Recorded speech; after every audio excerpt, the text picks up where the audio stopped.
45 seconds remaining.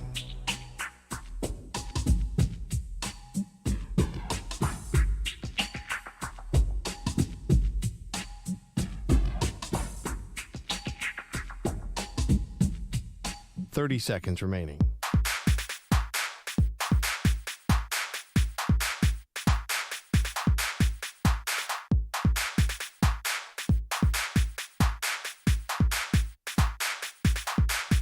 Fifteen seconds.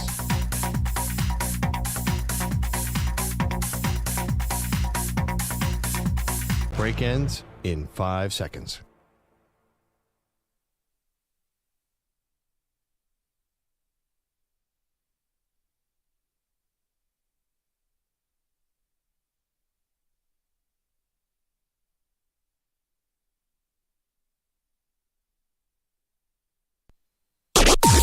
Maggie and Perloff on the Infinity Sports Network. Going to roll out to his right. Allen's going to throw it to Davis, and he's into the end zone for a 5-yard touchdown reception. Allen with his second passing touchdown of the game.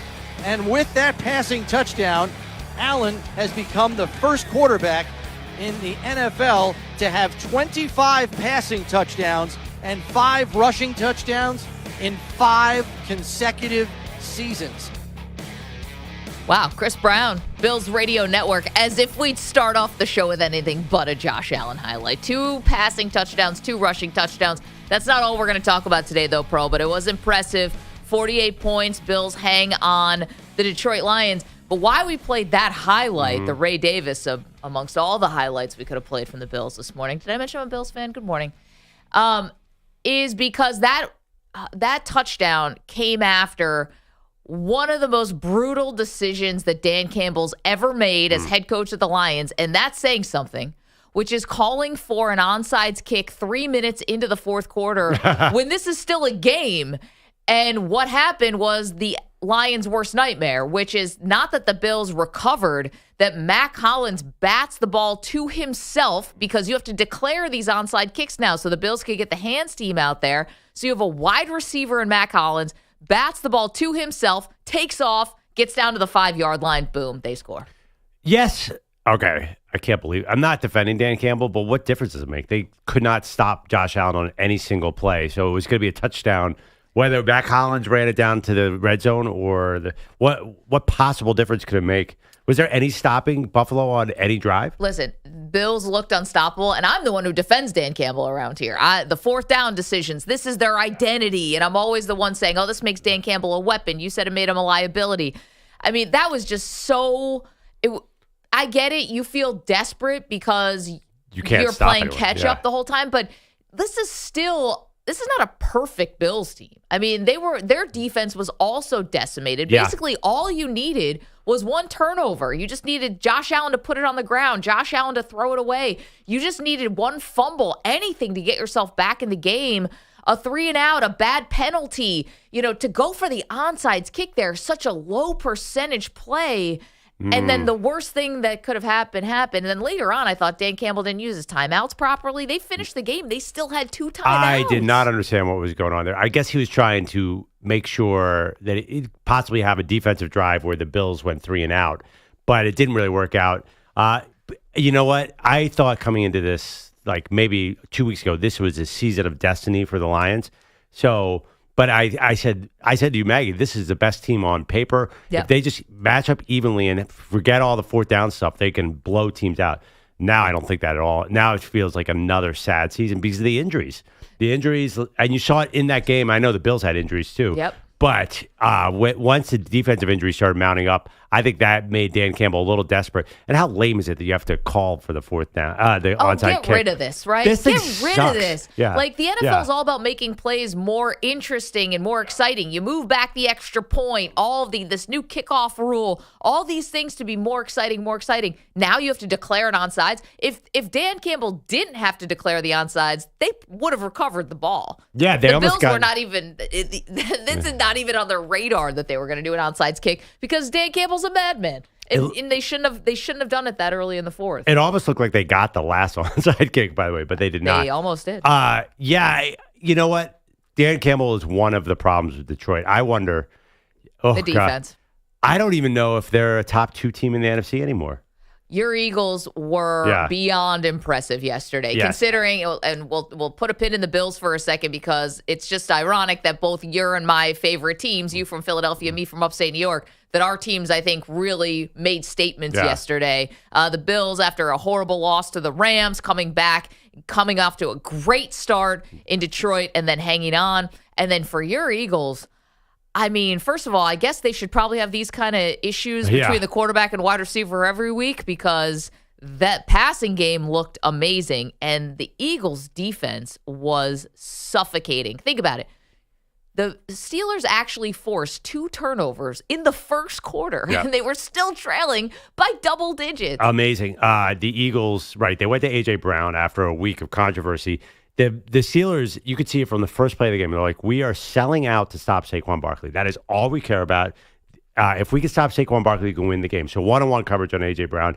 That guy's hands are like a vice, Maggie. Like if it's anywhere near him, he is catching it right now. So it makes me think, I did say that maybe this was a little overblown last week, and it's really just game flow. The Eagles are trying to establish Saquon. So A.J. Brown's not getting any targets. We saw the exact opposite happen. Yeah, the Eagles look... I'm not sure what's their vulnerability. I'm not sure what their weakness is right now. I thought it was Jake Elliott, their kicker, but then he actually nailed like a 48-yarder. I was all right, I guess he's back. They were avoiding him like the plague. By the way, that might be your. I mean, that. I don't know. that might be everybody's Achilles heel. But it's really interesting. I came away from yesterday thinking, well, the Bills' defense is a vulnerability if we have to face them. I just don't know what the Eagles' vulnerability is right now. Maybe Jalen Hurts, you saw, kind of got a little cold in the second half, but not really. They just sort of bled the clock out. Yeah, Hurts fumbled the ball, bad fumble.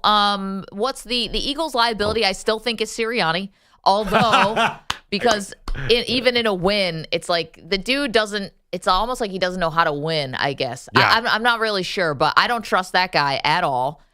Yet in the same breath, I do have to say, this was a week that was built for sports talk radio in Philadelphia. It was a fever pitch. And it wasn't, by the way, Jalen Hurts came in after the game and said, I guess something about the media. Like, is this what you guys were looking for? Some kind of offhanded, snarky quip. It's like, dude, the media actually wasn't calling anything out. It was your teammate who called out the passing game. And then it was your other teammate who called out some personal rift that he had with A.J. Brown. That was not a media influence. But once media got a hold of it, well, then it's going to go to a fever pitch. And Sirianni obviously, pushed the right buttons or did what he needed to do to diffuse that. Maybe got out of the way so the veteran coordinators, Kellen Moore and Vic Fangio, could do their job. But then he did get on a sideline fight with a defensive player. So you're right. He doesn't know how to win. But then again, I'm sorry to bring it back to your Bills. Sean McDermott. Like I can go 10 out of 10 on weaknesses, Maggie, if you want to. He's a major liability. But you know what? when you come out and you score touchdowns on your first 3 drives, makes him a little more irrelevant, I guess. Yeah. Well, it's so funny. We're sitting here talking about, let's just be honest here, we're talking about your Bills and my Eagles. We forget that Andy Reid and Matt LaFleur and a bunch of other coaches are sitting out there that probably are better than our coaches. Possibly, definitely. 855-212-4227. All right, so to me, you guys know I'm a lifelong Buffalo Bills fan because I'm from upstate New York. But I'm a jaded, chafed Buffalo Bills fan because there's no other type. But if I may, I woke up this morning and the Buffalo Bills are the odds-on favorite to win the Super Bowl. Yeah. Is that good or bad? That's correct. It's correct is what it is. Because Patrick Mahomes got hurt yesterday, and I don't know what's going to happen with Mahomes. He'll probably play every game and be Superman, but this is what the dynasty, this is how tough it is to do 3 in a row. This is why nobody wins 3 in a row, because it's too many games. The wear and tear just builds way, way, way too much, and obviously Mahomes limped off the field yesterday, couldn't come back in the game. The Ravens look super impressive, but again, they're playing Manny's Giants, and the Giants waved the white flag on this season long ago. Give me the other AFC team. The Steelers? Come on.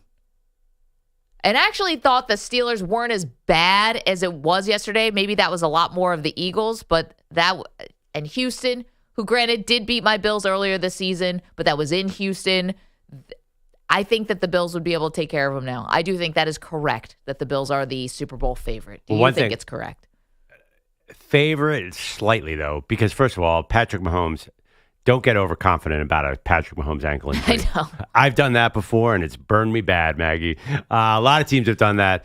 He seems to find that ankle hurts until the fourth quarter when he's streaming down the sideline on some ridiculous run.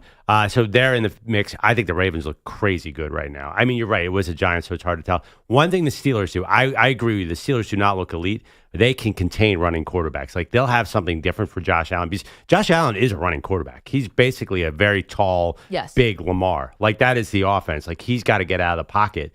And the Steelers are great at stopping that. Now, the question is, did TJ Watt get hurt yesterday? So if he's hurt, they're done. But I would agree that, but I think it's only slight. I think this AFC playoffs is going to be crazy. I think we're talking about fourth quarter insanity, like kind of 13 seconds drives. I would agree they're the favorite, but like, I would not feel great about it. Listen, I mean, you're right. It's a stacked AFC. The top is very good, I think. And it's top heavy. The top heavy. And so we'll see. And even with the bottom teams, the Chargers, if they're making it as a 7 seed, they got blown out yesterday. Justin Herbert doesn't look 100%, but they have a probably future Hall of Fame head coach. Same thing with Denver. Denver didn't play a perfect game yesterday, and we'll talk about the Colts and how they blew that and the implications there with Indianapolis. There's a lot of stuff going on sort of at the bottom of the AFC race that was super interesting yesterday, but that's a Hall of Fame head coach. Wait, by the way, which Hall of Fame are you putting Harbaugh Jim Harbaugh? in? Yeah. I think he's going to end up being in both. Mike Shanahan won 2 Super Bowls, and he's not in the Hall of Fame. Jim Harbaugh lost 1. I think that Harbaugh's going to be around for like the next 10 years. I don't know. Years, I saw though. Harbaugh punt from the 41-yard line yesterday. It doesn't seem like he's this Chargers team. I mean, if you're scared of the Chargers right now, then you are scared of everybody. No, I'm just saying that even at the bottom of the AFC, there's some good coaches there. So Jim Harbaugh coaching, Sean Payton coaching. These are not stiffs. I know, but those teams are not good. I mean, the NFC is just destroyed the AFC this year. Head-to-head, they've blown them away. Then again, the Bills took out the best of the NFC yesterday. They did. Who knows? And, as far as the the NFC is concerned, I mean, I think for the Lions, listen, you lose to one of the best teams in the NFL, you can't really hang your head on it. It's just the way they lost it. The fact that the Bills came out like a house on fire. And the Bills had not been able to practice during the week because of the snowstorm in Buffalo. They were kind of facing some things. And I felt like Detroit came out thinking, like, what did they think? What did they think was going to happen? You need points in this game. So they go 3 and out, and they just looked bad in the first quarter, and then they were playing from behind. And you know what happens when you're playing from behind? Forget the run game. And that's like the Detroit bread and butter, and they could not get anything. They had 500 yards of offense. I think they had 68 yards on the ground. None of it came from running. It struck me that the Bills smartly said, we're going to shut down David Montgomery. That seemed like their priority. So Jared Goff was throwing to wide open guys all day, but they're like, as long as you don't establish a run, we're fine. That was a pretty good strategy. Is that what they were doing? Schematically? Absolutely. And I think that's the indictment on Dan Campbell, again, who I've defended till I'm blue in the face against Perloff. The team was not ready to go on the offensive side. Or the defensive side. They both were not ready to go, both sides of the ball. And secondly, the Dan Campbell onside call, the onside kick. Way, way too desperate. To your point, your team's too good. And it was a game. Play the game out. That was not the cheat code, like corner cut that you needed it to be. I mean, again, they're such a good team. They don't need to do this stuff generally. Honestly, they probably... If they had kicked a normal kickoff, maybe the Bills get a little conservative with the lead and don't. I mean, if the Bills want to score, they could have yesterday. There was no stopping them. But when you have a lead, sometimes you get a little bit gun shy. Maybe you should have played that out because the Lions were unstoppable at that point too. Their offense was flying down the field. Oh, both teams were just bleeding out on defense. And so why not? Why not think that maybe something can happen? Maybe you get a lucky bounce. You are at home, by the way. You might get a good call. You might get a roughing the passer. You might get anything that changes the trajectory, right? You might get something that will help you out. And instead, they decided to go for the onside kick, and the worst thing that could happen happened, which is the Bills got it and returned it to the 5. Yeah, absolutely. Can we just say, let's not forget one team in the NFC. Like, the Green Bay Packers punched the Seahawks in the mouth in Seattle last night. Like, they're right there with the Eagles and the Lions, in my opinion. And they're both of our Super Bowl picks. So I think it's good. Like, they were tough yesterday. We'll get to the Green Bay Packers. Seahawks losing Geno Smith in this game. And Seahawks were in first place in this division, are in first place in the division. But now with Geno and his knee, as the defense just they had no answers for Josh Jacobs. We'll get to all of that. 855-212-4227. Most impressive win yesterday was who? Because you have a couple candidates. I put the Bills and the Eagles at the top of the list because not only how it looked, but who they were playing. You could put the Ravens up there because, they were dominant. But again, the Giants are gunning for the number 1 overall pick. If Lamar Jackson didn't already have 2 MVPs in his closet, he might have made an MVP case yesterday. By the way, that award is done. That award is done. But Lamar Jackson was perfect yesterday. I think you could put it on the list. I thought the Broncos was very impressive. Oh, get out of here. Down to the Indianapolis That one I Colts can't go. at home, and you just flipped that game completely on its head, and that has major playoff implications in that game. Get out of here. That does not go on the poll. There's no way that was an impressive win. The Colts are ridiculous. Ridiculous. Anthony Richardson, I don't know why that guy's starting quarterback in the NFL. Not for long. 855-212-4227. Let's put the Bucs on the poll. How about the Bucs? Lost 4 in a row. Now they've won 4 in a row. And that they took it to the Chargers. That was very impressive. All right. Who had the most impressive day yesterday? Who had the best wins? Statement wins all over the place in Week 15. 855-212-4227. And Packers. You have Packers on the poll, right? Yeah. There's a lot of Bills energy in this room right now. Can people please call in with some Eagles? I don't. That's a hard ask. I understand that for the rest of America, but we need some more pro Philly talk here. I think we're good. 855-212-4227. I like the balance of the way things are going.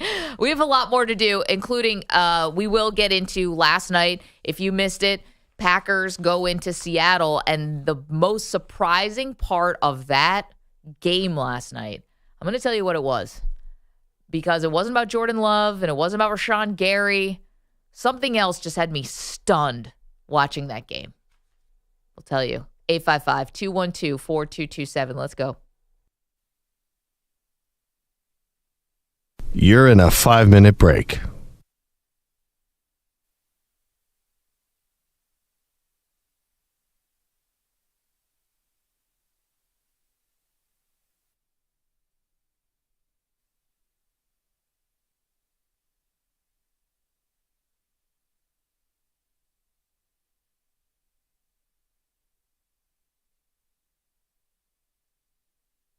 Four minutes, 30 seconds remaining.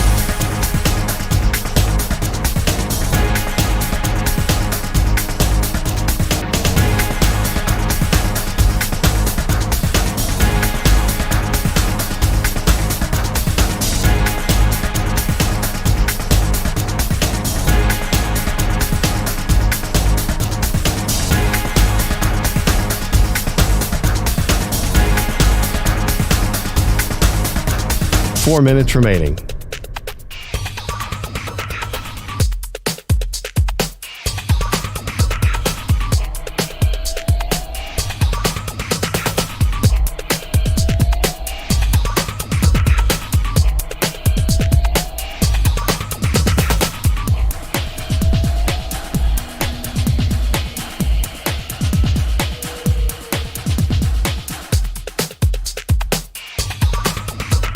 Three minutes, 30 seconds remaining.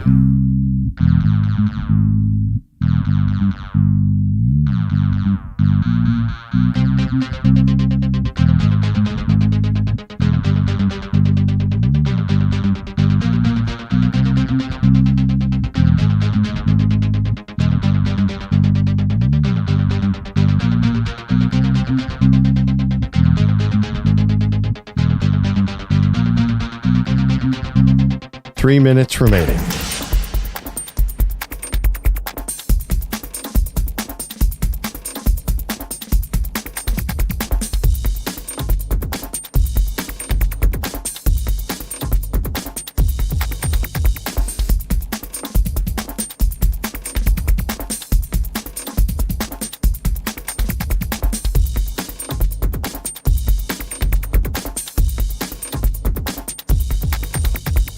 2 minutes, 30 seconds remaining.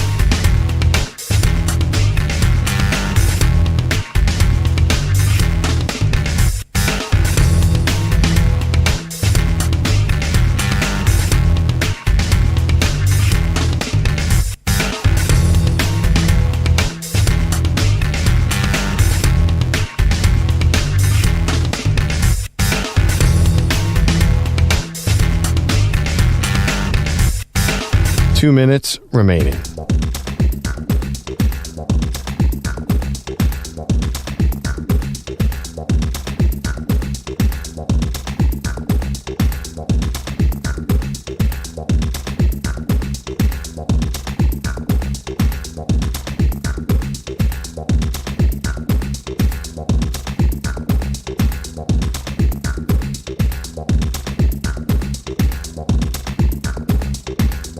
One minute, 30 seconds remaining.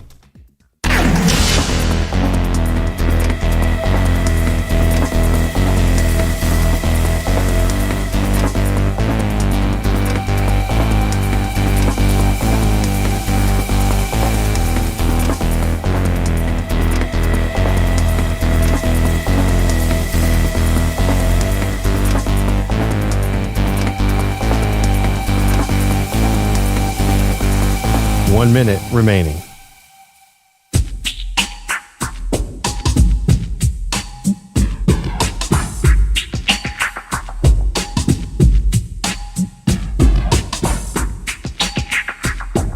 Forty-five seconds remaining.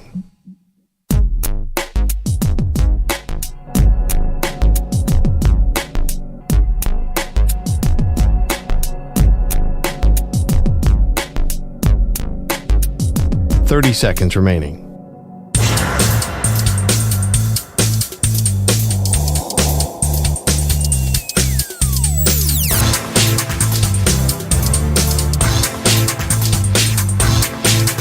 Fifteen seconds.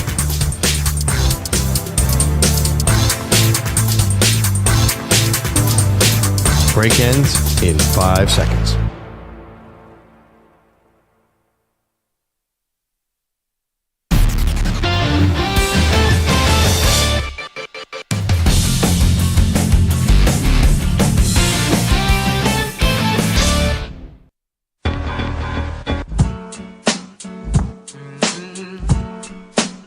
Totally crazy weekend. Welcome back to Maggie and Perloff. There are so many plays that were key. We start off by talking about the Bills win over the Lions and the Eagles win over the Steelers. But there was an impactful game on the AFC playoff picture. Colts and Broncos. Colts were winning. They're really moving the ball well. Jonathan Taylor playing well. Runs into the end zone. Drops the ball at the 1 yard line. Ball goes to the Broncos. The Colts never recover. I've watched this play and the replay maybe 60 times. Yes. I still can't tell if Jonathan Taylor actually dropped the ball. So why reverse it then, right? It to you was not conclusive evidence. Not even close, let alone the fantasy implications of this, which I'm sure probably swayed like 10,000 different leagues throughout the country. But the other part, too, is this is why you and I disagree about replay a lot. Mm-hmm. I don't think replay should be for every blade of grass. I don't think replay should be for every millimeter. That's not what it should be there for to me. To me, replay is to get the egregious things wrong, the really big things wrong, right? We don't want Armando Galarraga, Jim Joyce situation. Like, that's all. It's shorthand because it took away a no-hitter from a guy. This is like Jonathan Taylor 1 millimeter away from the goal line for him to even start to, basically drop the ball. But he didn't even drop it. He was just like sort of let go of it. I don't know. I'm splitting hairs. This to me is ludicrous that it would get overturned. If you need a microscope, that means the call should stand. Whatever they made on the field should stand.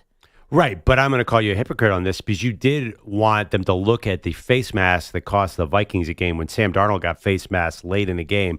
probably cost them a game. And they've missed a lot of face mask calls this year. And it seems like there's a lot of buzz that they're going to bring that call into the replay world. And you're down with that. So why not that call? I am, because I think some of those face masks do fall into egregious, because that Sam Darnold one is a good example. His head turns around like The Exorcist. Why? How would a referee think that he would what? He's choosing to like put his neck go 180 degrees all the way to the back. He's going to spit pea soup out next. That to me is egregious. What Jonathan Taylor did yesterday was like, you have to be looking at every pixel of video. Or say a Detroit Lions receiver catches the ball and clearly doesn't secure it and they call it a fumble. Well, that was just ridiculous. Come on, that wasn't. I still think it was not a catch. They've changed their rules on these all the time. This is the Amon-Ra St. Brown, which got overturned by replay review. Although Sean McDermott, I don't know if you're just asleep. Are you taking a nap? Like, why you wouldn't challenge that call?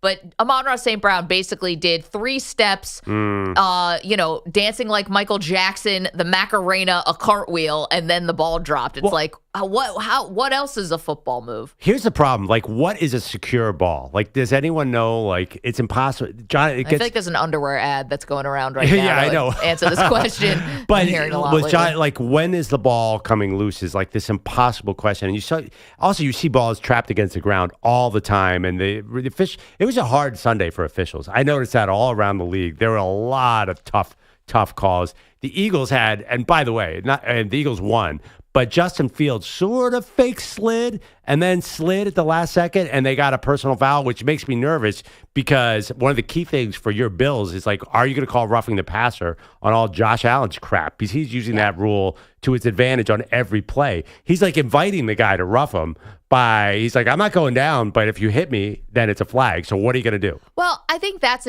don't want to say easy, but I think that's an easier one. If you hit a guy in the helmet, but it's not just the helmet with him, too. I mean, it's a risk anytime you touch him that you're going to get a flag. Yeah, but see, the thing is, Josh Allen's a huge target. So I do think there are ways to avoid his helmet. And there was a helmet-to-helmet that happened early in the game yesterday, Bills-Lions, that did not get called. And I think the only reason it did not get called is because Josh Allen tries to sell calls so much. Okay, Could be. Let's hear the Taylor TD. Let's hear how it sounded because, again, I've watched this a million times. I still think he crossed the goal line. So here's Richardson, who was just 6 of 17 throwing in the first half. Taylor breaking away. Taylor, touchdown. We've seen this happen more than once this year. The player's not breaking the plane of the goal line. The ball comes loose. We see him let it go before it breaks the plane.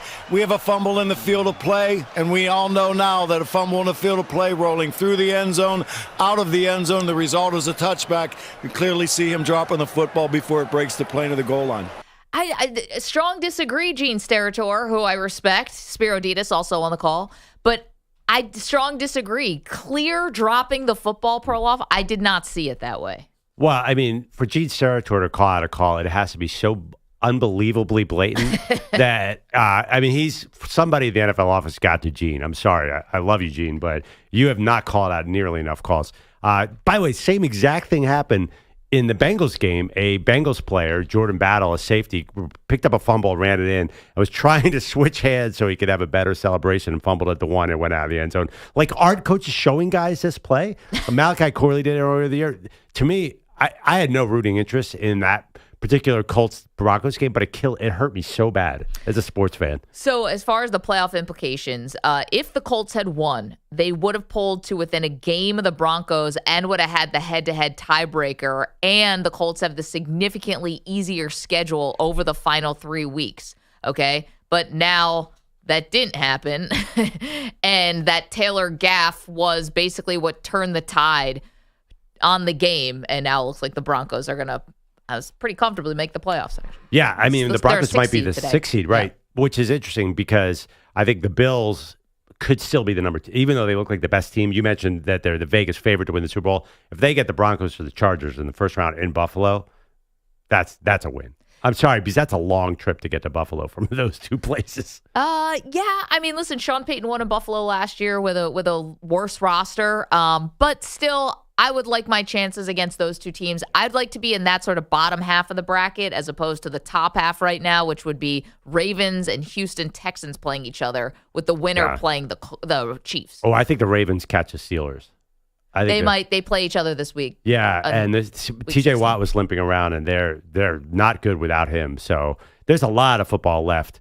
Your Bills, by the way, what's their schedule? Oh, cupcake. 2 against the Patriots and 1 against the Jets. So speaking of the Jets, let's go to Chris in Texas as our first call of the day. Chris, apparently a big-time Jets fan who got to celebrate a win yesterday. Hey, Chris. Hey, how's it going? Chris, you're a Jets fan living in Texas? How does this happen? Well, I guess I'm just a fan of this, the Big Green, Game Green up in New York. So it's just how it is.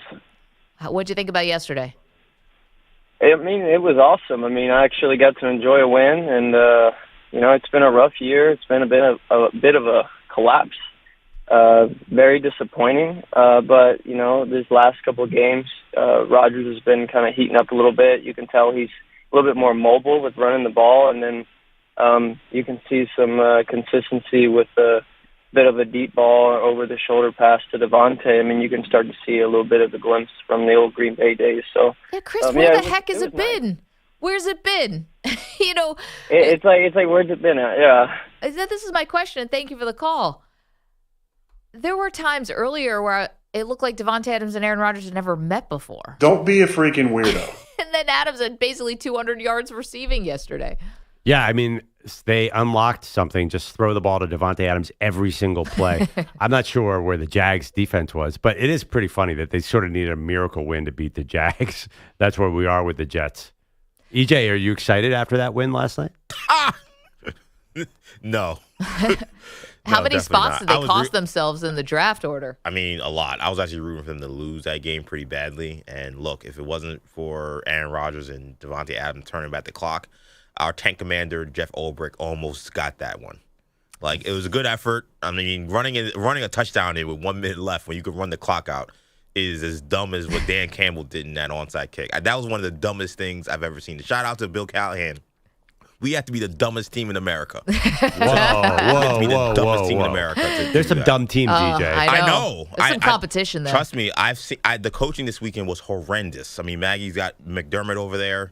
I don't know what he was doing at the end of the first half. Like, there's some issues all across the NFL. I think coaches are as bad as they've ever been. They don't seem to understand how to manage games. By the way, which makes it crazy that Bill Belichick did not get hired this cycle. That's true. Because honestly, of all the things about Bill, he's not going to make a stupid decision at the end of the game or the end of the half. Yeah, Sean McDermott, do you want a 66-yard field goal or do you want a Hail Mary? Nothing. We'll just do a screen pass and get up on out of here. Yeah. What is happening? I think it's the Lions offense, by the way, who's just like going up and down the field. You need as many points as you can. He's like, I'm going to just save these for later. Luckily, Josh Allen had plenty left in the tank, but coaching is terrible right now. You're right. The coaching has just been brutal. But Belichick wasn't great at that situation at the end of the last year in New England. But he was he's great not like for the first savior. 38 years. I mean, honestly, I know we're going to get into the Belichick Jets story. Like, Belichick's not saving the Jets. There's nobody saving the Jets. Belichick would not have ran it into the end zone to give Mac Jones a whole minute trying to come back and win the game. And 2 timeouts. I know.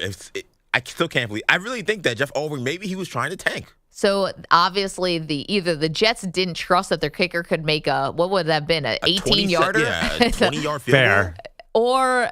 Or they're just dumb because instead of bleeding out the clock and just winning by a field goal, or bleeding out the clock and still running the ball in if you wanted to, you really could have done anything, and instead they just run it in on first down. Well, the analytics on them kicking a 24-yard field goal to win the game is about 4% chance of that going in. So I understand them running in. Knowing the Jets, that was definitely not going in. 855-212-4227. So you guys know the drill on Monday. If not, I'll tell you again. We try to get to everything. We really do. But if we're not talking about your team, give us a call. We'll do it. 855-212-4227. For example, we were not planning to talk about the Jets right there. But Chris called in, wanted to talk about it. So now we'll talk about the Jets. We have Seahawks to talk about as well. Bogusch is here with all the latest. What's up, Bogusch? Good morning, guys. And before you leave dissing coaches, can I point out how bad the players were yesterday? I think it felt like me watching that was a single-day fumbles record. Yeah. And the game on our TV right now, Bengals-Titans, they ran a stat, 25 penalties and 10 turnovers. That doesn't seem possible. Well, especially because it wasn't raining or anything. There was no rain, no snow, no wind. I watched a chunk of this game. Yeah. It was far worse than those numbers. Yeah, it was terrible. The Bengals are the dumbest team. That's why I said, would you say the Jets are the dumbest team? No. Hold my beer. Bengals should have won that game by 110 points.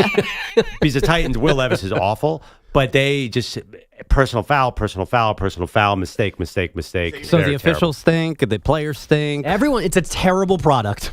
Well, actually, yeah, we did have the Bills lines. It was awesome. That was not the defenses. Yeah, but that was a high level of offense, which was pretty fun. So I'll take. Hey, if your Bills are going to play every game to 45-42, then I'll take this NFL product any day. They're playing practice squad players in the secondary, so I'd get ready. But they have Superman at quarterback, so it is an entertaining product. Yeah, go figure. Your headlines are sponsored by Prize Picks. Football season's heating up, and Prize Picks is the best place to get real money sports action. Download Prize Picks, use code PRIMETIME, and get a $50 credit instantly when you play $5. Must be present in certain states where it's lawful to wager. Visit prizepicks.com for restrictions and details. The Lions lose. The Vikings play tonight. The Packers still right on their heels in the NFC North. Shotgun snap. Love looks, throws over the middle. Caught by Dobbs. Inside the 5. Driving into the end zone. Touchdown Packers. Romeo Dobbs made the catch and took a defender for the ride. All the way to the end zone. Ryan Radke on Westwood won. The Packers scoring on their first 2 possessions, never trailing in a 30-13 decision in Seattle. Jordan loved the quick start. It was definitely something that we focused on, and I think we did a great job of coming out fast, putting up some touchdowns early, and defense doing a great job getting the ball back for us. Both of his touchdown passes went to Romeo Dobbs last night, while Josh Jacobs ran for 94 and a score. I see that dad joke, by the way, Bogusch. Thank you. Well done. Thank you. The Seahawks were held to 208 yards, partly because Geno Smith left in the third quarter with a knee injury. Scans coming today. Seattle currently loses a tie with the Rams for first in the NFC West, dropping all the way out of the bracket to 8th in the conference. The Texans, meanwhile, clinched their second straight AFC South title with a 2012 win over the Dolphins and the Colts that lost in Denver. The Steelers clinching a playoff spot despite getting smacked by the Eagles 27-13 because Indy and Miami lost. The Chiefs, though, they won again, 21-7 in Cleveland. 14 points, the largest margin of victory for them this season.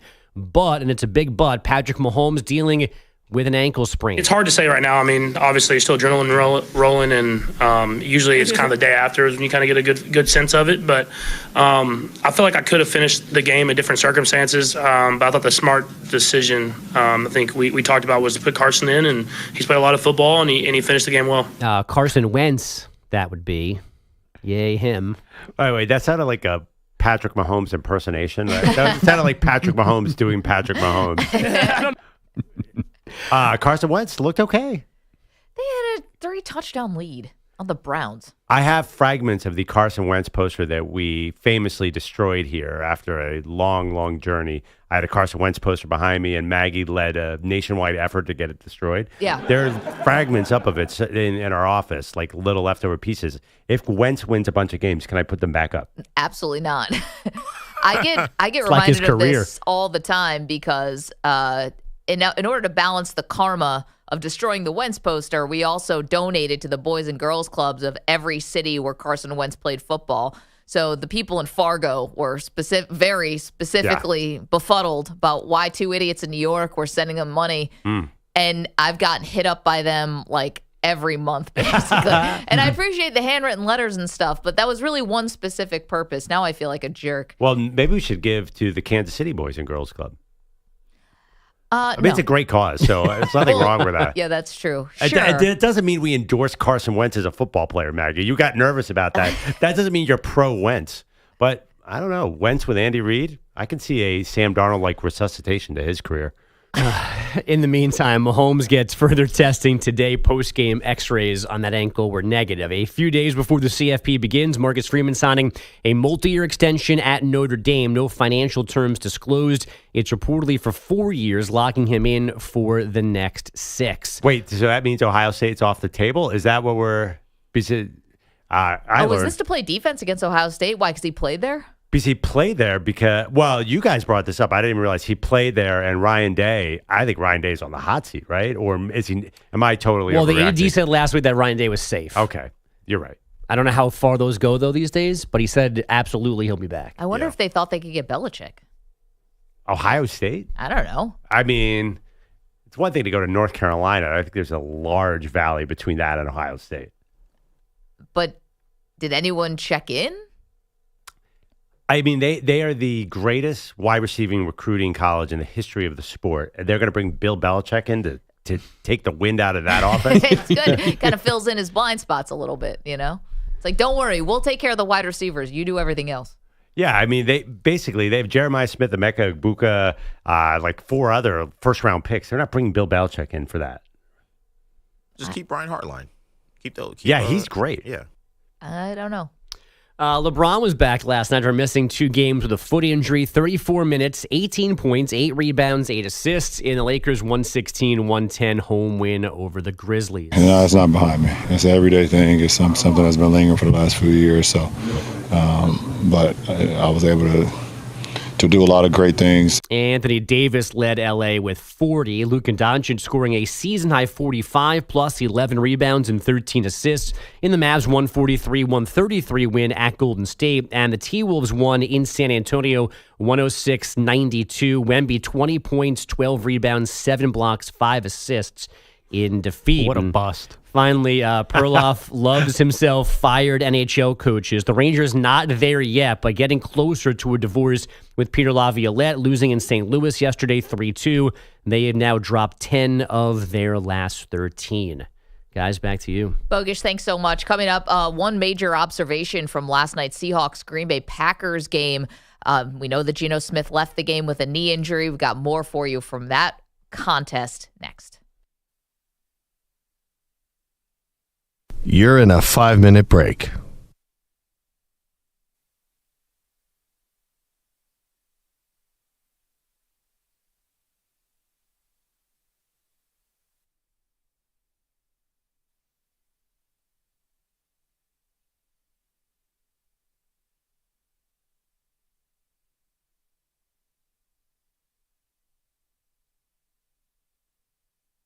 Four minutes, 30 seconds remaining.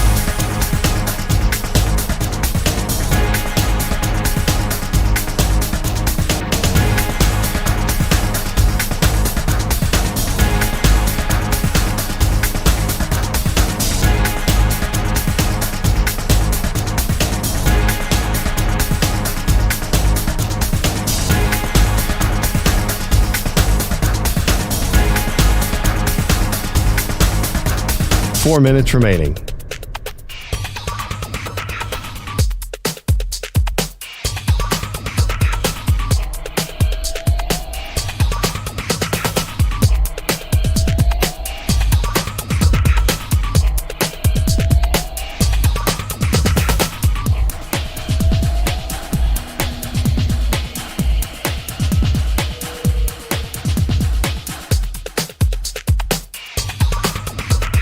Three minutes, 30 seconds remaining.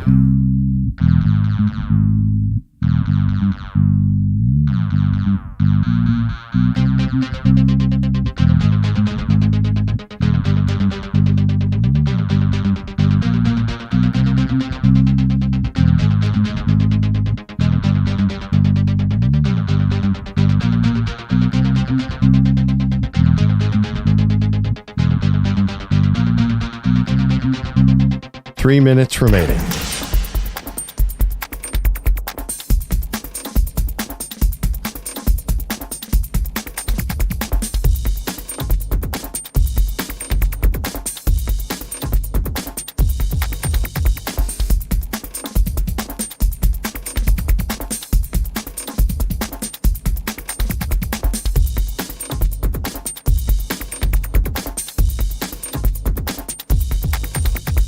Two minutes, 30 seconds remaining.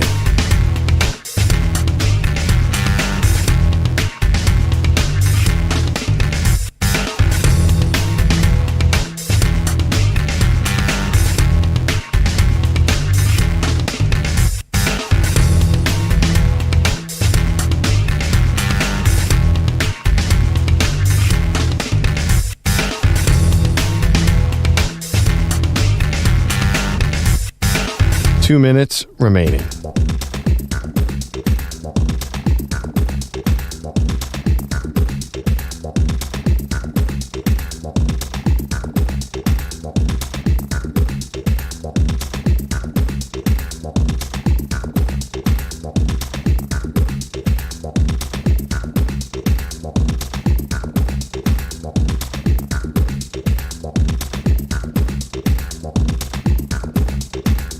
One minute, 30 seconds remaining.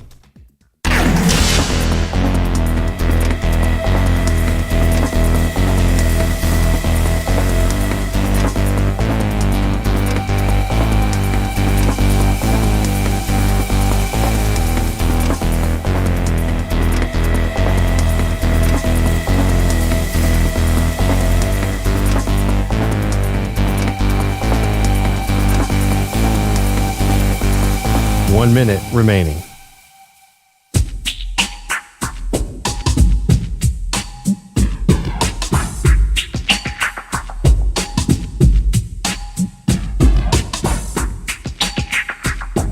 $45 seconds remaining.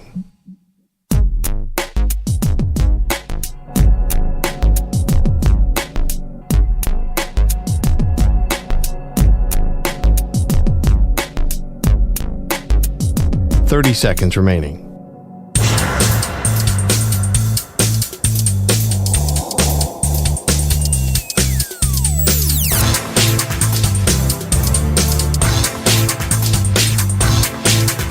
$15 seconds.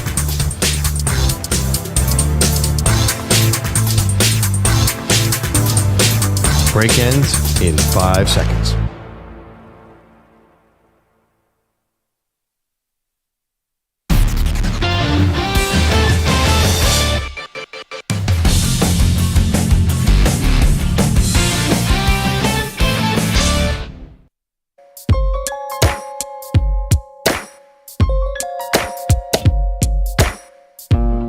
It's gonna be a good day with Maggie and Perloff. Certainly for the Packer fans out there, welcome to the show. M&P, Packers go on the road, get a huge win against Seattle. Seahawks had no answer for Josh Jacobs in the first half of that game, Perloff. He was everywhere. And then Seahawks are stuck playing catch-up. Geno Smith injures his knee. Geno Smith threw a bad pick in the end zone, which he has a penchant to do. And this one was all Packers. Yeah, the Seahawks O-line completely crumbled. The Packers were all over them. Again, there's this formula this year, and the Bills and the Lions are doing a little bit like if you're a team that can control the game on the ground, you're super dangerous. And Josh Jacobs is, I think, a bit of an upgrade from Aaron Jones. So I think the Packers are right there. And they've made a lot of like good young defensive draft picks. They're a fascinating team to me. And I actually... going to say something controversial. Love the uniform matchup last night. Oh, the white against the highlighter? The all-white Packers is just perfect. I'm on Team Perloff with the Packers. And the Seahawks highlighter. Yeah, they still need to work on that. Yeah, but It looked cool when Russell Wilson was in the uniform. I don't know. I never seemed to notice, and they didn't hurt my eyes or anything. Well, I would say the two coolest uniforms are the Packers all white and the Bengals all white with the black stripes on their helmet. But the Packers all white is actually better because I think we're not talking about them as a big time contender enough. Well, because the Lions beat them twice. And I think that's why, because we know they're a good team. Offense been a little more inconsistent than I thought it was going to be. Well, Jordan Love caught fire at the end of that last Lions game. And remember last year they were very inconsistent. Then they got hot at the right time. And this might be happening again. But the Lions do have the head-to-head over them because they did sweep the season series. But yeah, Packers were super impressive yesterday, and I thought the most impressive part actually was in the second half when Josh Jacobs fumbled.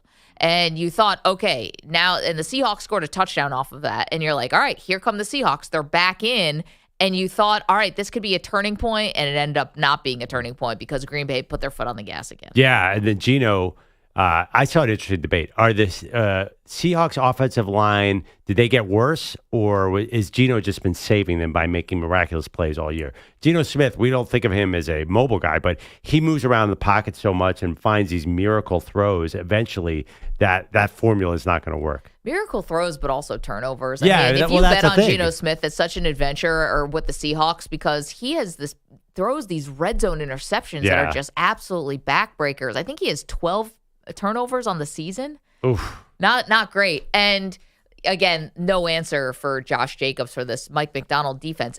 But can I tell you the most fascinating part about this to me? And I don't want to say disappointing because I'm not going to tell somebody how to spend their time or how to spend their money. But it sounded like it was in Lambeau last night.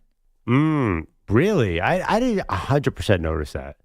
The Go Pack Go was coming through the television so crystal clear. And so because we're obviously at a disadvantage here, we're watching it on TV, we have no idea what it's like. I went to read some Seattle Twitter feeds and articles last night just to check in with the Seattle press. It apparently looked a bit like a Packers home game. Apparently Seattle Seahawks fans had sold their season tickets for this one, and the Packer fans completely invaded. And again, I'm not going to tell you want to sell your season tickets. I'm sure you probably got a lot for it. I'm not going to tell a fan how to spend their money or their time. You got the holidays coming up. You need a little extra cash or you need extra time.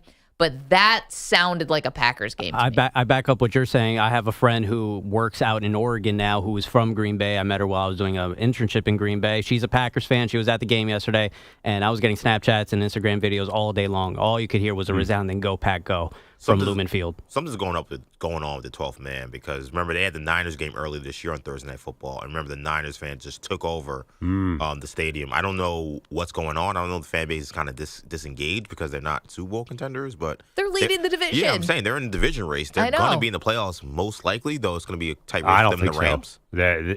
It's either them or the Rams because the Commanders going to get that last wild card spot now. It's going to be tough. You know what? I'm going to call it myself for lack of research. I bet on the Seahawks to cover. I did not know that head coach Mike McDonald had a baby 10 days ago. I did not know that They either. said it during the game last night. I was like, well, if I know that, I mean, Maggie, Yes. There's impossible. no shot. He has no idea what's going on. Yeah, he was completely dazed on the sideline interview. It had nothing to do with the football game. He looked like getting slept at a wink. It's so funny. I had that same feeling, a little bit different, when I was watching the Steelers and the Eagles game. I had no idea that apparently Mike Tomlin had talked some smack to Saquon Barkley 6 years ago. Said something like, there's no way Saquon's going to do something. When Saquon was with the member of the Giants, I was like, had I known this was some kind of revenge game. Yeah, but Saquon was terrible, so it actually worked out fine. That part worked out fine. I'm like, there's a revenge factor. A bad job out of me. I had no idea. And I took the Steelers plus the 5.5, a big L. You can't trash talk somebody on the come up. Well, except that Saquon Barkley had his worst game of the year against the Steelers, who put 10 guys in the box and said, well, we don't believe in you, Jalen Hurts. And Jalen Hurts was ridiculously good. Yeah, no, it's so hard. I mean, listen, you really get humbled by betting sometimes by these storylines because the Seahawks, that game wasn't as close as the final score. I mean, the Packers, if they wanted to turn on the faucet, could have blown them out. 855-212-4227. Ronnie is in Birmingham, Alabama. Hey, Ronnie, what's up? Hey, Maggie, I'm calling as a depressed 49er fan. Still depressed. The game was Thursday. Yeah, I know it. When you make the playoffs 5 years in a row, and the Super Bowl, 2 of those, you kind of get used to winning and being in there. I just wanted to talk for a quick second that I think that our time with Kyle Shanahan needs to go on and pass by. He is his own worst enemy. He's blown 3 Super Bowls now. He was the offensive coordinator for the Falcons. We were up 10 with Jimmy Garoppolo. He's throwing the ball with 7 minutes left. And then we're up 10 over the Chiefs. Come out the half, and he throws the ball 3 possessions in a row. You know, it's funny, Ronnie, on Friday after the bad loss by the 49ers, we ran a poll. Whose future with the 49ers is more in jeopardy? And Ronnie, thank you for the call. Brock Purdy or Kyle Shanahan? And Purdy won this poll going away, 61% to 39%. If you can say win, air quotes. That Purdy has more questions about his future than Kyle Shanahan has about his future. But you hear from a fan like Ronnie thinks it's time to move on. Well, you're not going to keep Brock Purdy and get rid of Kyle Shanahan. Brock Purdy's going to play with another coach? I mean, I'm a Brock Purdy fan. This thing does not work if Shanahan's not the coach. And I think the Niners know that, so we are going to have a wild offseason. So there was a report that came out, Tom Pelissero has that Brock Purdy is not going to be jumping to sign some kind of hometown discount. Let's put it that way. The quote was, if they're offering the 10th highest paid contract in the league, he's not running to sign it. And in fact, what he would do was a little page out of Lamar Jackson's book, which is play it out. If they don't come correct with the offer, say, all right, I'll keep playing. I'll eventually get to the franchise tag, or I'll eventually get to free agency, whatever comes first. And he's okay rolling the dice, which is funny because Lamar at least had some first-round pick money. Purdy's got seventh-round pick money. I'd be a little nervous because Kirk Cousins, Sam Darnold, Carson Wentz, there are a lot of quarterbacks who fit the Kyle Shanahan mode out there. 855-212-4227. You're saying he's replaceable. I'm saying they could sign a veteran and not even worry about Brock Purdy if they wanted to play hardball. Coming up, we have the one moment yesterday that could have tilted the scales on the entire season. I'll tell you about it next.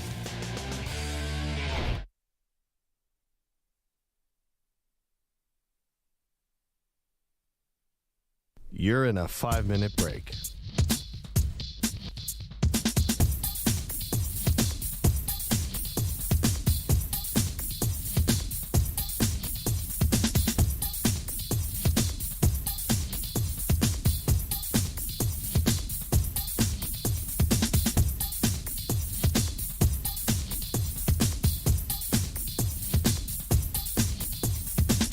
Four minutes, 30 seconds remaining.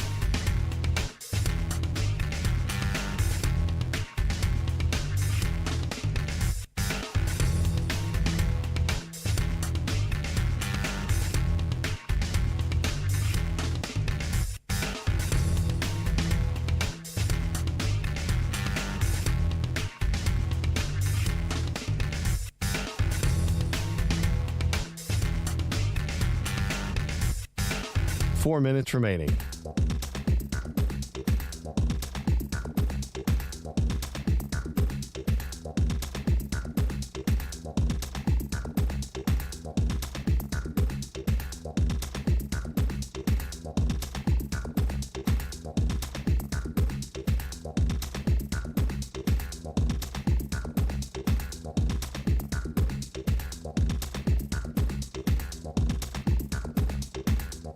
Three minutes, 30 seconds remaining.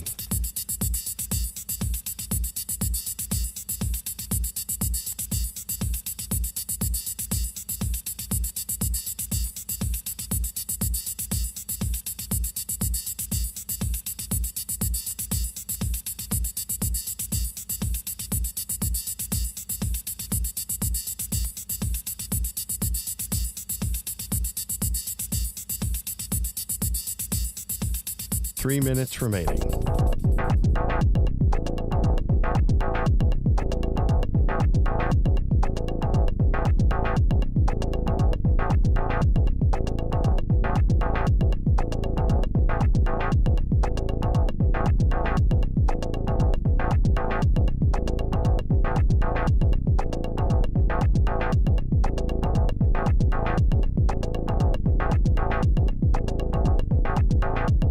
Two minutes, 30 seconds remaining.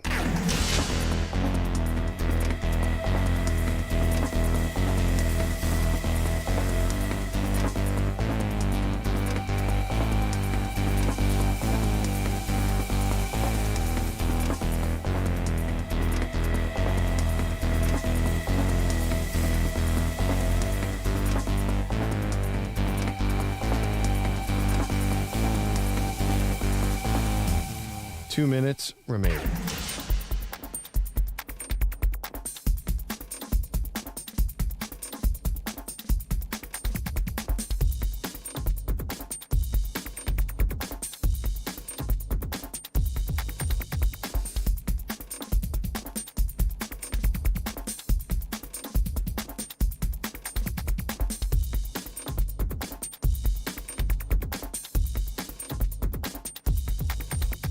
One minute, 30 seconds remaining.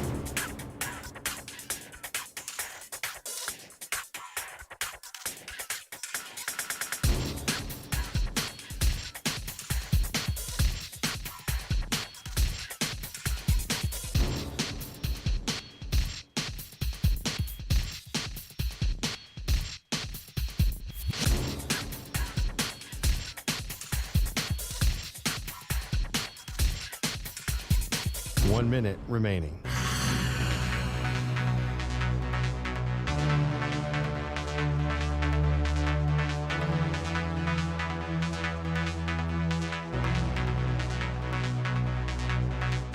Forty-five seconds remaining.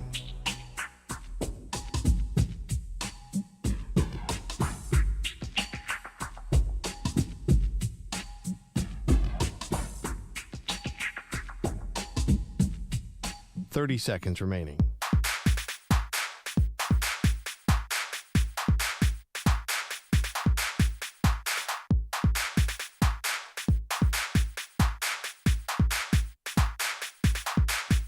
Fifteen seconds.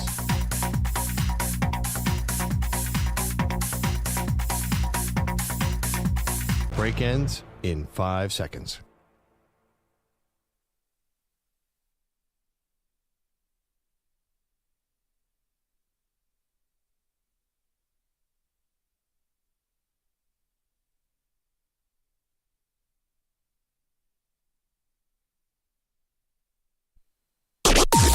Maggie and Perloff on the Infinity Sports Network.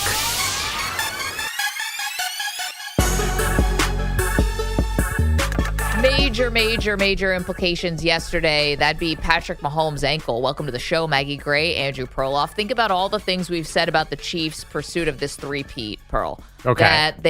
That this would put Mahomes on the track with Brady. This might actually surpass Brady in some people's minds because for as brilliant as Tom was, he never had a three-peat in his arsenal. This is something that would set Mahomes apart. GOAT conversation, Andy Reid, all of it. And now what's happened here at the end of the season is Patrick Mahomes has an ankle injury, limping off the field, didn't come back to the game because they were leading by so much against Cleveland. And if I'm Kansas City, I shouldn't see Mahomes the rest of the season, regular season. Just rest him for the next 3 games, Perloff. You've already proven you can win on the road. You can win if you don't have the number 1 overall seed. Be smart here. Make sure that Mahomes is as close to 100% as possible before the postseason starts. Well, okay. I just remember I have to go back to Glendale, Arizona, halftime. Eagles up 24-14 on Patrick Mahomes. He is limping badly, even as bad as he was on Sunday. And then he comes back and doesn't miss a pass the whole second half. So there does seem to be this Superman quality. Now, you've been talking a lot about this schedule, the Christmas Day schedule. So they have the Texans on Saturday, then they go to the Steelers on Wednesday, and then end up the season at the Broncos, which is not a gimme anymore.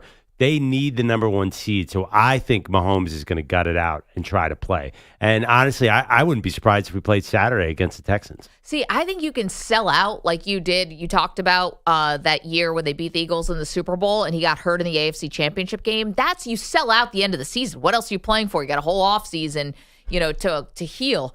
We still have a month. Yeah. You can't afford to mess around here.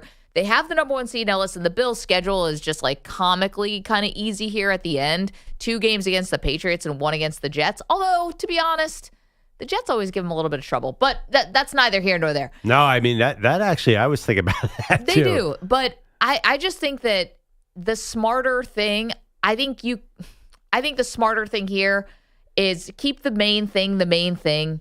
Keep the big picture, which is not the number 1 seed in the AFC, although you might just get it anyway. It's the Super Bowl.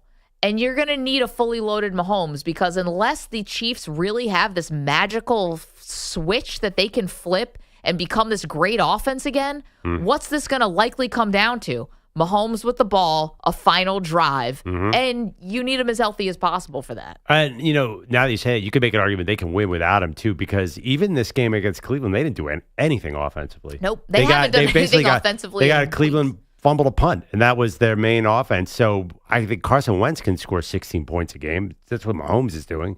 So maybe they can sweep this. I mean, it's pretty tough to go Houston, Pittsburgh. We'll see about Pittsburgh's health. We're into the war of attrition part of the season. It's a big deal. I mean, honestly, like the Bills, I was watching your Bills yesterday, who seemed like the main foe to Kansas City. That defense was scaring me injury-wise, too. Totally. They lost tons of guys yesterday. I mean, they focused more on the Lions aspect of losing Aleem McNeil and these guys who you're very familiar with, Carlton Davis. But Bills lost Rasul Douglas. The Bills had a practice squad player who had to come up and play corner. I mean, it was rough out there. My Eagles, by the way, Saquon disappeared for a chunk of the game. People thought he was hurt. A.J. Brown got hurt at the end of the game. He was limping. It is really, now we're at the point of the season where we're all nervously watching the injury report. I'm not scared about Mahomes. It just does not. This one does not move the needle for me because you saw them taping it on the sideline. Yeah. They don't do that if they don't think he could go back in. There was no need. The Browns is just, I don't know what's going on there. But Jameis got benched yesterday. There's 3 games left. I will bet you, Maggie, that he plays at least 2 of them. Yeah, I think that's silly because, you're talking about, listen, they said he's week to week. Yeah, like, I mean, that look at was the designation. You're 13-1. You've been winning all these games, right, by one score or by the skin of your teeth, block kicks, stuff like that. But this is the reason why you can afford to sit him. Because the Chiefs are going to be the boogeyman, whether they're on the road or whether they're at home. They get calls whether they're on the road or at home. They don't need Arrowhead. It's great, and it's a great home field advantage, but they don't need it, and you've got to put Mahomes' health above all. I'm sorry, Wentz is a good backup. It's a high-end backup, but you can't win the Super Bowl with him. No. It wouldn't be funny if Wentz won the Super Bowl after he won it in Philadelphia, lost his starting job to Nick Foles or got hurt. And anyway, it'd be a neat reversal. I think they need that bye desperately to get an extra week for Mahomes' ankle against your Bills. And I think the Bills sweep out. They have the tiebreaker because they beat the Chiefs. I think they really want that extra week off. And again, they're playing down to everybody. So even a first-round game is no guarantee for them.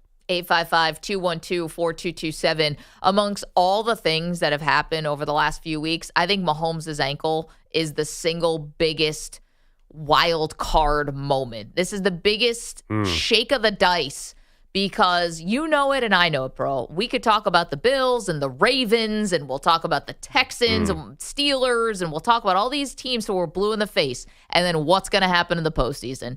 Here comes just Freddy Krueger. And we know it, and I don't know who would bet against the Chiefs in the postseason. You'd have to be a fool. I've lost so much money betting against the Chiefs in the postseason.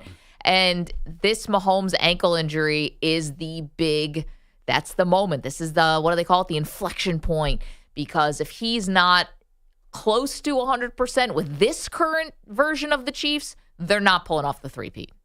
I cannot possibly. I mean, how many times? Listen. What was the year where Chad Henne went in and won the playoff game against the Browns? Like, didn't they make? I don't know what happened that year, but generally, like, they always come back. They always come back and find a way. It does not matter. Freddy Krueger's a great analogy because he keeps coming back to life. I'm sorry, Maggie. This was not nearly devastating enough injury to put them away. 855-212-4227. You're welcome to weigh in on Mahomes. We're all also asking you who had the most impressive win yesterday. Tell me if you think about this.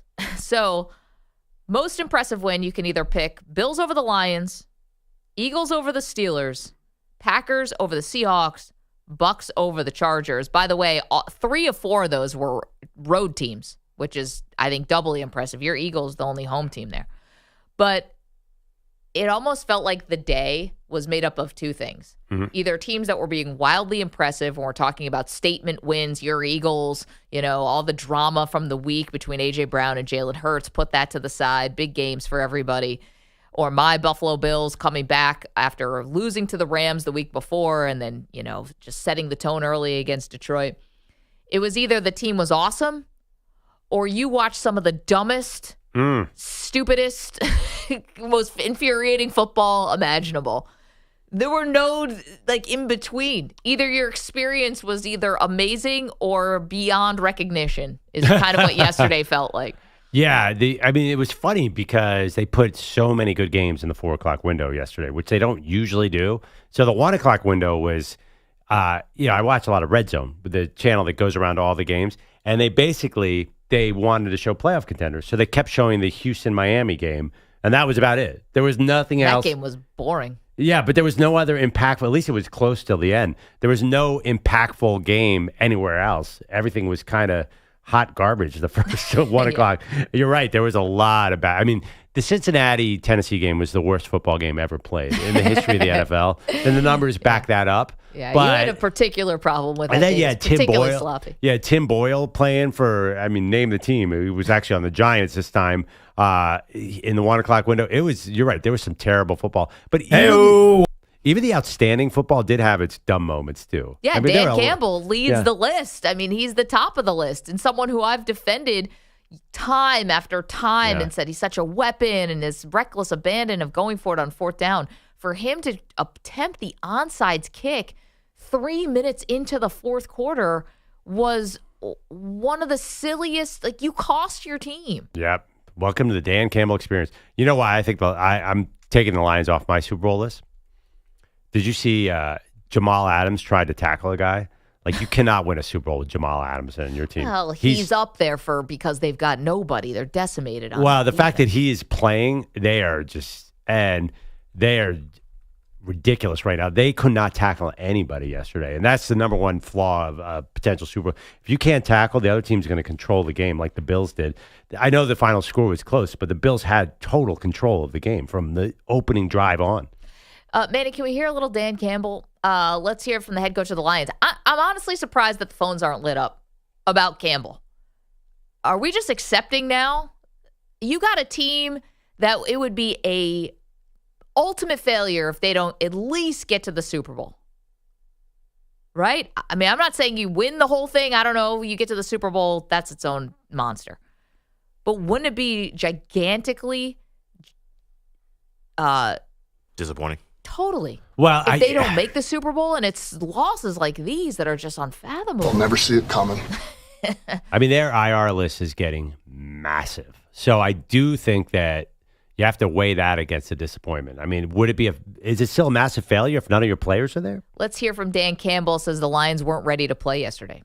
I didn't have those guys ready to go. Not like that. You know, not when you're playing a team like that. And you know, and that's with me, man. You know, we had a number of guys that, you know, have played a lot better than that, just overall, and so that tells me that's me, man. I didn't have these guys completely ready to roll.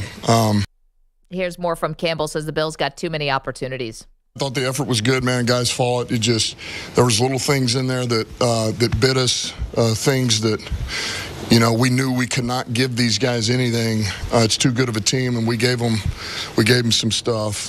Yeah, like you handed them an extra touchdown because of the onside kick. The onside kick got recovered by Mac Hollins. He batted the ball in the air and then ran to the 5-yard line, and then the Bills scored. Did he do it barefoot? He could have. That dude makes one good play a game. I got to be honest. Unsung hero. Can you take me into the Gray household yesterday? Because the Lions had the ball at the end and drove down. Was there anxiety? Like, did you feel comfortable at any point? Like, we got this one? No, I feel comfortable. Have we met? No, I didn't breathe for the last 90 seconds of the game. I'm like, I don't know. Because it would have been just like the Bills maybe to let that go. And anytime you're under 2 minutes with Sean McDermott, just buckle up. But they were able to recover the second onside kick.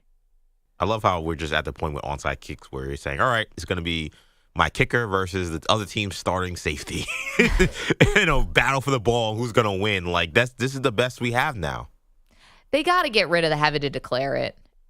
It takes all the possible fun out of and a surprise onside kick that's some of the great moments we have in the history of the sport.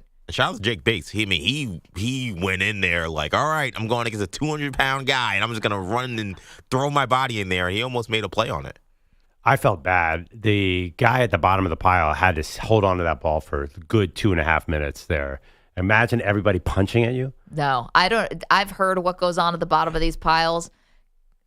Bill Romanowski used to do the nastiest stuff down there. Just dirty. Yes. Twisting things, pulling things. I use the word nasty specifically. Yeah. Body parts. We don't want to anatomy. know. I think I know where some of the things you're saying. Yeah. And no, it's bad. I can't do that. Not today. Not on a Monday morning, EJ. Perloff's not ready. Bill Romanowski at the bottom of a pile. Gross. 855-212-4227. So you have a question out there. Who was most impressive yesterday in their win. Also, if you were on the losing end and your team did something stupid, we actually are going to debut a new segment today dedicated to that. We're calling it Dumb and Dumber. We figured that just fit. George is in LA. We'll go through all the stupid plays of Sunday. Hey, George, how are you? Hey, good morning, Maggie, Perloff, and EJ. I'm fine. The Rams moved in the first place. To me, Seattle Seahawks are a fraud. Green Bay just dismantled them. That game wasn't even as close as it appeared. I think, like you said, attrition for the injuries, but my team, the Rams, are getting stronger, so we can go a long ways, and we would love to play Detroit again if we can get in the playoffs against them. Thanks. Yep. I mean, that's a great call. The Rams are looming in a big way because they have Stafford, Nakua, and Kupp, as you know all too well. I do. They have a tough game. They're going to the Jets. I know that doesn't sound like a tough game, but last year they were the same boat. They were super hot at the end of the year, came to the Giants, and almost lost that game. When they travel cross-country, they're a bit of an adventure. I don't want to see the Rams in the playoffs. They've won 7 of their last 9 games. As George said, they did take over first place in the NFC West. And, that's tough for Seattle because they had a 4-game winning streak last night. They get snapped by the Packers. You wouldn't have thought it. They didn't look as competitive as you would expect. 855-212-4227. Again, now that we know that Mike McDaniel had a baby 10 days ago, blame the baby. Yeah. The Seahawks are frustrating because they have all that offensive talent, but they don't really put together. That's a tough team too, because where are they going to get? What's their future? Like, Geno Smith's 31 years old. Is he their quarterback? They feel like they've been in this limbo. Maybe that's why we said earlier in the show there were a lot of Packers fans there, because I don't know if Seahawks fans are buying the future of that franchise. 855-212-4227. You're welcome to weigh in. Again, we will debut our segment Dumb and Dumber, dedicated to all the idiotic things that we saw yesterday. Players, coaches. I mean, it was a circus. But I was a baby. Maggie and Perloff want to watch the show. Come on in. YouTube.com/Infinity Sportsnet, Twitch.tv/Infinity Sports Network, and on X at Maggie Gray. And of course, you can leave a comment. You can listen to us on Sirius XM channel 158, the free Odyssey app, and across the country on our Infinity Sports Network affiliates. You're in a 5-minute break.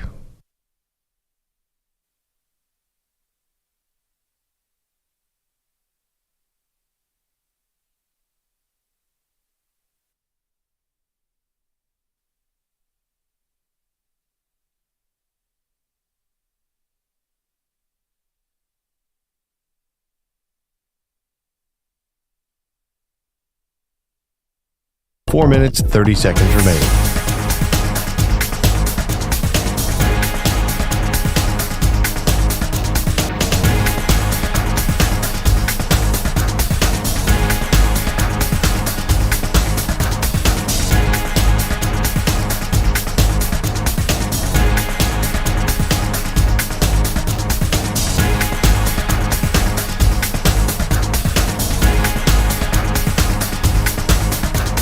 Four minutes remaining.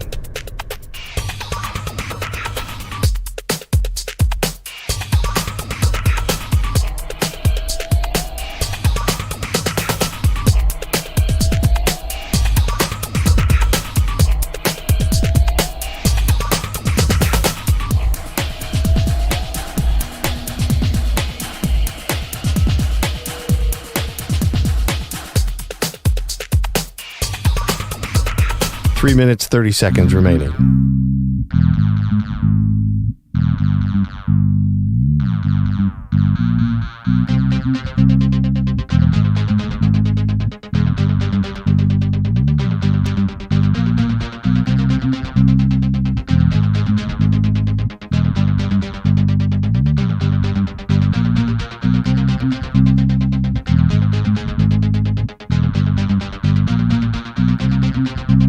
Three minutes remaining.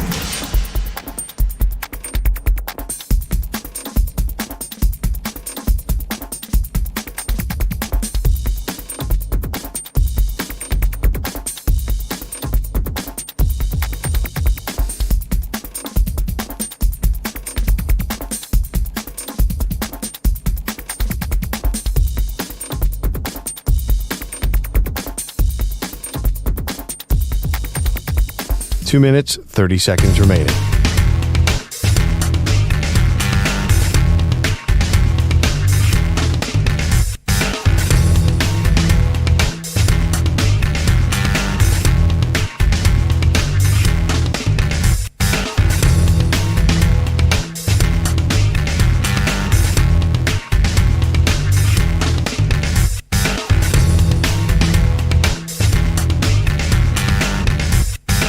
Two minutes remaining.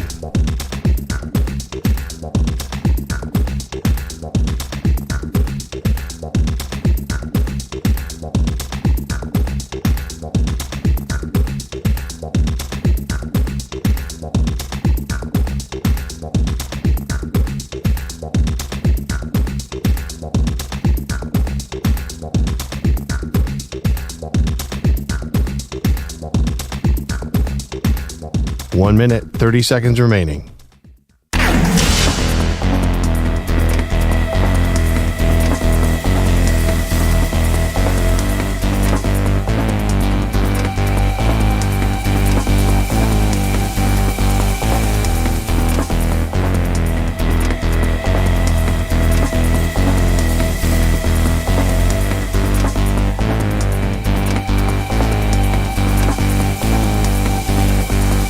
One minute remaining.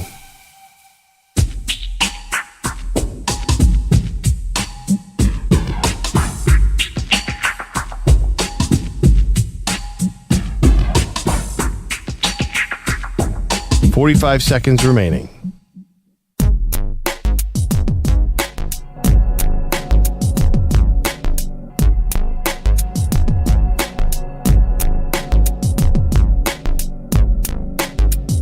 $30 seconds remaining.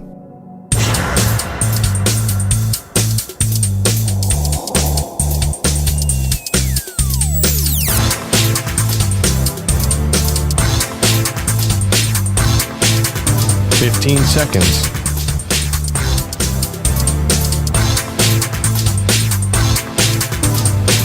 Break ends in 5 seconds.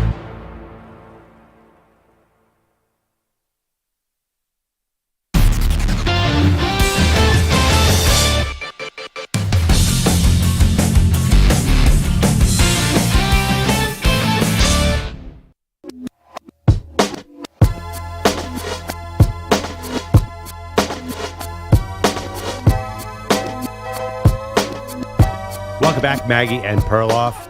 Wild Sunday in the NFL. You can give us a call about your team, 855-212-4227. It's actually a frustrating weekend for a lot of fans because it was amazing, Maggie. The number of mistakes, the officiating mistakes, the offensive mistakes, the defensive mistakes, everywhere you look, somebody was screwing up. Yeah. Either your team was doing something awesome, like making a statement win, like your Eagles or maybe my Bills or like a Tampa Bay Bucs team or something like that, or there was just downright meltdowns and just dumb decisions. So dumb, we have to introduce a new segment called Dumb and Dumber. We're leaning in because we couldn't believe what we saw yesterday. And why don't we start with the Lions? Should have been a lot better yesterday. They're in panic mode. They're down 10 with 12 minutes left to go against the Bills, and they attempt the onside kick. Here we go. 12 minutes to go. Onside kick. Ball bounces around. Is picked up by Hollins, and he's running with it. Hollins tackled down at the 5-yard line. I mean, the Bills score. Ray Davis touchdown to end that drive. Dan Campbell panicked Perloff, and it cost this team. Yeah, I mean, listen, their defense was so bad. I can almost give him an excuse, but he is going to murder that team when it gets down to it. But I could outdumb that. Okay, go. That's easy. The Titans-Bengals was the dumbest game ever played in the history of football. So 10 turnovers, 25 penalties. Hasn't happened since the Green Bay Staleys in 1924. No, I'm making up that number. It was the last time since 2000 that's happened. Now, Mason Rudolph came in for the Titans and was torching the horrible, horrible defense of Cincinnati. But the Titans just could not help but turn the ball over again and again and again. And the Bengals just had so many stupid plays of their own. And so the coaches, Brian Callahan and Zach Taylor, are best friends. Because Zach Taylor played for Brian Callahan's dad. And I think both of them have completely undisciplined teams. I don't know what the future is of either of them. If I was either of those coaches, I would be nervous in the offseason. The Bengals are not playing up to Joe Burrow, and the Titans are a total disaster. They should have gone to Mason Rudolph from the first snap of the first game. The fact that they keep on going to Levis is totally ruining them. We're going through some of the dumb plays of the day. I think I can top that. I see your Bengals and Titans, and I raise you a Indianapolis Colts who have multiple stupid plays from yesterday. Can we play Jonathan Taylor first on this one? Do you want to do Jonathan Taylor first, and then we'll go to the other one? So here's Richardson, who was just 6 of 17 throwing in the first half. Taylor breaking away. Taylor, touchdown. We've seen this happen more than once this year. The player's not breaking the plane of the goal line. The ball comes loose. We see him let it go before it breaks the plane. We have a fumble in the field of play, and we all know now that a fumble in the field of play rolling through the end zone, out of the end zone, the result is a touchback. We clearly see him dropping the football before it breaks the plane of the goal line. I mean, oh my gosh. Thank you, CBS. I still don't know if Jonathan Taylor actually did drop this ball before he crossed the goal line, even though I've seen 50 replays. But either way, this is one of the dumbest moves possible. And for a veteran like Jonathan Taylor, who's getting paid, an easy $10 million a year for running backs, which is pretty good. Come on. But that wasn't it. Pearl, there was another idiotic play in this game. Oh, yeah. The double pass, this is what it sounded like. Quads to the right, 4 receivers right. This is going to be a double pass. They throw it, complete it, throw it back to Richardson. It's going to be intercepted. Intercepted, Nick Bonito. Bonito to the end zone. Touchdown, Denver. And we get the patented Marshawn Lynch, grab your junk going into the end zone from Nick Bonito. But that was A.D. Mitchell on the double pass, who took about 4 adjustments of the football just so everyone in the world knew exactly what he was doing. And, of course, it got picked off. I'm just here so I won't get fined. It's just, oh, gosh. I felt like we were all fined yesterday watching that game. Yeah. Anthony Richardson, not good for the Colts, but part of the reason is every target to A.D. Mitchell is a disaster. That guy does not belong on an NFL field right now. You know what's funny about the Jonathan Taylor fumble? They were going to win that game. I'm telling you, they were in total control of that game, and they would have gone up by, I think, 10 at that point, and the wind just went out of their sails. They were terrible after that play. Richardson got rattled, Anthony Richardson. The only thing I can challenge for dumber is that was very, very dumb. Did you guys see, and I should have called for the sound, the play where Lamar Jackson breaks through against the Giants? Defensive line is scrambling. Looks like he's going to get a 40-yard gain. His pants start falling down. So he slows down to pull up his pants. The Giants still can't. He's going 1 mile an hour. The Giants still can't tackle him. As he's running around on one leg trying to pull up his pants, he squirts for another 15 yards as the Giants defenders are so slow that he actually stopped to pull up his pants mid-run. Andrew Bogusch is in the room. I don't know if you saw that play. Like, what is the matter with the Giants? The guy stopped, did a wardrobe adjustment, still ran for another 15 yards. Yeah, I stopped. You said Giants. I stopped listening. Yeah. I didn't watch 1 second of that game. Manny's wearing his Giants gear today. I call that, and I will raise you any offensive, defensive, or even special teams play by the New York Giants. That was the worst play that I've seen on Sunday. That team stinks. But I have a little bit of issue. This is the second Ravens player who's lost his pants mid-play. Yeah, Derrick Henry mooned the nation early on. So somebody in the equipment room, I don't know if George Costanza is running this equipment room, they better get tighter pants, because if this happens in the playoffs and Lamar, I don't think Lamar's going to pull up his pants if it's a playoff game. So we're going to see a lot of Lamar. Drones and moons in Jersey, huh? I didn't watch this play as much as Maggie watched the Taylor fumble, but were his pants actually falling down? He said he felt a breeze on his butt, but you don't see skin. Wait, which one? With Lamar. No. He, is that what he said? I didn't even see. Yeah, he said he felt fresh air on his back. No, he pulled it up. But were they ever falling down? he saved it. If he didn't pull it up mid-run. Because we've seen some nudity. I didn't see that yesterday. Well, it's one thing when you get tackled and somebody grabs your pants and it goes down. It's another if you're just sort of running. That's an injury risk because if they run around your ankles, you could trip. Like my kid like a when sack he's race, yeah. like my kid when he's exiting the bathroom, like I'm done with his pants around his ankles. Yeah, that could have been Lamar. I mean, listen, he probably still would have gone for another 16 yards against the Giants with his pants around his ankles. You know what the Giants defense is like in a superhero movie when it's just the henchmen, like the faceless henchmen who are trying to grab the superhero and can't even get close? Thank you. No, I know. Courtesy I actually know laugh. what you mean there. That's a good point. But by the way, let's not discount how bad the Giants' offense is too. No, please, let's go back there. It's not just the defense. We got one more for you. This would be dumb plays, but they end up winning the game, so I guess it's fine. With the New York Jets getting all the way down to the goal line, but instead of burning the clock and winning on a game-winning field goal or burning clock and winning on a game-winning touchdown, they just scored the touchdown. This is the Jets and the Jags this season, and they're going to let them score. Not so sure that's necessary because now you. That makes no sense. Thank you, Mark. Telling me there's a chance. And Chris Myers, who was on our show last week. I actually like the move because there's no way that Jets field goal kicker was kicking the game-winning field goal. It would have missed by 40 yards, EJ. And That makes no that's true. sense. I mean, honestly, can the Jets be smart enough to risk, we'll run down the clock? They would have either fumbled the snap or something. Like, the Jets are in no position to turn down touchdowns, Maggie. I'm not sure I agree. Aaron Rodgers can't engineer a simple run the clock out and win the game, then he should retire. He should retire on the field. It's not him. It's the helmet. It's the Jets. He's a bum.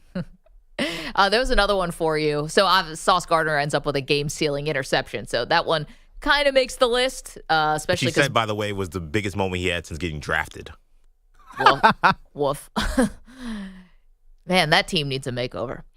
One other one, but there's not a lot of sound for this one. The end of the Commanders New Orleans Saints game, Perloff. According to the pool reporter with referee Sean Hockley, the clock stopped inadvertently at 9 seconds. It was mistakenly stopped. The clock should not have stopped, and it's not reviewable. So there you go. But so what was a furious comeback by the Saints. Fell. But 1 I think point the short. Saints would have gotten another play anyway. I'm not sure. I have to look at that because I was watching that game closely because I wanted the Commanders to lose because I do not want to see them in the playoffs if I'm an Eagles fan. Mm-hmm. I think the Saints might have gotten another play anyway. The only reason that we were there is because the Commanders have another iffy field goal kicker. So this is a bit of a mess. That game was crazy. The Commanders blew them out, and somehow Spencer Rattler comes in and gets hot. And again, I know that was a big mistake. I don't know if that determined the outcome. 12 fourth quarter points for the Saints, and they end up losing 20-19. But the clock operator gaff, certainly one that stands out. Yeah, I mean, if you guys were the Saints coach, the interim coach, would you have gone for it? It's 20-19, no time left. Do you go for two? You got to. You're home. I would. Definitely. You would? Commanders. I would have went for it. I think he made the I don't know. I feel like Spencer Rattler had no prayer on that 2-point conversion. He just got him into the end zone. Yeah. I know. It just I knew that play was going to bomb. It was a crappy play, but you had to go for two. Yeah, I guess so. Why not just go to overtime? You're the hotter team. You're home. Yeah, and no, but you're the losing team for the season. Ended there, and really, and to borrow EJ's tank commander, that's the perfect scenario. Absolutely. You do everything you can, you make the right decision, and then it fails and you lose, and there's no complaints. Yeah. Okay. Because you definitely need another quarterback. Excellent tank commander move by Rizzi there.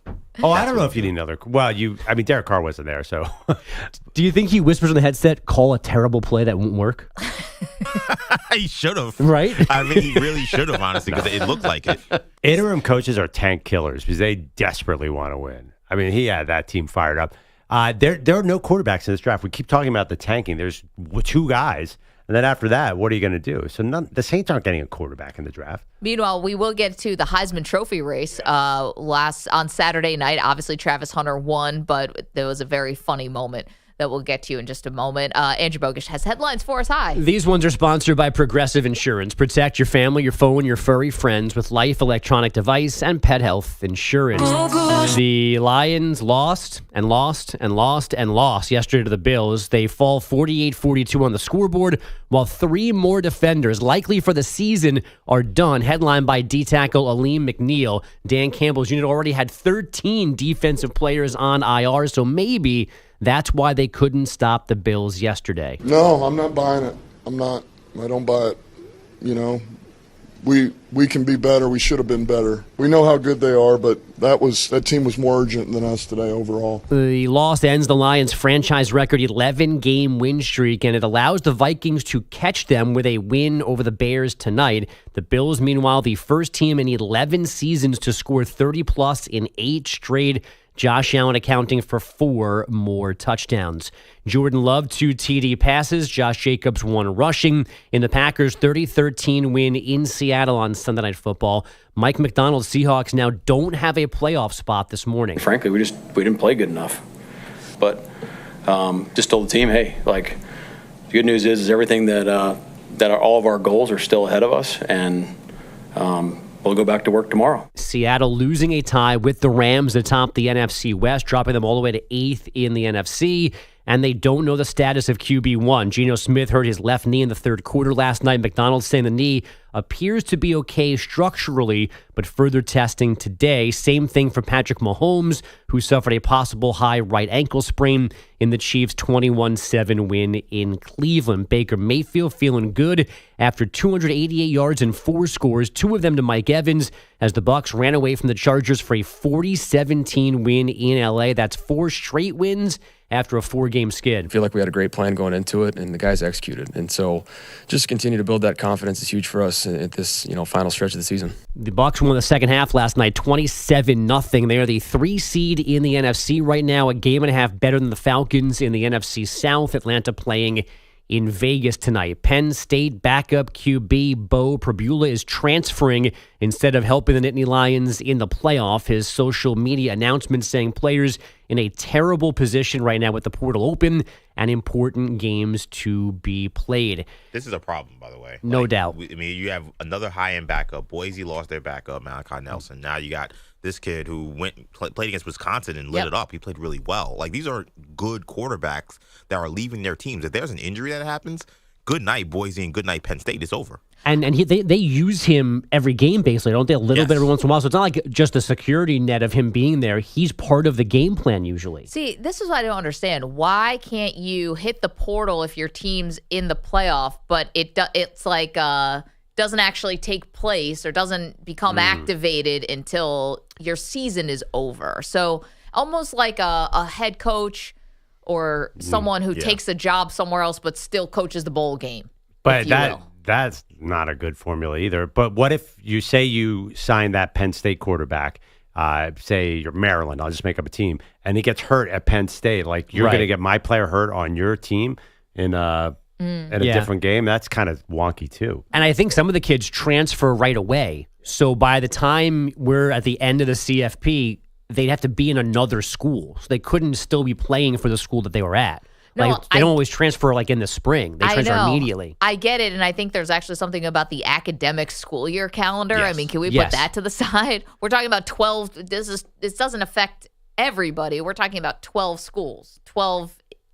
Can't you make a special dispensation? I guess the problem becomes those guys may not have a spot. Like, if you're this kid and you want to go to a certain school and they're looking at multiple quarterbacks, they might not want to wait around for you. I get it. That's what I'm saying. I think there should be a special dispensation where you can have your intent to transfer that doesn't become fully activated until after you're eliminated. I don't know, something. I mean, they got to just move the. To me, they got to move the calendar back. Or just move the portal. Yeah, like this. Like, nobody should be allowed to move anywhere until all college football games are played. Like, period. If your team lost in the end of the season, and you're 5-7, you have no bowl game. Too bad. You got to wait a couple months. Like, it's not that big a deal to have these kids, even with the academic calendar, figure out, okay, after January 13th or whatever the national championship game is, all right, now it's free agency. Okay, just like it is in college, just like it is in the NFL. But think about it. Remember the UNLV quarterback from earlier in the season decided to shut it down. I guess he couldn't technically hit the portal, but he shut it down Yeah. to save one of his years of eligibility. Yeah, he didn't change schools. Right, so he stayed there. I guess that's a little different. Yeah, he can do that. He can do whatever he wants. You want to not play, you can not play, but you're not going. Nobody goes anywhere. Like, But to this Perloff's is point, getting crazy. you could have a guy just say, I'm not going to play because I'm intending to go to, NC State or something. Well, maybe if you didn't have this totally phony baloney NIL system, you had actual contracts and you were terrified of the players unionizing and you were acknowledged that you're a pro sport, this would all be fixed. But of course, they're trying to extend the lie as long as they can about all this crap. By the way, the 12 teams that are in there, I'll bet you we were lucky this year that no starting quarterback sat out. I'll bet you eventually that's where it's going to lead because they're all going to want raises. There are 12 quarterbacks in this thing. They're all like, well, you know what? I'm in this final 12. Give me a raise or I'm going to sit out at some point. I would think their NIL deals might be tied to postseason appearances, though. It's like, all right. I don't know that they're set up that way. I think they want them to be. Right. I think schools actually would like the ability to be like, hey, if you score this many points or throw this many touchdowns, you get an extra whatever. Like, they want it to be a real contract with incentives. I'm a little, I feel like I can feel myself being a hypocrite about this because not the college football playoff necessarily, but when I heard that Shador and Travis Hunter were going to play the bowl game, which, by the way, we'll see if they do. Yeah. I'm like, why would they do that? I mean, Cam's going to play too. Idiotic. It's so stupid. Like, don't do that. Put yourself in harm's way. By the way, when they were setting up the NIL contracts for Curtis Rourke at Indiana and Kevin Jennings at SMU, I don't think they were thinking about the playoff. They're like, well, Curtis, if you're in the national title game, and Kevin Jennings didn't even have the job to start the season. Like, it'd be great. Like, we'll give you $1 million. Like, they just think because they had no expectation. Like, sure, we'll give you half the state, whatever you want. And here they are. By the way, $1 million. That was a Dr. No, I know. Dr. Evil put here $1 million of NIL money. Whoa. Does Indiana have $1 million to throw around? They better. If maybe. I don't know. Now they do. Now it costs $5 million for a starting quarterback, but that's not a lot of money anyway. You watch a college football game. There's 17 Microsoft Dr. Pepper commercials. Somebody's getting that money. Sorry, I'm off my soapbox. Microsoft Dr. Pepper, like they're the same thing. Yes, they're multi-billion-dollar corporations who are running 9 ads for every 3 college plays, and the players are not getting enough money. Oh no, I thought you just like sort of. It was like it's a like they have it's a combo? computer that tastes like Dr. Pepper. Like the Taco Bell Pizza Hut. Yeah. Yes. What a combo. It's the most commercialized sport too. Wait, you guys forget how many commercials are in a college football game. We have not forgotten. A college football game lasts 5 hours. We will be reminded on Friday night. Don't worry. I have not forgotten anything. I know. It's like, we got 4 plays without a commercial. Huzzah. By the way, there's nothing worse. Is completely random. There's nothing worse than ordering a Pepsi and getting like a Dr. Pepper. Like it happened to me this weekend. Dr. Pepper is the best. No Dr. Pepper. Wait, what are you talking? Dr. Pepper is the number 1 soda on No, earth. but if you order a Coke or a Pepsi and it is Dr. Pepper, that is not good. Oh, you think that's the worst way an order can get messed up? Yeah. What a life you live. Oh, that's terrible. It happened to me on Friday night. I'm like, come on, guys. Like Dr. Pepper, I gotta want it. Like that's a strong taste. Mm-hmm. And does that happen a lot? Yeah. Were you in a bar? No, I got ordered like DoorDash or Uber Eats, and they sent me I ordered a Pepsi, which that's why I was so confused. I'm like, how do I get a Pepsi and I get a Coke product? And it comes back and it's Dr. Pepper, and I'm like, I don't know. I think that it's pretty high up there. Wait, can we wrong orders? Can we throw out a poll or maybe just what's better, Coke or Dr. Pepper? I think Dr. Pepper runs away with that. Ryan Hickey has told me multiple times that Dr. Pepper stinks, as is Connor Green. So I think you'll find some detractors of Dr. Pepper. I love the pep. Oh, Perloff's addicted. I'm sorry. You It's have the a best Dr. soda. Pepper problem. There was a national poll out that Dr. Pepper is now considered the number 1 soda in America. He's my PCP. I'm sorry? Dr. Pepper, yeah. Dr. Pepper, he's my PCP. Mm-hmm. Good you can acknowledge that. We've got a support group for you after the show. There's like way worse mix-ups, though. Yeah. There's way worse or delivery mix-ups than that. That are likely? Because this is like a likely one to me. Like people just don't it's brown. Here you go. And it's not the right thing. That happens. It's happened to me a lot. I don't know. So I had a weird mix-up on Friday. Ordered pizza for the family. For me and my wife, ordered half peppers and onions, half plain. And it came all peppers and onions. And because I have 2 kids, they were like, I'm not eating that. Yeah, they probably cried. So I called the place and like, okay, well, our bad. A guy shows up with a full plain pie, which was very nice of them. And he goes, okay, give me the other pie. I'm like, Huh? He's gonna exchange it. I was like, you can't take food. And he's like, did you pay for this? I'm like, no, it's a replacement. Okay, well, give me the other pie. I'm like, no, half of it was only half wrong. I can give you 4 slices back if you want. And he's like, ugh, and he just walked away. Why would you want the food back? You can't take it back. Right. You can't take food back that's been in my house. He was gonna eat it in the car. He wasn't gonna take it back and serve it to somebody. Maybe. Yeah, but what if Bogusch did something to it? He's already a disgruntled employee. That's a stupid I delivery was driver, stunned. man. Amateur hour. I want the pizza back. He's like, where's the other one? I'm like, it's half eaten. Do you want it? He's like, they told you to keep it? I'm like, yeah. He's like, and he just left. Oh, man. All right, 855-212-4227, the worst delivery screw-ups that exist. I've got a different type of screw-up. We'll tell you about that later. Another thing, who's serious and who's unserious when it comes to making the playoffs? We'll tell you about that next. You're in a 5-minute break.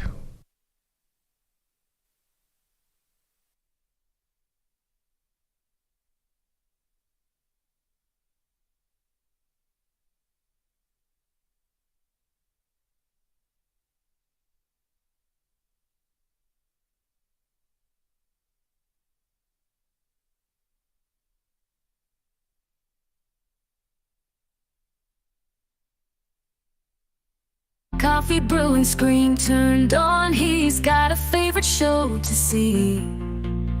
The Maggie and Perloffs. Pine Needles wakes up at dawn. Coffee brewing, screen turned on. He's got a favorite show to see. The Maggie and Perloff Symphony. Oh, Pine Needles are tuned in tight to Infinity Sports Radio. Maggie and Perloff, your daily delight. In their words, you find your life. From highlights to the breaking news, every take you can't refuse. In the chat, he's always there with comments, questions, wisdom to share. Oh, Pine Needles, you're tuned in tight to Infinity Sports Radio every night. Maggie and Perloff, your daily delight. In their words, you find your light. When the games get tough and the stakes are high, Pine Needles knows where to rely on the voices that break it down. Maggie and Perloff never let him down. He's got a playlist all saved up, from epic wins to the close-up. Loyal viewer through and through. Pine Needles, this song's for you. Oh, Pine Needles are tuned in tight to Infinity Sports Radio every night. Maggie and Perloff, your daily delight. In their words, you find your life. So here's to the fan, always engaged with every comment, every page. Pine Needles, you're the heart and soul of the Maggie and Thomas. Pine Needles wakes up at dawn. Coffee brewing, screen turned on. He's got a favorite show to see. The Maggie and Perloff Symphony. Living life in 20-second views. Scrolling through, he's got no time to lose. Maggie and Perloff, Daily's keeping score. YouTube's his love. He's begging for more. Double tap, clicking on that video. From sunrise to sunset, he never lets it go. Maggie snappy, Perloff's got a glow. Daily's hooked, he's looking for the show. Chasing trends, Daily's on a quest. Comments pouring in, he's one of the best. From every corner of the internet's reach. Daily's voice.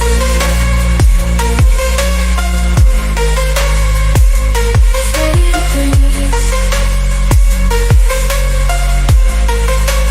Ready to breathe. Reach it to preach.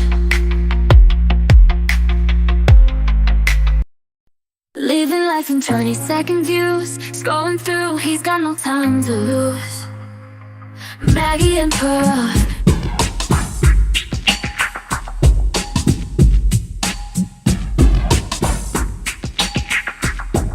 45 seconds remaining.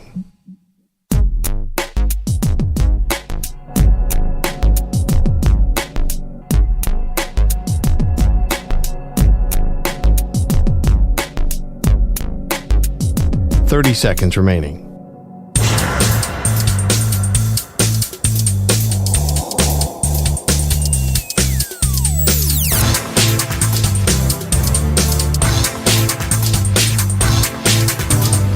Seconds.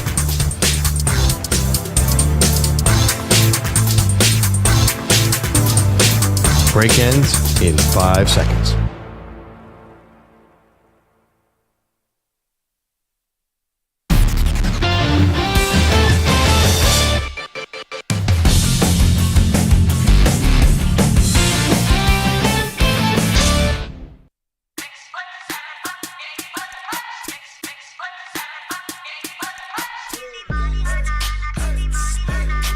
Welcome back. MVP, Maggie and Perloff with you, recapping a massive weekend in the NFL. So many playoff implications. We'll get back to it in 1 second, Pearl. But Travis Hunter won the Heisman over the weekend. So congratulations to the two-way Colorado Buffalo star. And it wasn't a lot of drama. Well, it turned out to be crazy close. Did you see the final number? I did not see the final number. I saw the betting odds were so heavily in his favor. I know. And then Ashton Genty, our guy, made a run. It was the final total points was 2,231 for Hunter, 2,017 for Genty, the closest race since 2009 when we talked about that when Mark Ingram beat out Toby Gerhardt. So for some reason, Genty made a crazy run. The new the voting system favored him. Hunter got tons of first place votes, but Genty got all the seconds, so it was really, really close. Right. I don't know why some people weren't into Travis Hunter. That he got probably left off some ballots. Which is crazy. I don't want to speculate that that's just like Deion backlash or something. Think so. But it's ridiculous because you can't judge the kid by the head coach. Anyway, it was Travis Hunter goes up and makes a speech, got very choked up at a moment when he was talking about his father who wasn't at the ceremony. But this was a funny moment when Travis Hunter shouts out the rapper Lil Wayne who was sitting in the front row. Wayne. You don't know how you came into our life, man. My fiance love you. I ain't learned none of, I didn't know none of your songs until she let me know, because I don't listen to music. She let me know. She told me, you got to listen to this. If you don't listen to music, listen to Wayne. This is kind of funny. You inspired me. I had no idea who you were.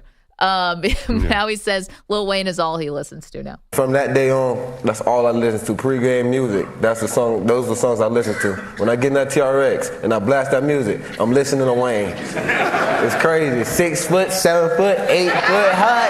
That's my song. I'm telling you, man, that joint's crazy. I respect you for coming out here, coming to support me, man.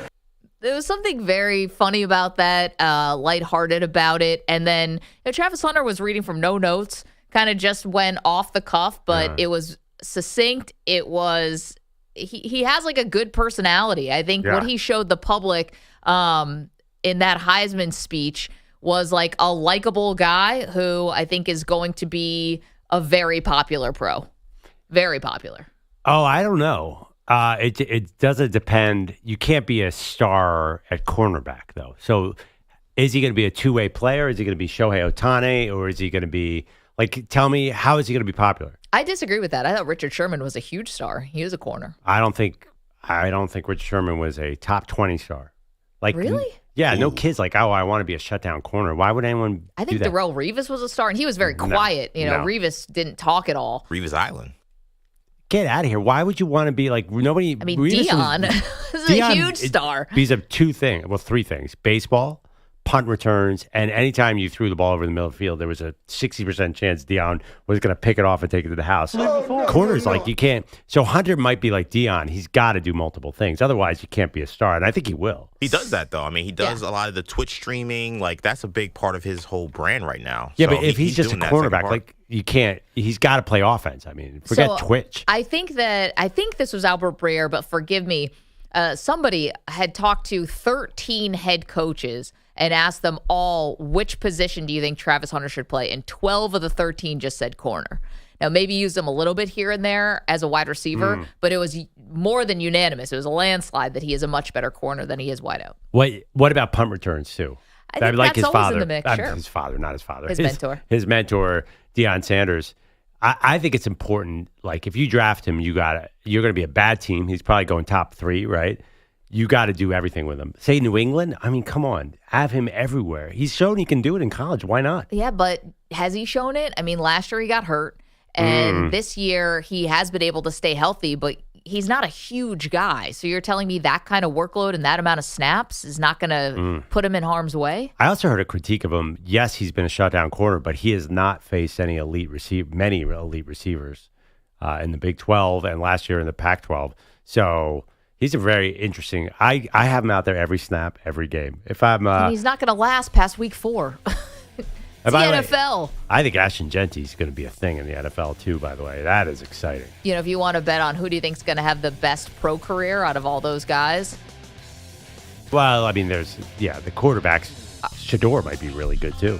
Yeah, of course. 855-212-4227. Okay, lots more NFL to do, playoff implications all over the place. And why did so many coaches make dumb decisions yesterday?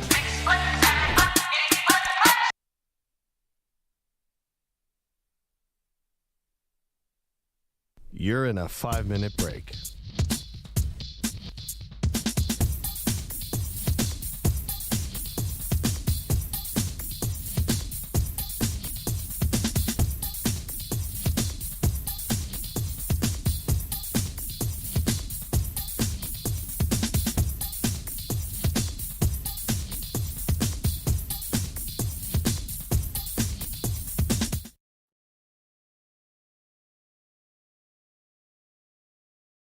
Rolling through the tube, watching Maggie and Perloff, getting in the groove. Found a viewer in the chat, his name's Delta 9 Brian. Spitting fire comments, he's the #1 fan. Got his fingers moving.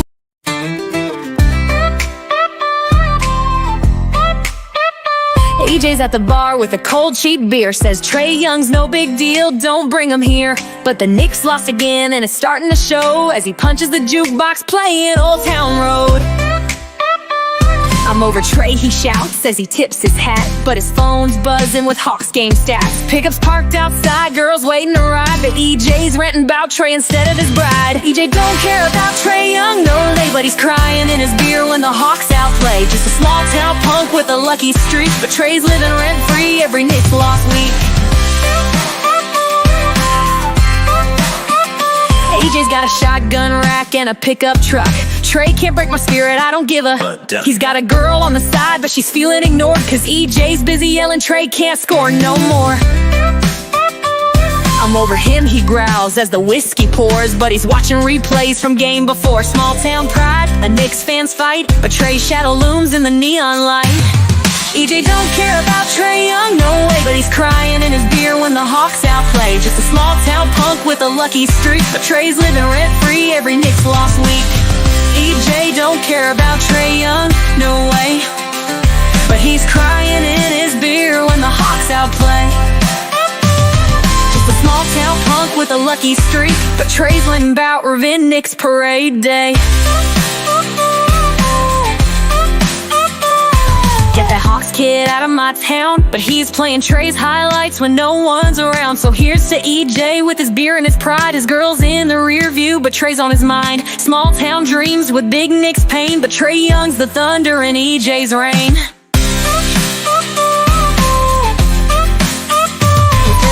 Punk with a lucky streak, but Trae Young's the thunder and EJ's rain.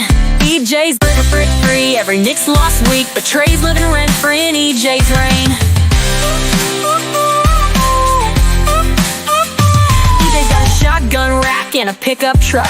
Trae can't break my spirit, I don't give a. He's got a girl on the side, but she's feeling ignored, cause EJ's busy yelling Trae can't score no more. Shotgun rack and a pickup truck. Trae can't break my spirit, I don't give a. He's got a girl on the side, but she's feeling ignored, cause EJ's busy yelling Trae can't score no more. EJ's got a shotgun rack and a pickup truck.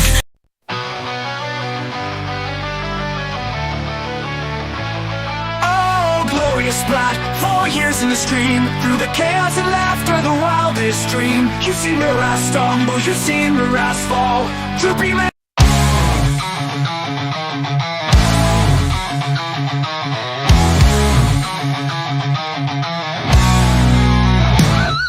There's a YouTube legend, better take note. Jamie's in the chat and he's ready to gloat. Calls him like he sees him, don't need no filter. Two bum clowns, no knowledge, can't build a winner. Maggie and Perloff, nah, they're just noise.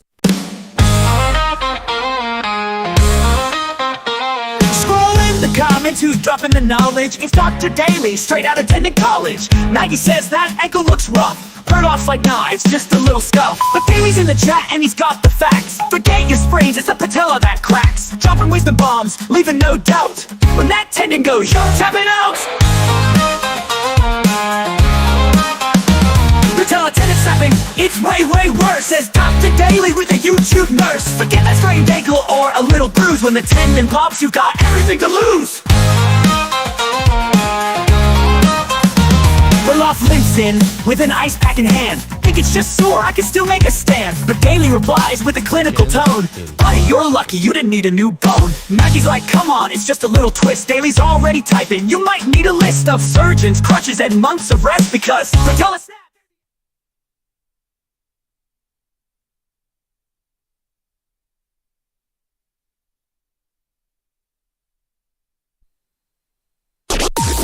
Maggie and Perloff on the Infinity Sports Network. Hurts in the gun. Barkley to his left. A.J. Brown out to the far side by his lonesome. Hurts this time backs up. Looks, fires complete. A.J.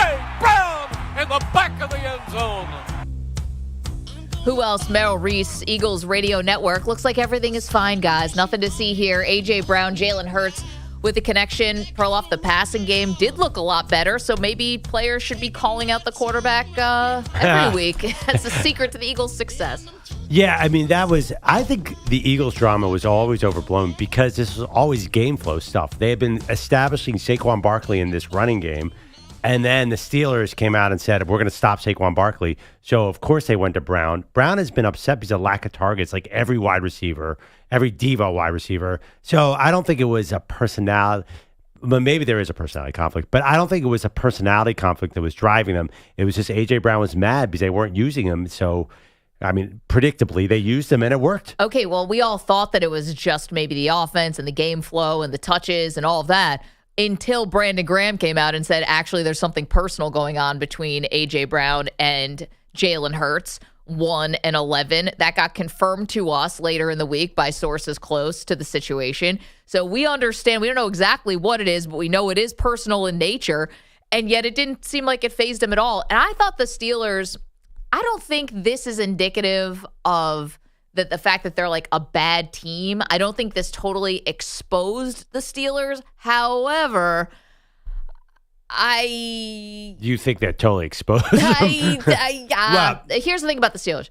You are up on them by more than 10 points, and I know they did come back in the first half, but they should have been way more competitive in this game considering they were gifted 2 turnovers in the first quarter and then couldn't do jack squat off of them.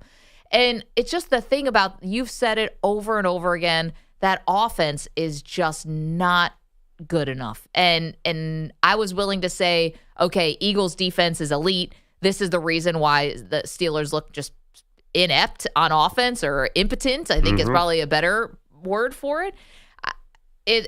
I just fear for them if they get into the playoffs and they're all of a sudden down by 2 scores. I don't think they have an ability to come back. At all. Well, they had this run against very easy defenses, Cincinnati, Cleveland, Baltimore, Washington. This was the first good defense I've seen in a long time. And I didn't think they looked terrible. TJ Watt was limping around. And obviously, he's their MVP. It's not even close. Yep. If you take him off the field, they do one little tricky thing that makes them dangerous. If TJ Watt's healthy, they contain running quarterbacks. Jalen Hurts tried to run last night, couldn't do it. They've obviously... He fumbled at one point? Yeah, they've tortured Lamar Jackson. Mike Tomlin has Lamar Jackson's number. So I think your Bills are a running quarterback team. You know, say what you want about them. If Josh Allen scrambling is a secret weapon, I think that'd be an interesting matchup. Maybe that actually, I think it's the one team in the entire NFL that might be able to contain Josh Allen. The question is their offense enough? And I don't think so. I don't think they're scary right now in the AFC. I think a question in the NFC is who is the best team in the NFC? Is it the Eagles or is it the Lions? Because obviously the Lions lose to my Buffalo Bills yesterday. Their defense continues to take hits. Ali McNeil is going to be likely out for the season. Also Carlton Davis. Obviously we know about Aiden Hutchinson. He's been gone for some time. And all of these crazy injuries on the defense, Perloff, I believe the nod now goes to your Eagles. Well, I appreciate that. And I agree with that, but I don't think you're asking the right question, really. Because I don't think it's just the Eagles and the Lions. I think the Packers are right there. I mean, right there. And I think the Rams, if they get in the playoffs, can beat any of these teams. And I think the Bucs are super scary. I think you have 5 teams that are really close in the NFC. So right now, I agree. The Eagles look like the best team because their defense is playing so well. And they didn't even need Saquon yesterday. That, to me, is the most encouraging thing about the Eagles. Saquon Barkley did nothing, and they dominated the game offensively with these long drives without Saquon. There's another part where I want to give the nod here to the Eagles. And you're right, the Packers, and we'll see what happens with the Vikings tonight. And they're playing Monday Night Football. I forgot about the Vikings. Playing against the Bears. Yeah. And there's other teams in the NFC. You're right, the Tampa Bay Bucs now have won 4 in a row. I get all that. But I always thought that Nick Sirianni would be the bigger liability than Dan Campbell because I've been such a Dan Campbell defender. But yesterday was unforgivable from the Lions head coach. Unforgivable. You are in a game where neither team can stop each other in the fourth quarter now, right? Like the defenses were just bleeding out. You're down 10 with 12 minutes to go, and with these new rules to attempt an onside kick, you can't surprise anybody anymore. So what happens? They declare that they want to have an onside kick way too early, by the way, and the Bills are able to put their hands team out instead of just a regular, kick return unit.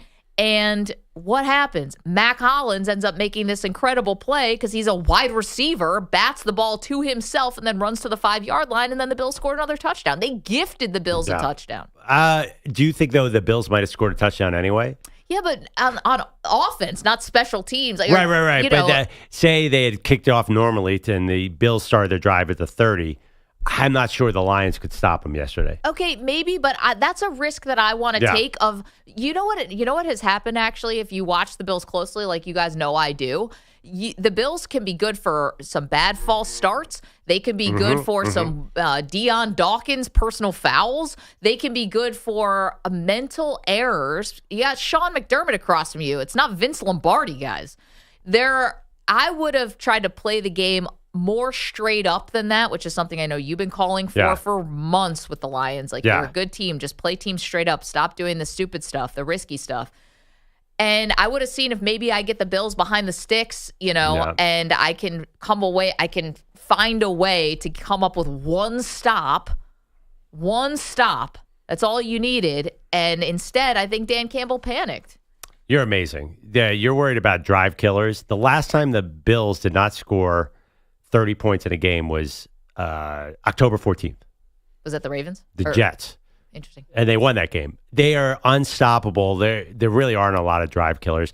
But, back to this topic about Dan Campbell sort of matching Sean McDermott in dumbness. I'm not sure. I think EJ said this earlier in the show. If you look around the league, the Eagles have Nick Sirianni. I don't know that there are these strong game managers around.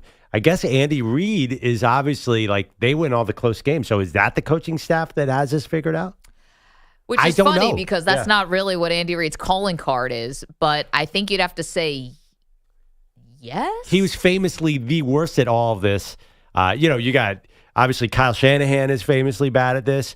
I don't know. Is Sean McVay maybe better? I'm trying to think. I don't think of him as a game manager. I think of him as an offensive guru. I don't know, Maggie, that Sean McDermott's any worse than anyone else. Oh. That's what I'm trying to tell you. Well, we know Dan Campbell. I mean, this one, I thought this was particularly brutal. And again, I'm somebody who's defended him in the past to say, hey, this is their identity. They go for it. But the onside kick at that point, 3 minutes into the fourth quarter. Now we're going to see a Detroit team that is desperate and cornered because of defensive injuries. Is he going to get more aggressive? Probably. Yeah. And what was interesting yesterday is definitely how the Bills, who maybe they lost a lot of guys yesterday in the secondary. How they were able to stop the run for the Lions. They shut down Montgomery on the few carries he did have. Which is crazy. So they had 15 carries, Detroit, as a team for 48 yards. This is what happens. You can't afford to get off to a slow start. The Bills scored on their first 3 drives, scored touchdowns, and now you're just playing from behind. And at times you have to abandon the run game. And it's a problem because, like, the good thing about the Lions is they have this quick strike offense, and that helps their ability to come back. But the bad thing is that because your defense is so banged up, you kind of want to kill some more clock, Like, you can't control the game if your defense is this battered and bruised, and if you can't get your run game going, it just throws off your timing. It throws off keeping, getting your defense, keeping them off the field. And instead, the Lions, they can score in 55 seconds. Good for you. But then the Bills will take the ball for another 6.5 minutes. Absolutely. David Montgomery, 5 carries for 4 yards. And then I think he got banged up. That's a big deal. That's how you beat the Lions. You're right. They got control. Now, Jahmyr Gibbs is so special. It's unbelievable. Takes 20 people to tackle him. I'm an Eagles fan, but he's my favorite player in the NFL. I have no problem saying that. He obviously was a big weapon in the passing game yesterday. Not much in the run game. He's one of the secret weapons, but you're so right about the Lions. They have to protect that defense with a strong run game. And once you took that out, the other thing, too, the Bills are so impressive and their first 3 drives were so gorgeous yesterday. Yep. Almost like the perfect offense. I heard this narrative a lot. They are clearly much better without Stephon Diggs. Oh, interesting. I feel like that kind of got put to bed. I think for the Bills, at least, I think they've moved past it. What I would say is their front office deserves credit for they kind of shuffled out a lot of guys. It wasn't just Diggs. Now, they took the biggest cap hit for a non-quarterback in the history of the NFL to get him out. But they had a lot of captains that they said goodbye to, a lot of aging veterans that you maybe thought, all right, one more ride here, one more bite at the apple. And a lot of people thought they were going to take a step back because of all the leadership they lost. But instead, it was the smartest thing they could ever done. Well, the people were worried about it's got to be Allen's team. They were worried about the targets, though. They were worried about the lack of wide receiver talent. And I don't think that's a problem. It's the opposite. Now you have no idea where the ball is. Who was that guy they were throwing to yesterday? Ty Johnson. The running back has got over 114 yards receiving, which is crazy. And Amari Cooper was not even a thing yesterday. Yeah. I don't think he had one target. I forgot he was on the field. That's as our friend Albert Breer said, man, did the Bills do some tape study on the Lions' inability to cover running backs out of the backfield in the passing game, because that was almost unfair. The Lions couldn't tackle anyone. James Cook looks amazing, too. Is he like that every week? I'm asking because you follow so closely. No, he is. And I don't think he was like that yesterday. Like, I don't see him breaking every tackle. Well, the Bills just won the line of scrimmage, and he was able to, listen, the Bills were also doing this thing where on first down, they were getting 5 yards, 6 yards. I mean, you do stuff like that on offense, you're basically going to be unstoppable because you're always manageable. James Cook has been great, but they have a 3-headed monster running back room of Cook, and then they have Ty Johnson, who apparently is this massive weapon in the pass game, and then also Ray Davis, the rookie, who got some acclaim because he had a really heartwarming story about, he was homeless as a kid and a family sort of adopted him kind of blindside style. And he's been unbelievable. And I'll knock on wood when I say this. He's a rookie who doesn't fumble. I mean, oh, jeez. Why would you do that? Jeez. I got to be honest with the audience. It's like saying we haven't hit traffic yet. Oh, poor Bills fans. AFC Championship game. You already know what's going to happen in the fourth quarter. Oh, Manny, I'm going to cut your mic. Can we say earlier in the show, Maggie was saying, like, I think this Patrick Mahomes ankle injury might be a big deal. That's going to come back to bite you, too. Wait a minute. It's not about me. I have no influence on anything that happens. Oh, that's going to hurt you. All right, stay off that treadmill then. That felt really bad the moment it left my mouth. I knocked on wood, though, guys. I said knock on wood. He's a rookie who doesn't fumble. All right. We see it coming. By the way, the treadmill wasn't working. We don't even need Angela. I love Angela, the tarot card reader. I don't even need any tarot cards. We know how the Bill season's ending now. So we have Angela, the tarot card reader, came in before the season to try to predict what was going to happen. Do we want to fact check that? I remember she said that it was going to be a slow start for Rodgers, and then it was. She said it looked better at some point. I don't know when that's happened. It has. He looks way better. But she said at the end it was going to be a heartbreaking Yes, end. painful end. Which I'm like, so. what's been more painful than losing 5 straight games in the middle of the season? Not getting the number 1 pick. That's True. what's going to hurt you, EJ. Damn it. Now you're far from it. You guys can't even tank correctly. Look, Jeff Ulbrich did his job. Okay. Let's go My to tank commander did his thing. Adrian is in Maryland, wants to weigh in on Dan Campbell, the decision to kick the onside kick. 3 minutes into the fourth quarter, Adrian, have you ever seen anything like it?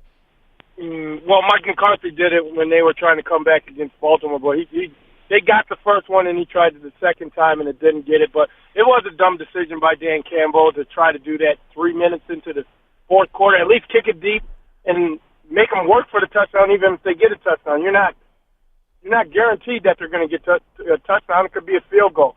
Also, I just don't want to hear the excuses as, oh, this guy's hurt, the Lions got everybody hurt, 49ers got everybody hurt. There's tons of teams out there that got people hurt, and they're still getting through it, and they're working through it. The Rams, Tampa Bay.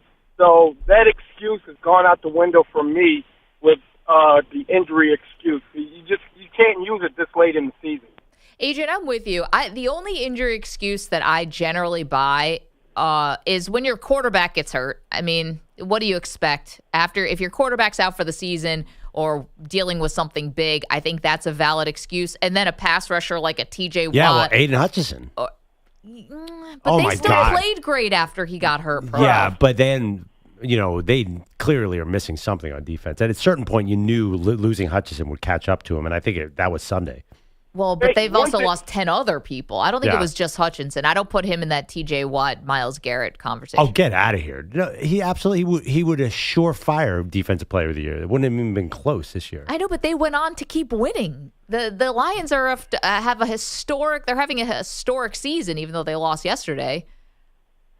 Also, Maggie, one more thing. I know you're watching the game. You're watching it intensely. Do you hear the difference in the voice and Jim Nantz of him kind of rooting for the Lions yesterday? You know what I thought you were going to say, Adrian? Did you guys notice something was wrong with their mics after halftime? Did anyone notice that? No. The mics got weird. I thought Romo was awfully relaxed in the booth. I was like, Tony, you're calling a major game just like talking to a friend, which is kind of cool in a way. I'm a very particular person of listening to the announcers and the play-by-play. And Jim Nantz just seemed like he wanted the Lions to win that game. Just some of the things that were happening, he kind of felt like he was rooting for the Lions. And don't sleep on the Vikings, everybody. That's the problem I have as well. The Vikings are only one game back. They could have won the game against Detroit in Minnesota. It was a one-score game. So everybody's sleeping on the Vikings, and they're going to actually, I think they may sneak in there for that 1 seed. Interesting. Lots on the line. Definitely. Adrian, thank you. Tonight, Vikings playing the Bears, and I have laid the 6.5. Absolutely right about the Vikings have a great chance to get that 1 seed. I don't know. Have to check the tiebreaker with the Eagles. By the way, I don't know if Jim Nantz likes the Bills, but there's a narrative out there that the officials like the Bills. That is definitely like floating around the internet that they if they run in the Chiefs-Bills game, the officials are going to be torn. I don't know if that's true. It does feel like, I don't know. That's going to be interesting because the key thing for the Bills, and I don't know if my Eagles ever play them, how do you officiate Josh Allen? Like, do you call the late hits or not? Or whatever they're called, or the roughing the passers? Because to me, when your quarterback weighs 260 pounds and is running over linebackers, there should be no roughing the passer in a game. But he's still calling for that flag on every single play. He does, and he gets most of them, I'll be honest, but a lot of them are just the helmet to helmet. I mean, you've got to call that, and they missed one early in the game yesterday. I didn't think the Bills got any egregious calls yesterday. I actually didn't think, you argue with this. I'm not sure that Amon-Ra St. Brown had that football, but. Oh, come on. I mean, it was he pretty. Had the football. It was pretty, but they err towards it's a drop now. Like, that's the call. They never say that ball was caught anymore. Almost around the league, unanimously, it's always a drop. The dude did the electric slide basically with the ball. Well, how many more football moves do you need? That was, I thought if Sean McDermott didn't challenge that, I would have had to start like a letter writing campaign or something to my congressman to try to get him out of the job because the Bills also hired like Terry McCauley. They hired the former referee to be on staff. I'm like, if this dude didn't tell them to challenge that call, fire him immediately. Well, by the way, are we sure for? that they didn't? Well, what I know it went to replay the assists. I mean, maybe they were going to challenge it, but they didn't get a chance to. Basically Romo's like, why aren't the Lions just running up and spiking the ball? And then they finally said, all right, or not spiking the ball, running a play. And then they finally said, all right, the referees have it. I think I have your answer about the Vikings. So if the Lions win out against the Bears, 49ers, and Vikings, they can still secure the number 1 seed, even if the Eagles win out too. Well, yeah, the Lions definitely have the tiebreaker because they only have 1 conference loss. Right, I'm not done. Yeah. The same thing goes for the NFC North race versus the Vikings. Win all 3 and you win the division. They have to think of this as a 3-game season is what I'm seeing here for the NFC So North who race. was the Vikings have 2 losses. I know one was to the Rams, right? What's the other one? Help me out here. They lost to the Packers, right? About the Bills? Or you talking about the Vikings? The Vikings. Yeah. I don't have that off the top of my I'm pretty sure I think it's Packers. Then why did they get the tiebreaker? Help me out here. Okay. They lost to Detroit. I know it's like a bad weather game. 30. So they lost to 2 NFC teams. Oh man, this is gonna be really fun because a lot of these teams play each other. We might have Week 18 might be playing you're in. So I really want the Eagles to get the number 1 seed because the link was a clear advantage yesterday for them too. Certain home fields make a difference. Yeah, you're talking about who gets calls. The referees are afraid to make calls against the Eagles in the link because they think the crowd's going to throw batteries at their head. As they should. I don't think Jared Goff wants to go to the link in the NFC title game. He just threw that in there and just smooth. Yeah, as they should as throw they batteries. should. Anyway, Jalen Hurts. Let's assault the officials. Like, what? That's just Philly. Philadelphians, ladies and gentlemen. How about Jalen Carter just smacking some dude in the helmet yesterday? That was the smoothest cosign of fan assault I've ever seen, and I appreciate it, Pearl. That was awesome. I'll tell you. Well, what about that giant Steelers tight end pancaking Darius Slay into the 3rd row for no apparent reason? Did you guys see that play? That was justified. What's that? That was justified. That was not. Oh, Payback. Is there? Whatever. Right now on X, who had the most impressive win in Week 15? Was the Bills over the Lions, Eagles over the Steelers, Packers against the Seahawks, or Bucs over the Chargers, which was the whitewash that I did not see coming? You're welcome to go to Maggie and Pearl, and you can vote. We should also do who had the worst loss of the weekend on the flip side of that, because there was so many stupid coaching decisions and so many dumb player decisions yesterday. It seriously was feast or famine. Either your team was playing the best game of the season or the inexplicable errors and mistakes. That's what Week 15 was defined by. And we'll get you some of those all-time dumb moves in just a moment. But first, we have this. All right, Maggie, we're so psyched for the holidays because we can ignore our family and watch sports. I got a way to make it bigger and brighter. Prize Picks, the best place to get real money action while watching your favorite sports. Over 10 million members, billions of dollars in award-winning. Prize Picks has made daily fantasy sports accessible. YouTube nurse, forget that strange ankle.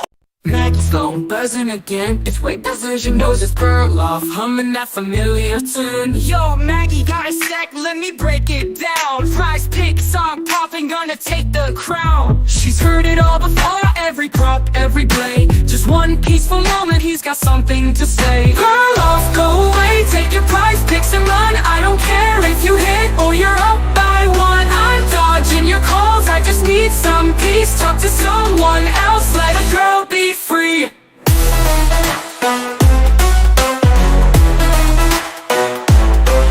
He's got stats on his mind, over-unders on deck. Calling Maggie again, like a human group text. Maggie, you're missing out, this is pure gold. Let's parlay this win, we'll be legends bold. She's got a show to prep, real life on the line. But here comes Perloff for the 100th time. Perloff, go away, take your Prize Picks and run. I don't care if you hit or you're up by 1. I'm dodging your calls, I just need some peace. Talk to someone else, let a girl be free. He's got got a show to prep, real life on the line. But here comes Perloff for the 100th time. Perloff, go away, take your prize picks and run. I don't care if you hit or you're up by one. I'm dodging your calls, I just need some peace. Talk to someone else, let a girl be free. He's dreaming of millions, she's dreaming of quiet. But Perloff's pitch, oh, she can't deny it. Maggie, just one more, I swear it's a lock.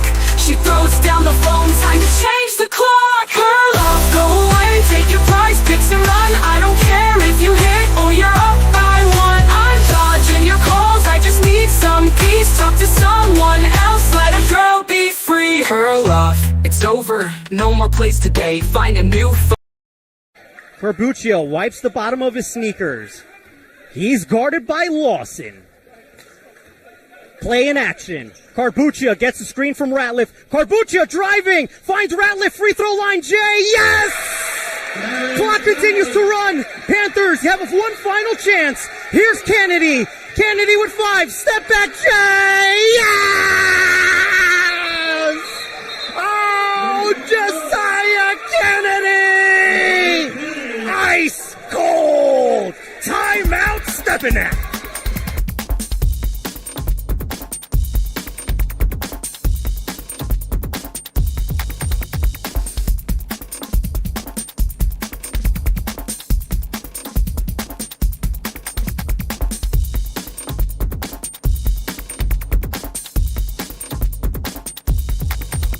Two minutes, 30 seconds remaining.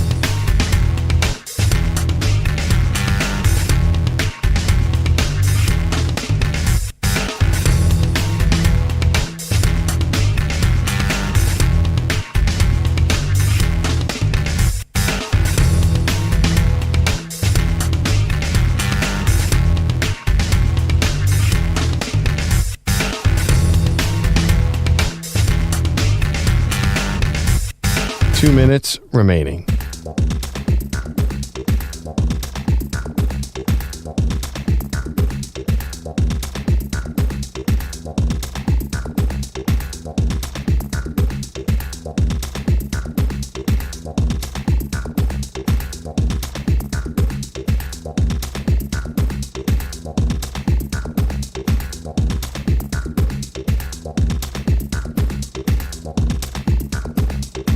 One minute, 30 seconds remaining.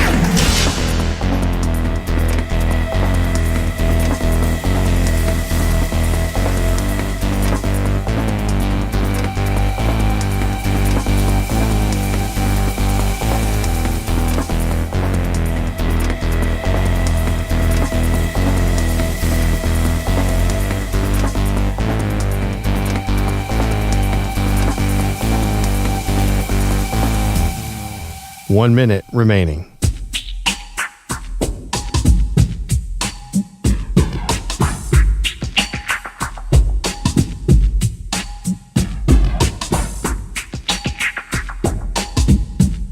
$45 seconds remaining.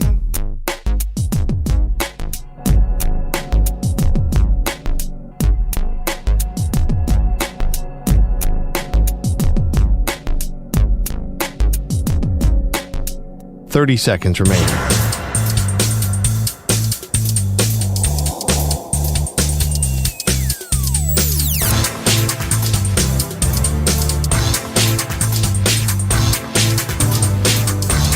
$15 seconds.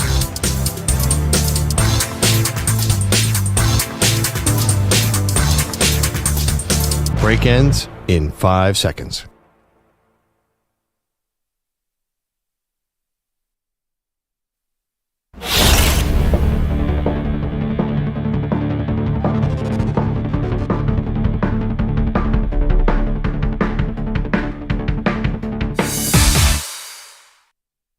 The M&P 500 on the Infinity Sports Network.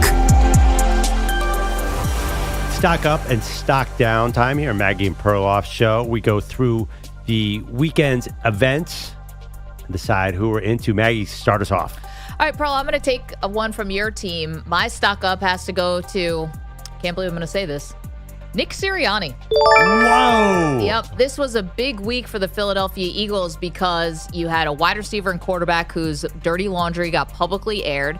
And Nick Sirianni doesn't call the offense, doesn't call the defense. He's the vibes guy. And so if they had come out and looked disjointed or not together, he basically would have been firing himself.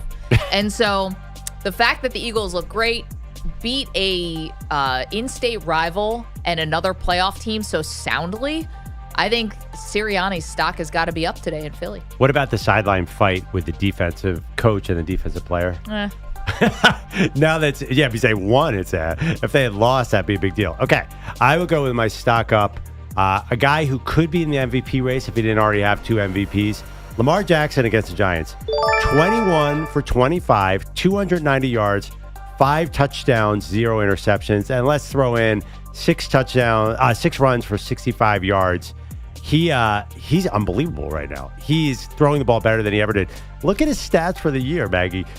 3,580 yards, 34 TDs, 3 picks. 34 TDs and 3 picks. That's like 2021 Ohio State numbers. That's crazy in the NFL right now.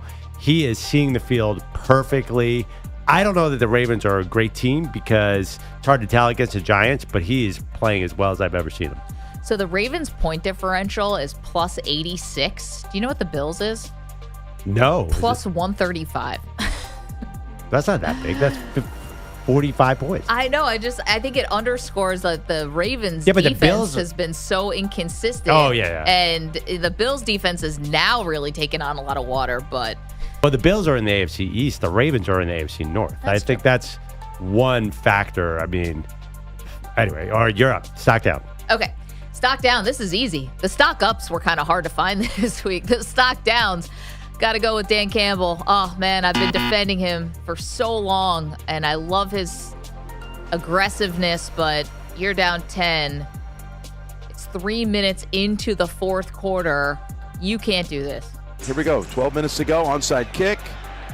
Ball bounces around. Is picked up by Hollins, and he's running with it. Hollins tackled down at the 5-yard line. Just an all-time backfire blunder. All-time. And I don't think I'm playing the result here, although I could. Playing the process. You went for this way too early in this day and age where you have to declare the onside kick. You cannot surprise anybody. They'll never see it coming. Everyone saw it coming, Dan, except for you. Dan Campbell, stock down. Okay. My stock down, I always have this guy's stock down, but now I want you guys to agree I was right. This is what this is about. Bryce Young is not good for the Carolina Panthers. He is not a starting level NFL quarterback facing a Cowboys team with nothing to prove. Finally, the Panthers are favored. First time in a long time. And he totally lays an egg because you know what? He's just not great. He got sacked a million times. 19 for 28, 219 yards, 1 touchdown, 2 picks. But a lot of that production that looks okay was after they were down 27-7. He's not good. And the whole team is not good. I don't know how we bought into them because they're playing some contenders and the contenders sort of took them lightly and they made the game close. They're a mess.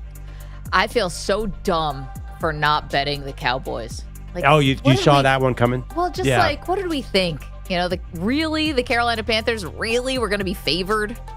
I know it's Cooper Rush, but come on. Made me feel dumb. Yeah. Again, the Panthers stock down. All right, we back around to stock up? Yep. I'm going to go stock up Baker Mayfield. 4 wins in a row for the Tampa Bay Bucs. 22 for 27, 288 with 4 touchdowns. Did have a pick. Did have 1 sack. Don't really care. And, I know Justin Herbert was compromised, Perloff, but the way that this turned into a blowout for Tampa Bay on the road, Todd Bowles against Jim Harbaugh, advantage Bowles. So I guess Baker Mayfield and with a little side of Todd Bowles, stock up. Yeah, but Jim Harbaugh, I think you might be overrating him a little bit right now because once J.K. Dobbins got hurt with the Chargers, and their running game disappeared, it's been a bit of a disaster. Okay, my stock up is one that I did not expect to do. It's called the too little, too late stock up. But Devontae Adams showed that he's still got his fastball. Unbelievable for the Jets yesterday. 9 catches, 198 yards, 2 touchdowns against the Jags. I saw enough Run it back, baby. Oh, wow. Run it back. Oh, no. Bring back Devontae. Bring back a healthier Aaron Rodgers. And let's go Jets.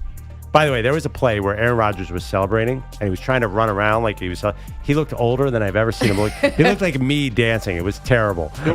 He's definitely old, can't move at all, but he discovered a secret formula on Sunday. Just throw every single pass to Davante Adams. Man, just in time for the documentary to drop. Do you know how insufferable this guy's going to be when he does that McAfee interview this week? I know. He was kind of insufferable after a loss.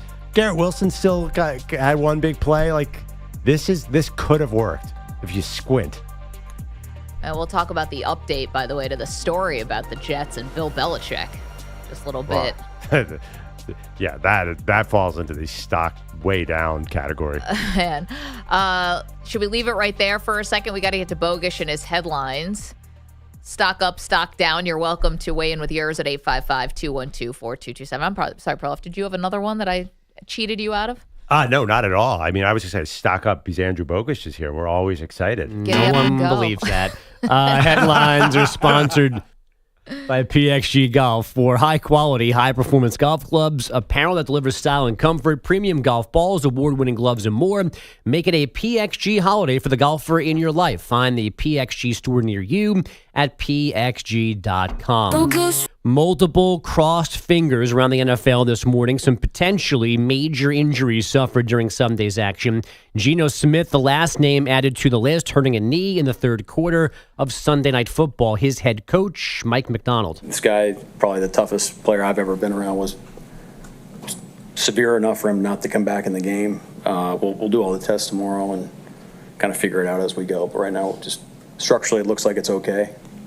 But, we got to get it imaged and all that stuff. Sam Howell replaced Geno, the Seahawks scoring one touchdown on his 7 possessions, losing to the Packers 30-13, dropping all the way to 8th in the NFC. The Chiefs with a rare easy win, 21-7 in Cleveland, but Patrick Mahomes did not finish that game because of a potential high ankle sprain. Post-game x-rays negative, more testing today.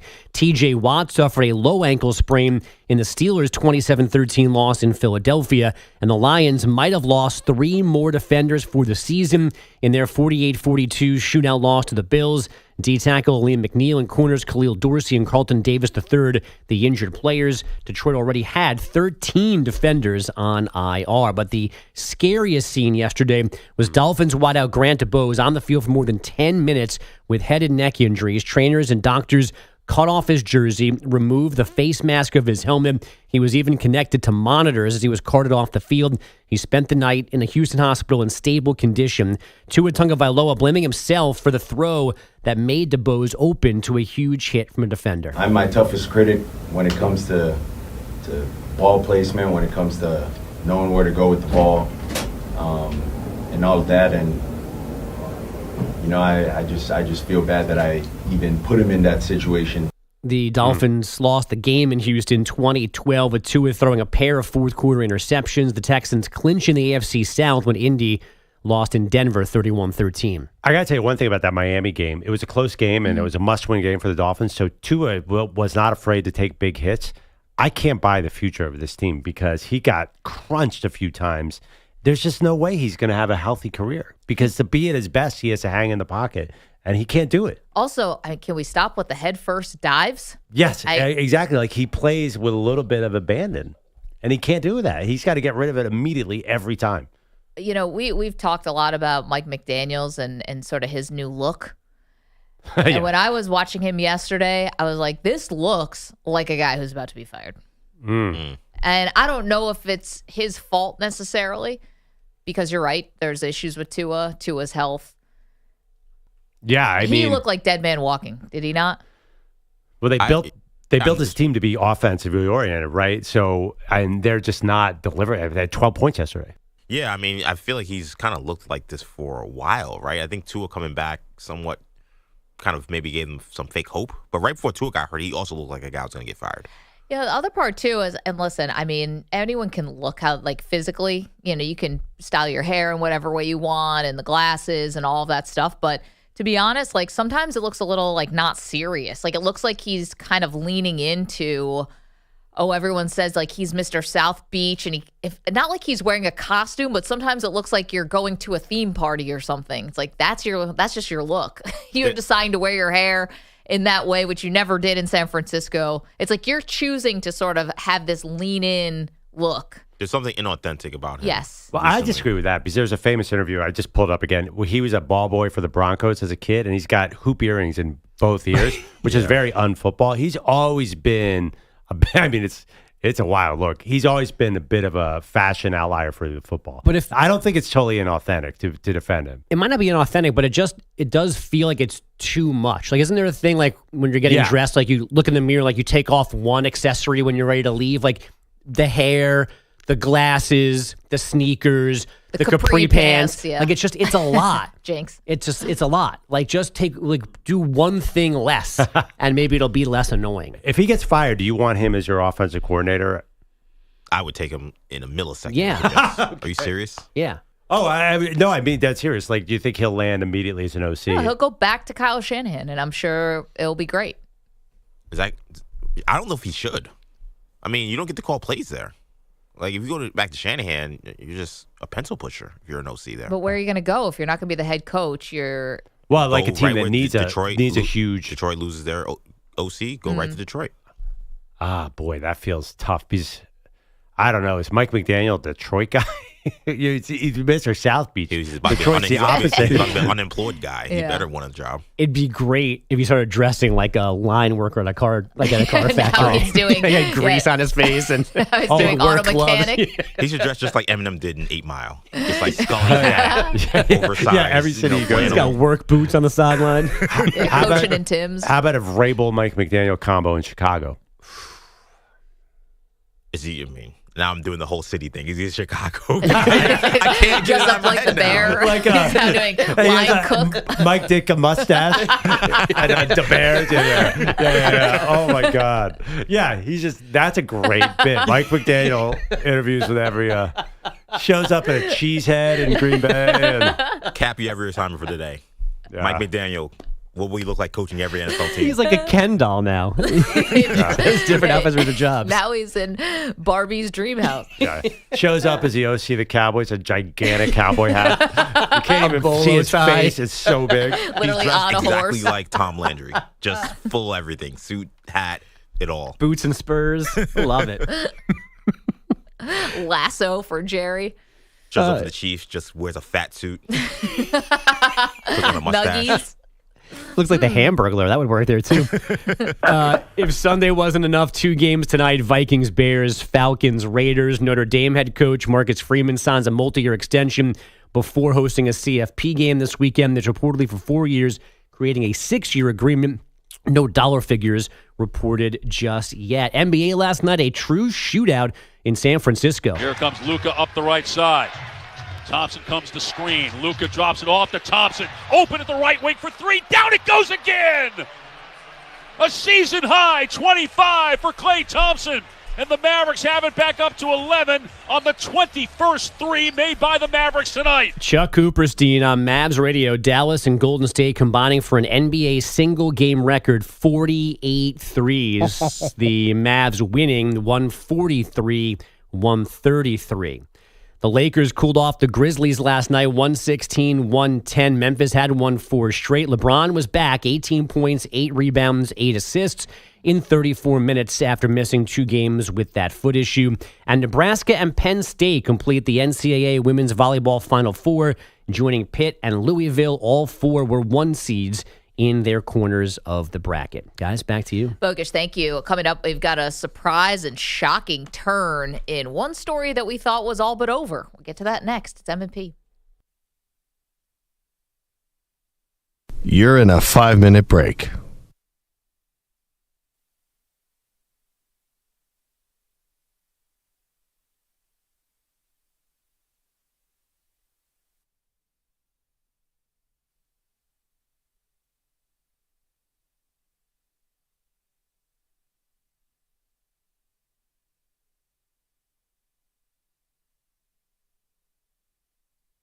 Four minutes, 30 seconds remaining.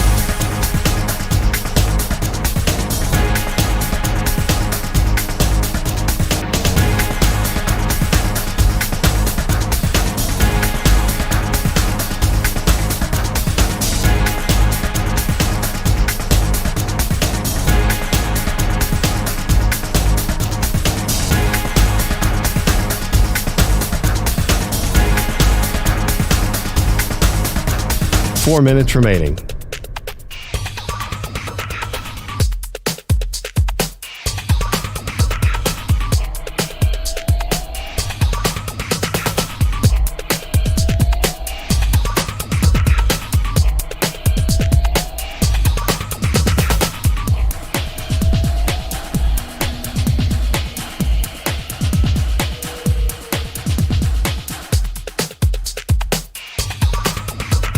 Three minutes, 30 seconds remaining.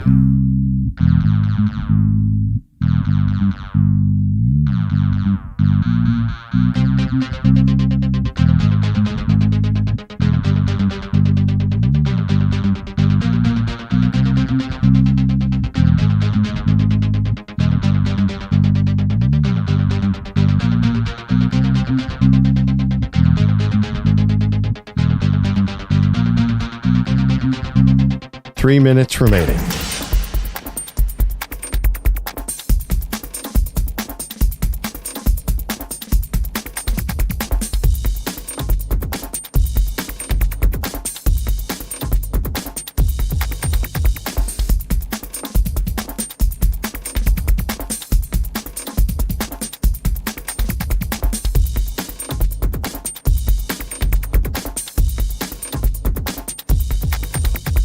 Two minutes, 30 seconds remaining.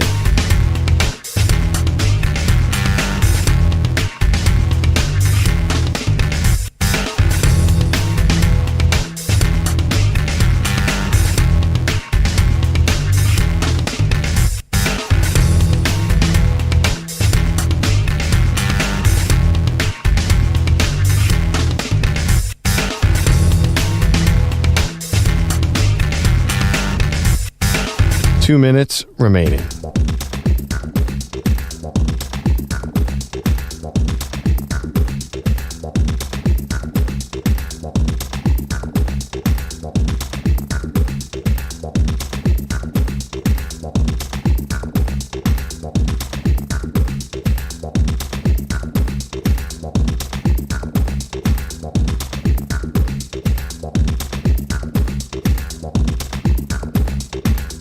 One minute, 30 seconds remaining.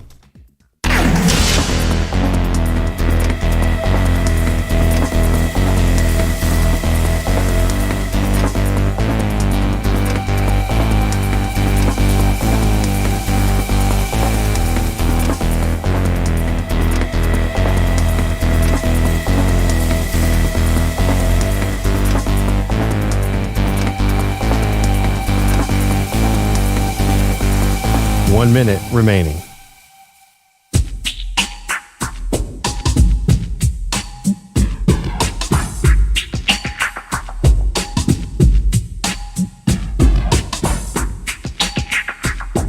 .45 seconds remaining.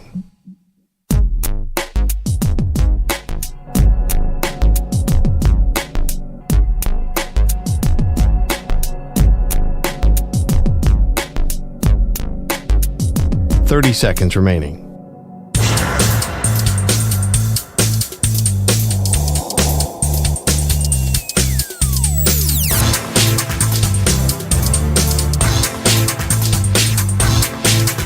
.15 seconds.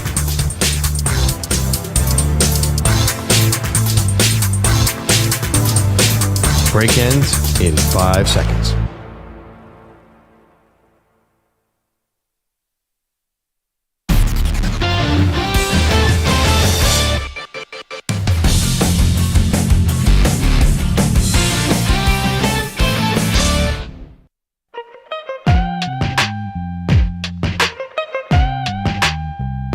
Welcome back.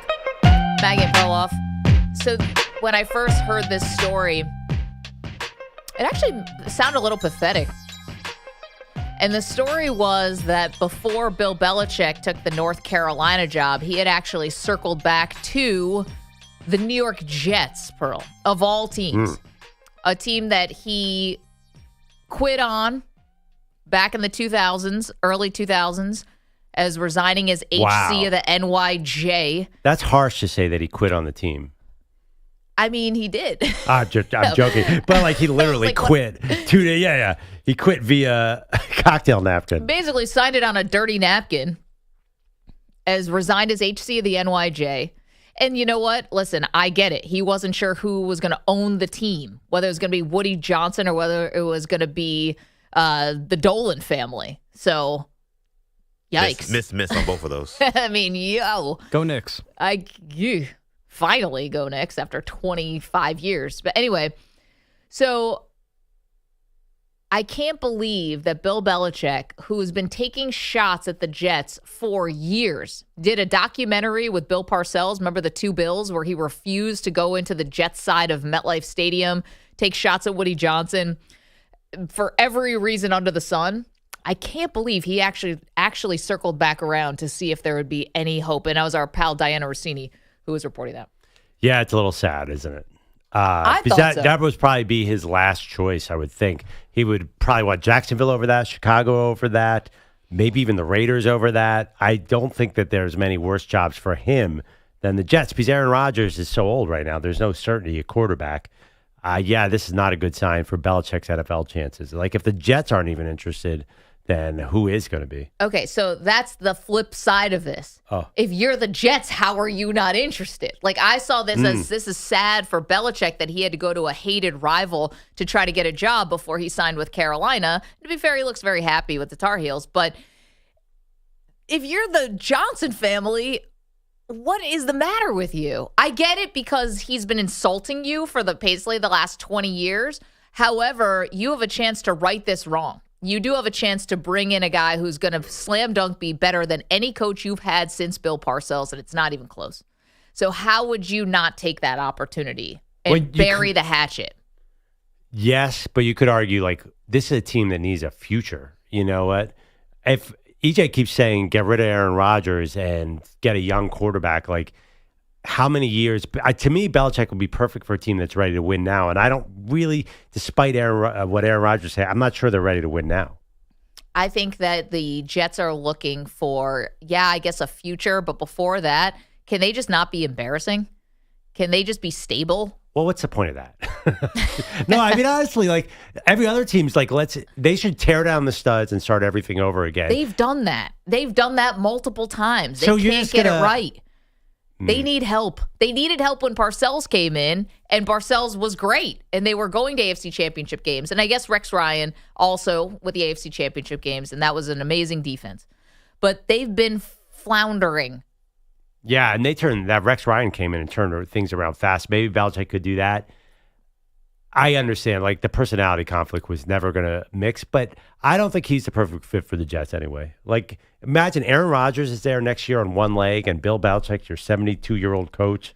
It just felt combustible. I don't know. To me, I think this is unforgivable from the Johnson family that they can't put their pride to the side. Like Belichick put his pride to the side, right?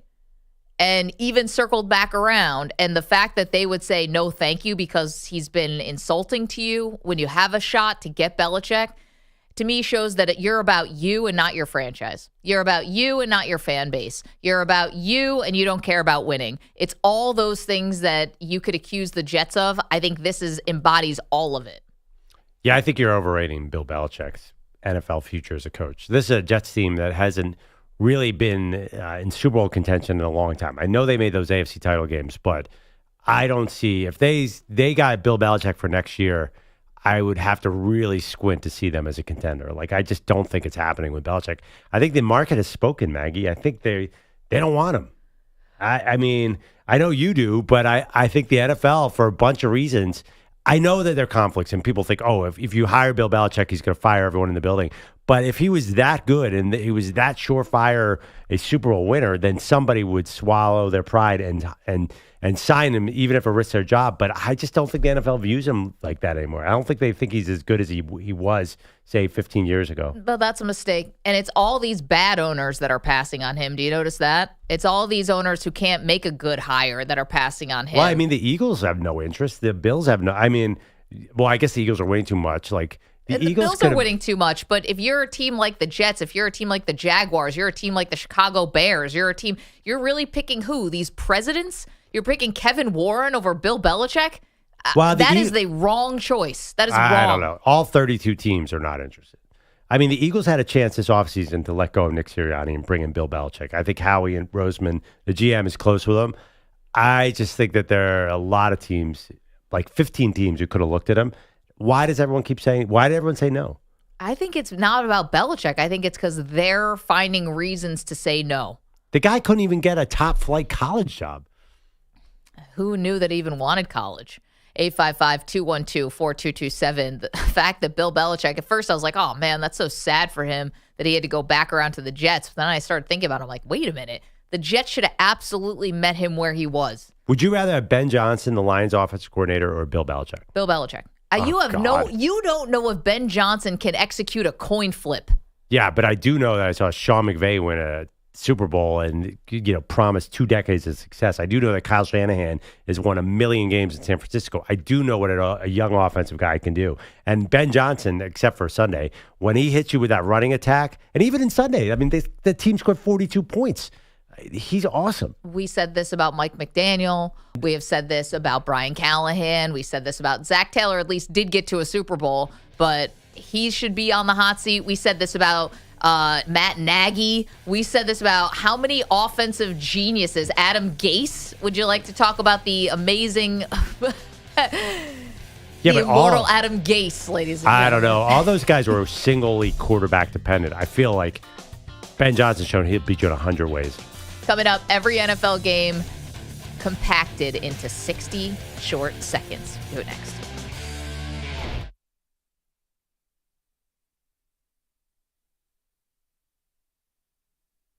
You're in a 5-minute break.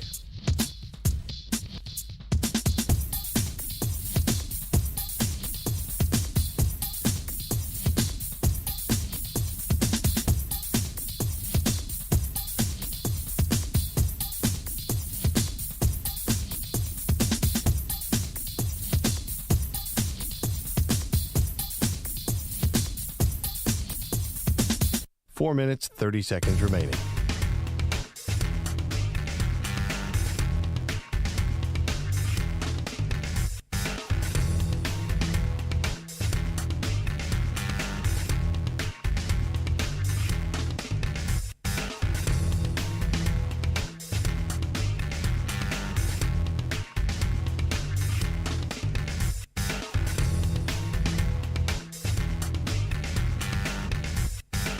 Four minutes remaining.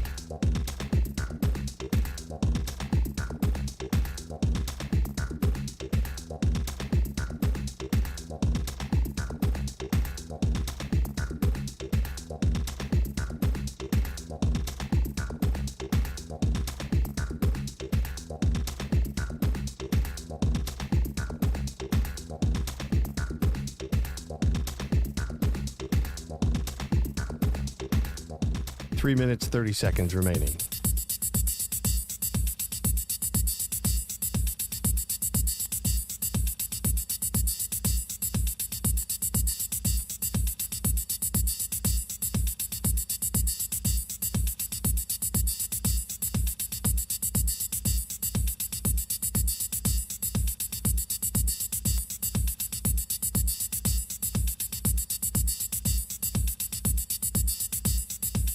Three minutes remaining.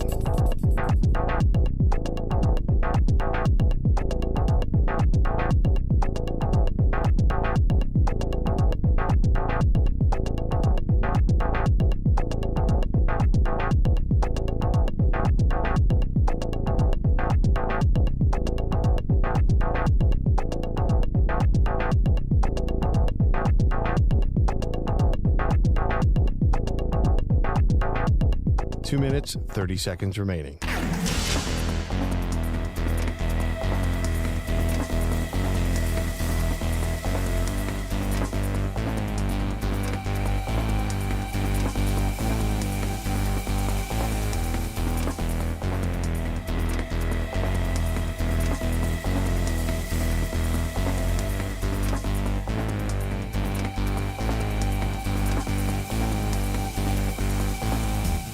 Two minutes remaining.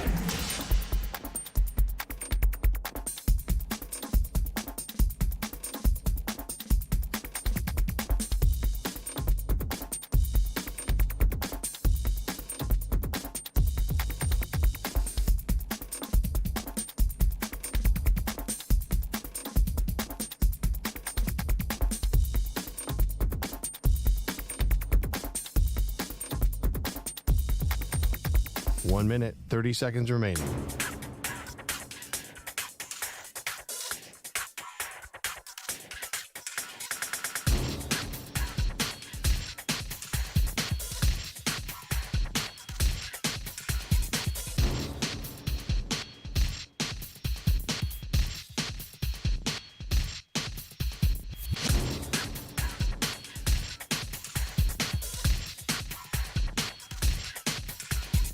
One minute remaining.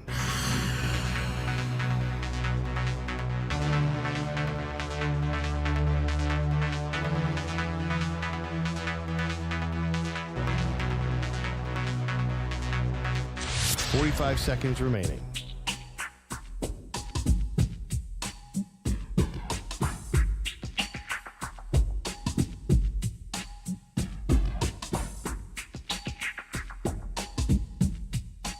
Seconds remaining.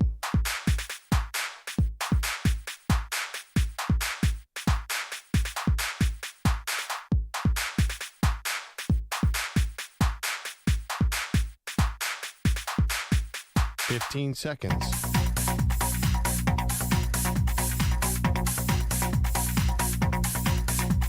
Break ends in 5 seconds.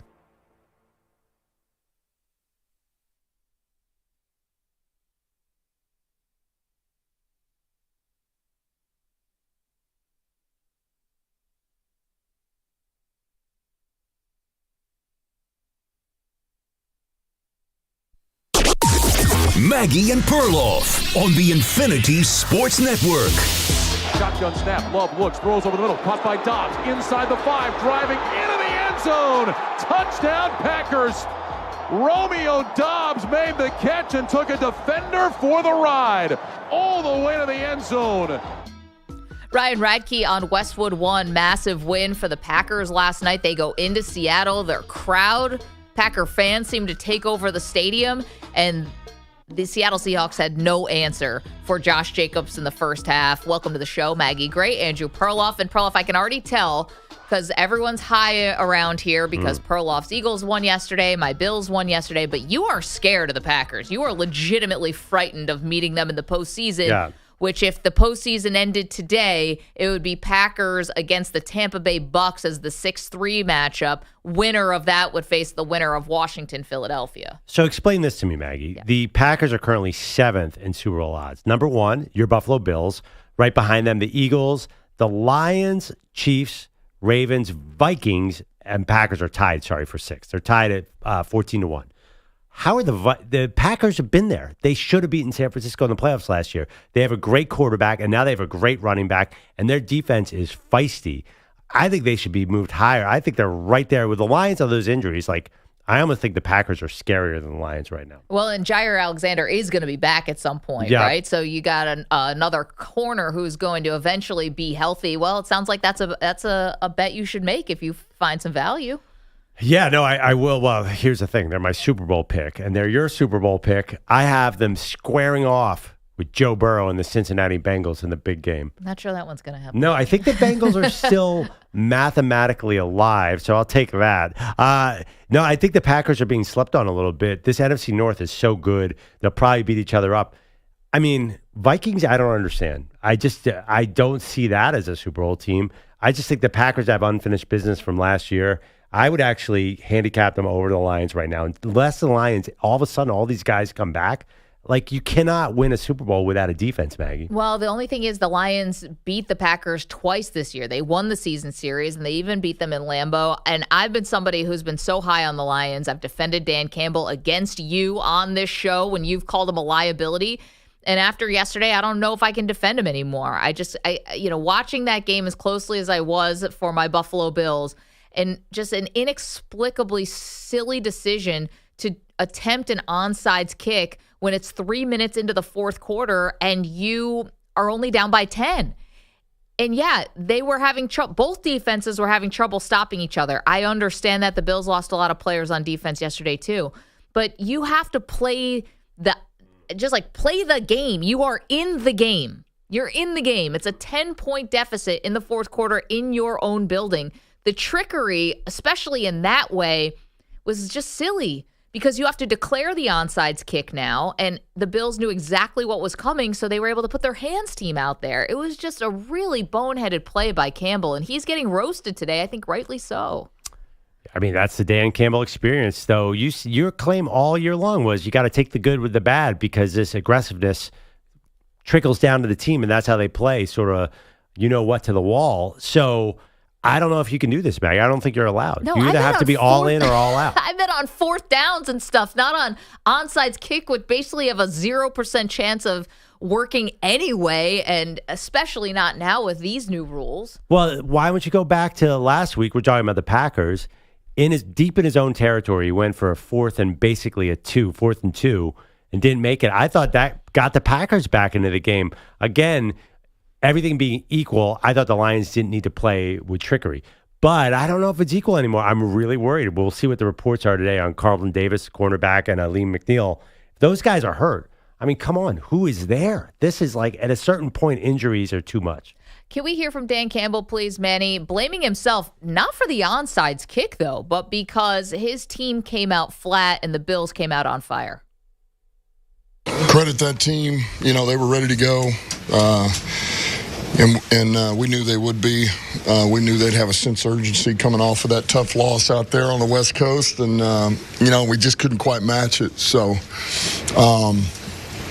they did a good job. Listen, is the sky falling for Detroit? You lose to a good team, what are you going to do, right? Like, that's not a lot of shame in that. It's just the way that it goes down, right? Losing more guys on the defense, having Dan Campbell make this decision, a decision that backfired on him. That's what I can't live with more than just losing. Like, I'll be honest with you, had the Bills lost that game, I would have come in and been like, you know what, guys? If they see them in the Super Bowl or there's a rematch, I don't think this game would actually matter much. And I'm tempted to give the Lions that same out, except I can't because of the amount of injuries on defense and Dan Campbell's wild card coaching style. Also, the performance on defense was just terrible. They just could not tackle. It was kind of pathetic at the beginning because they were down 28-14. Like, I'd almost credit them for a furious comeback. They should not have been in that game. Absolutely not. 855-212-4227. Was that the worst coaching decision of the day, though? Tough. Or just decision overall. There were a lot of really boneheaded moves. Let's get to all of them with the NFL in 60. Maggie and Perloff take you around the league, recapping this weekend's football action. Time for NFL in 60. All right, EJ's going to give us a game. We'll tell you everything that happened in 60 seconds or less, including all the dumb mistakes that were made by players and coaches. All right, let's begin in Cleveland, where the Chiefs won 21-7, but Patrick Mahomes left this game a little bit early with an ankle injury. This is massive. Yeah. This is an inflection point of the season. If Patrick Mahomes' injury is in any way bad, you need to shut him down right now and let Carson Wentz take over. You don't need the number one seed. You need a healthy Mahomes. Perloff, that's what I would be telling Andy Reid today. I've been down this road before. There's just no way I'm counting out Patrick Mahomes in any way. The thing is, Mahomes was not good when he was out there. There was a little bit of weather. Again, there's so many problems with his targets. Kelsey's inconsistent. Xavier Worthy, he'll giveth and taketh. Like, the wind will knock him down on one run, and then he'll run for a touchdown on the next. Jameis Winston, he was remarkably bad yesterday. It was incredible. Because he had 3 picks and no touchdowns, but there were 4 or 5 other possible picks that just were not hauled in. He was benched for DTR, who also came in and threw a pick. One of the sloppiest games you'll ever see. The Bengals beat the Titans 37-27 in Tennessee. Will Levis benched after 3 INTs. Both teams combined for 10 turnovers. A terrible game, terribly coached, completely undisciplined by Cincinnati. But there's a neat little side topic. Who's the best receiver in the NFL right now? Jamar Chase or Justin Jefferson? It feels like Chase is after. I mean, he didn't put up the biggest numbers, but he was dominant in his own way. He's right there as the most explosive receiver in the NFL right now, and it's just a waste. And it's going to cost the Bengals because Jamar Chase and Justin Jefferson have a very healthy rivalry despite going to the same college. And you can tell that Chase wants to top Justin Jefferson's contract. That's going to be a major priority. Yeah. Oh, can I say one more thing? Why did the Titans not start Mason Rudolph all year this year? He's a different player than Will Levis. He's an NFL quarterback. They were seeing what they had in Levis. Like, do you need your glasses adjusted? Because Will Levis is a nightmare. All right, let's go to New Orleans, where it was a late stop by the Washington Commanders on a 2-point conversion that sealed the win for Washington. Some weird clock management not from the coaches, but from the refs in this game. Commanders beat the Saints 2019. Yeah, remember when Dan Campbell was the front runner for Coach of the Year? And we thought that Cliff Kingsbury was going to be getting all these head coaching opportunities. Listen, they hung on to win 20-19. But I was actually a little bit more impressed with the Saints and how they came back in this game. Jake Haener gets benched. They bring in Spencer Rattler. And I thought it was the right decision when the score is 20-19. There's no time on the clock. You attempt a 2-point conversion. It failed. But I like the thought process there. You're the home team. Go for the win. A loss is not going to derail the season. The season's over. So I didn't mind that aggressive style. Yeah, I watched a lot of this game. Jaden Daniels is awesome. Yeah. He was perfect. I could watch this 100 times. I have no idea how the Saints made this a game because Jaden Daniels totally controlled the game. They thought they had the game won and just completely stopped trying in the second half and almost cost them. Now they're 9-5 and they're going to make the wild card. They're going to hold off that second NFC West team. So good for the Commanders. 5 TDs for Lamar Jackson. The Ravens 35-14 win over the Giants. Teams are now 0-11 when Tim Boyle throws a pass for them. Giants, you're the next victim. Nobody Throws to the back line of the end zone like Lamar Jackson. It happens so many times. He is gorgeous with that one pass. It's got air underneath it, and Rashad Bateman or somebody's always underneath it. And how about Mark Andrews is now the all-time leading Ravens touchdown guy? Yep. I guess that makes sense. I did hear during the game they reset the entire franchise. They don't count the Cleveland Browns that came over, and they don't count the old Baltimore Colts. So I guess I don't even know who he broke. Do you guys know off the top of your head? I thought it was Jamal Lewis. Is it? Yeah. So it was all-time touchdowns, not even receiving touchdowns. I don't even think it was receiving touchdowns. I thought they said Jamal Lewis. But, I got to tell you, Lamar Jackson, who has done everything in this NFL, blew me away. I couldn't believe how good he was. And I'm still saying that about him. Yeah, if Josh Allen wasn't playing as well as he was playing, he might have another MVP. The problem is I'm still worried about the Ravens defense. Not against the Giants, but I still am, they killed my Bills earlier in the season. And Derrick Henry hasn't had a touchdown in the last 3 games. Maybe they're saving him a little bit.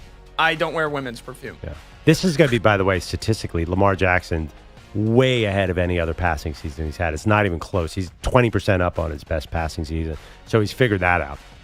It was a complete game for the Dallas Cowboys, who beat the Panthers on the road here, 30-14. Rico Dowdle, 149 yards rushing, 3 touchdown passes for Cooper Rush. And the defense looked great. I mean, again, against the Carolina Panthers, you can't really tell, I guess, but they looked better than what the Eagles were able to do against the Panthers just a week ago. And that game was in Philadelphia. So, listen, maybe we did write off the Dallas Cowboys too soon. Not for this year. This year's done. But just the fact that they do have a lot of talent. The Mike McCarthy case to come back, I think, is getting strong. With Zimmer, by the way, is getting stronger and stronger. Oof. The only thing that makes me a little bit sad is that DeMarvion Overshawn got hurt badly. Can you imagine if you had Micah Parsons playing like he did yesterday on one side and Overshawn coming at you on the other? 2 defensive player of the year kind of guys. I think it's an interesting. That's why I wanted Belichick to go there. Can you imagine with all those pieces on defense, if they get everybody back healthy? It's an interesting sort of base to work off of. We also would get into the Micah Parsons responding to a report that said it was really Stephen Jones. It wasn't even really a report that don't necessarily count out any kind of trade for Parsons in the offseason.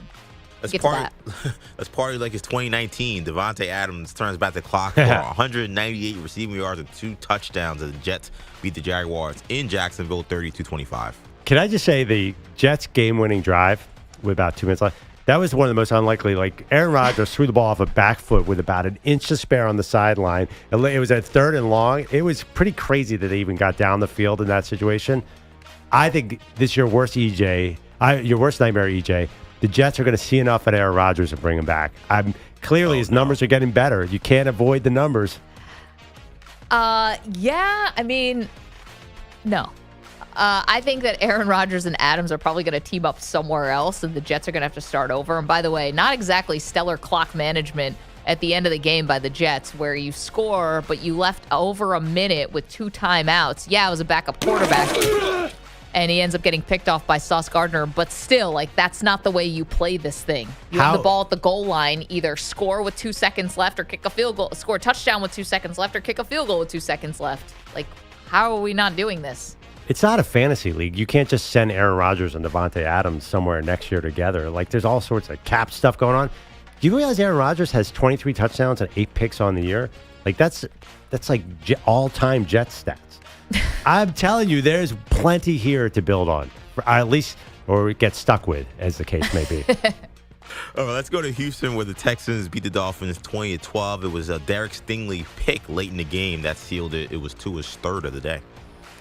Yeah, 3 interceptions for Tua. That third one to Hill is just like Stingley just ripped it out of his hands. Great play. Also, the Texans executing a fake punt in the third quarter when this was really still a game.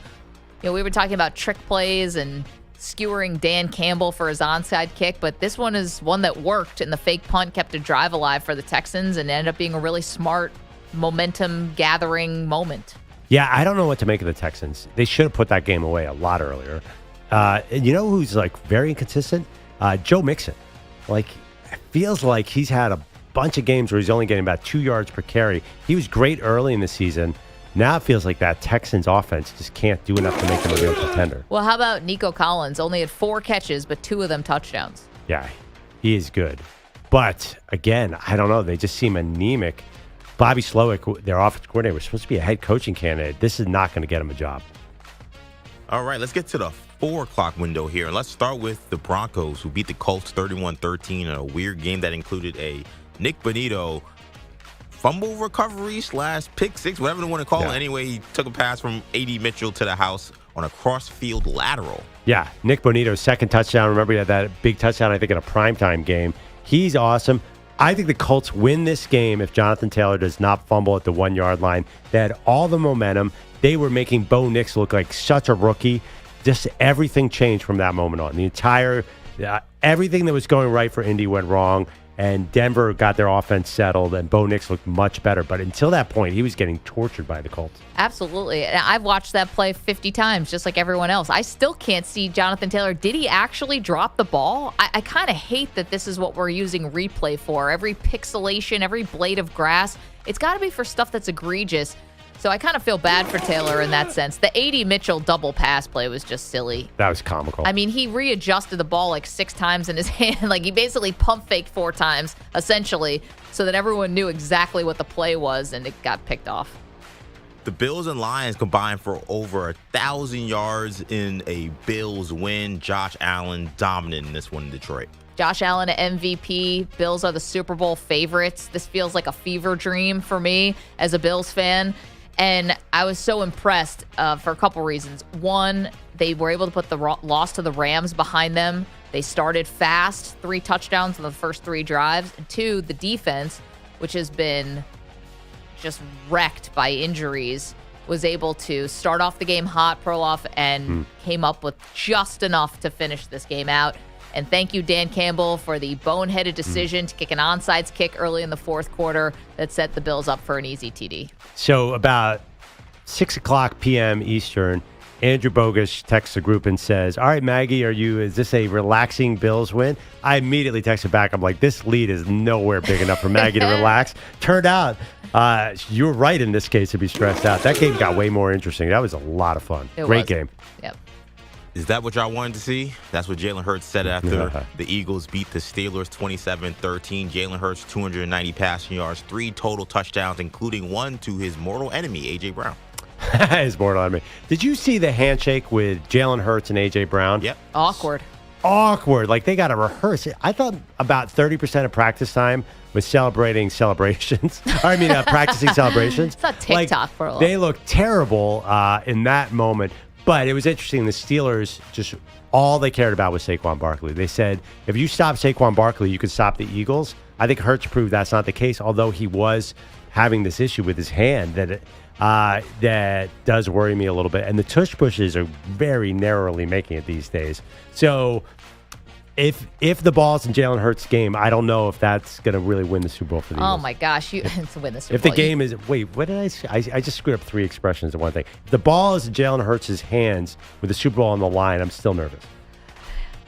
Yeah, you should be, but this is as good as they've played. I mean, this feels like maybe the Eagles are starting to peak, and if they've put all the personal stuff behind them, that's awesome. On the flip side, for Pittsburgh, could be tough if TJ Watt has an injury, and you just get the sense that if they're down 2 scores, it's good night. Oh my God, no chance. Although Russell made a couple plays. He wasn't terrible yesterday, but they never got the ball back. They only had 2 drives in the entire second half. 2 drives. I know. It felt like the Eagles had the ball the entire game. They did. I think only people in Massachusetts and Arizona saw this one, but the Cardinals did beat the Patriots yesterday 30-17. James Conner, 110 yards rushing and 2 TDs. I got nothing. Mag? I don't have anything either. Drake May. Lost. Yeah. All right, let's move on. Bucs Chargers. Bucs win 40-17. Tell me if you heard this before. Future Hall of Famer Mike Evans had a great game. I know. This is one of EJ's pet peeves. We all know he's a future Hall of Famer. We don't have to say it every single time. This was impressive to me because I know the Chargers are dealing with Herbert, definitely way more injured than he's letting on. The offense is just, they need another year together for sure. But did you have a Bucs blowout on your bingo card? I did not have a blowout. And it wasn't a blowout till like midway through the third quarter, but still, that was impressive. And now the Bucs have won 4 in a row. Yeah, I mean, the Chargers were winning for a big chunk of this game. Now 17-10 for a long time. The Chargers can't run the ball anymore. That was the plan, right? Since J.K. Dobbins got hurt, what I was surprised was the Bucs are really, that Bucky Irving, Rashad White combo is really, really good. I know Mayfield's getting a lot of the headlines, but they can be a really effective running team. They ran for 223 yards yesterday against what was supposed to be a pretty good defense. I feel like we shortchanged the Arizona Cardinals there. They are not out of it. They're 7-7. They're solidly in the hunt. Well, it's not that. It's really the Cardinals. If the Cardinals played a real team, we would definitely talk about it. It's the Patriots. There's just nothing to think about there. I mean, they're just waiting for next year. Yeah, I mean, rookie quarterback on the road. That's never a good time. I think there should be a rule where if you're a West Coast team, you travel to East Coast and you win by double digits, your game doesn't get mentioned. Like, that was in Arizona. Oh, yeah, that was in Arizona. Oh, why they wearing white jerseys? Oh, my bad. No, but it's like these are betting rules even that I do. Like I'll never bet on a rookie quarterback on the road. Like, what are you really expecting? And actually, I should look closer to it. I will eventually get around to this game. I don't even know if Drake May, like, how did he do? But it's such a tough ask for a rookie on the road. He had one of those weird games where it seemed like the numbers aren't that bad, but the Patriots offense was just non-threatening the entire game. Like, you can complete passes and still not move the ball, which is basically what happened. I thought at one point Kyler Murray was going to have to leave the game like on a stretcher. He got crunched by 2 Patriots defenders. Oh, and his helmet kind of flipped back. Tune came in the game, right, for one play. Yeah, that again, Kyler Murray.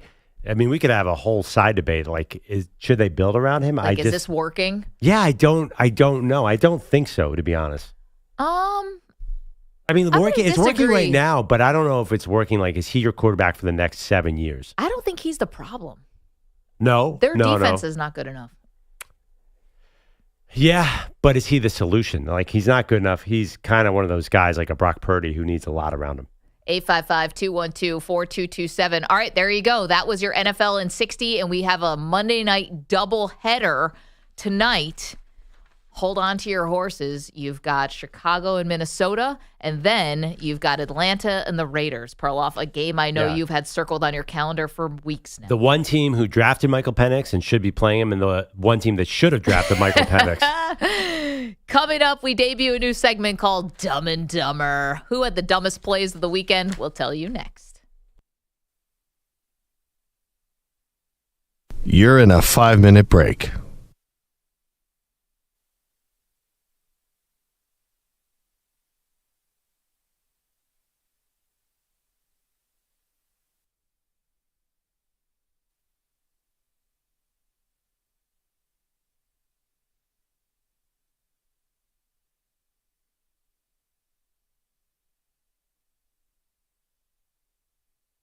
Four minutes, 30 seconds remaining.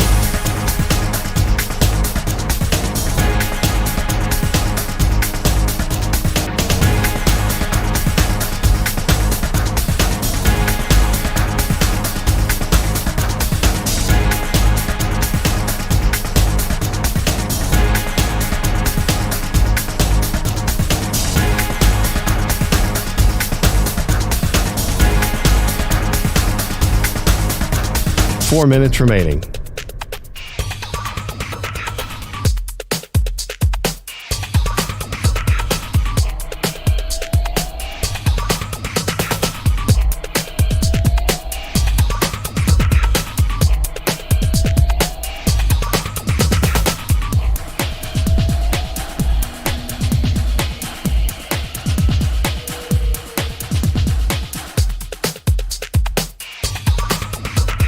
Three minutes, 30 seconds remaining.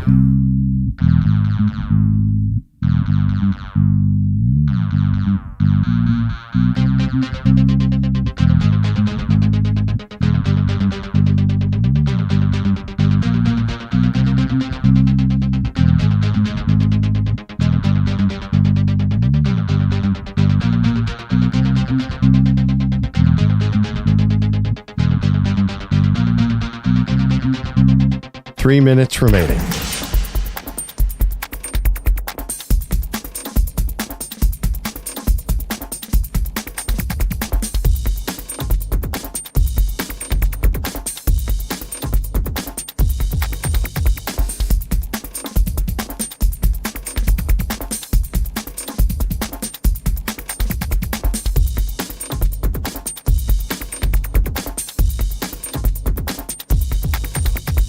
Two minutes, 30 seconds remaining.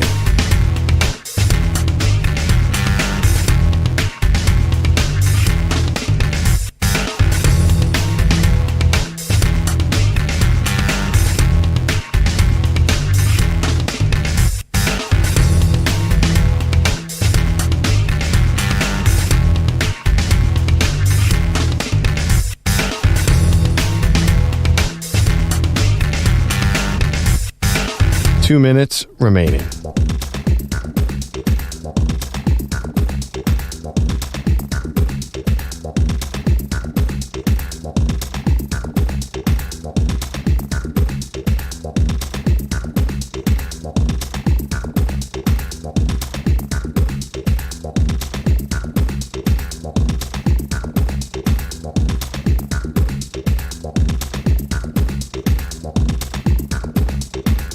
One minute, 30 seconds remaining.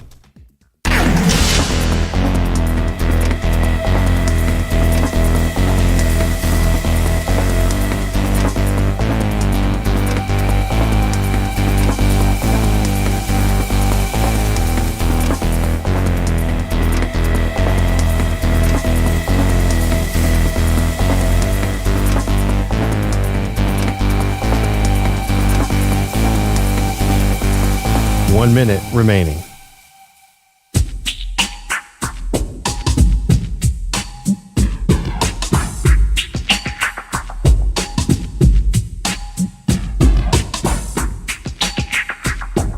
.45 seconds remaining.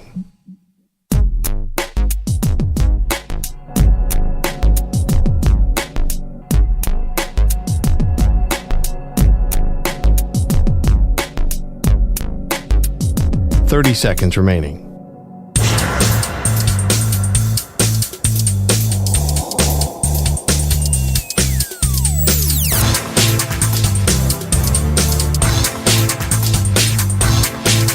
.15 seconds.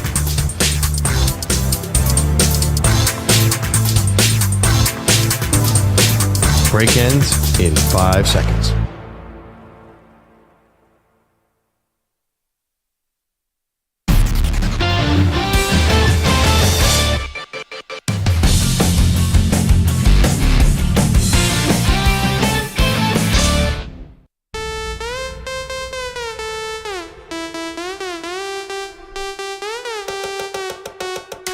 Welcome back, Maggie and Perloff Show. Breaking down everything from NFL Week 15. So we debuted a segment, Dumb and Dumber.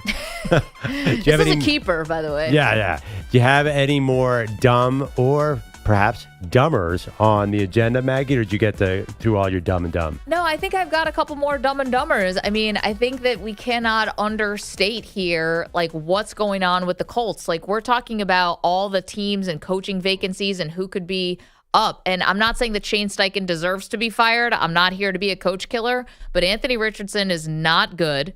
And granted, he hasn't had enough playing time. But Jonathan Taylor dropping the ball before the end, right as he's going into the end zone, and the A.D. Mitchell double pass that gets picked off because they basically, sent a raven to they telegraphed it. That was a Game of Thrones reference. They telegraphed that pass. It's just, it's unfocused and dumb. And when you have a lead on the road like that, for a game that's really important, by the way, that was a very important game for someone to sneak into the playoffs, and you would have had the head-to-head for either the 6 or the 7 seed, and now it looks like Indianapolis is going to get squeezed out. Well, I think it's really hard to evaluate Shane Steichen because the quarterback's so inaccurate. Again, but that should be him. That's why he's there, is to make Anthony Richardson better. He's the offensive guy. Yeah, but I mean, maybe the quarterback's just not cut out for this, and he's so inexperienced too. Anthony Richardson yesterday, 17 for 38, 172 yards, 2 INTs. No wonder you're trying a trick play. Like, the guy cannot complete a pass. And yesterday was funny. He looked at it's so you watch him, you're like, oh, he's pretty good. Like, it looks good, but it just a lot of near misses. So I'm not going to kill Shane Steichen there. I think they kind of like him in Indianapolis. I think they're very curious. This is a tryout the rest of the season. Do we keep Anthony Richardson or do we bring in a veteran? Can we, if we did a game, which quarterback do you trust the least? Maybe Will Levis is probably the air quotes winner. Jameis Winston is he in this thing? Well, you trust him to throw multiple picks in a game.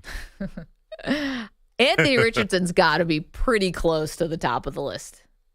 He's definitely in the top 5, most likely top 3. Quarterback you trust the least. I think for me it would go Levis, Richardson, probably Jameis. Oh, you can't trust Jameis. Jameis, I mean, he's probably number 1 for me.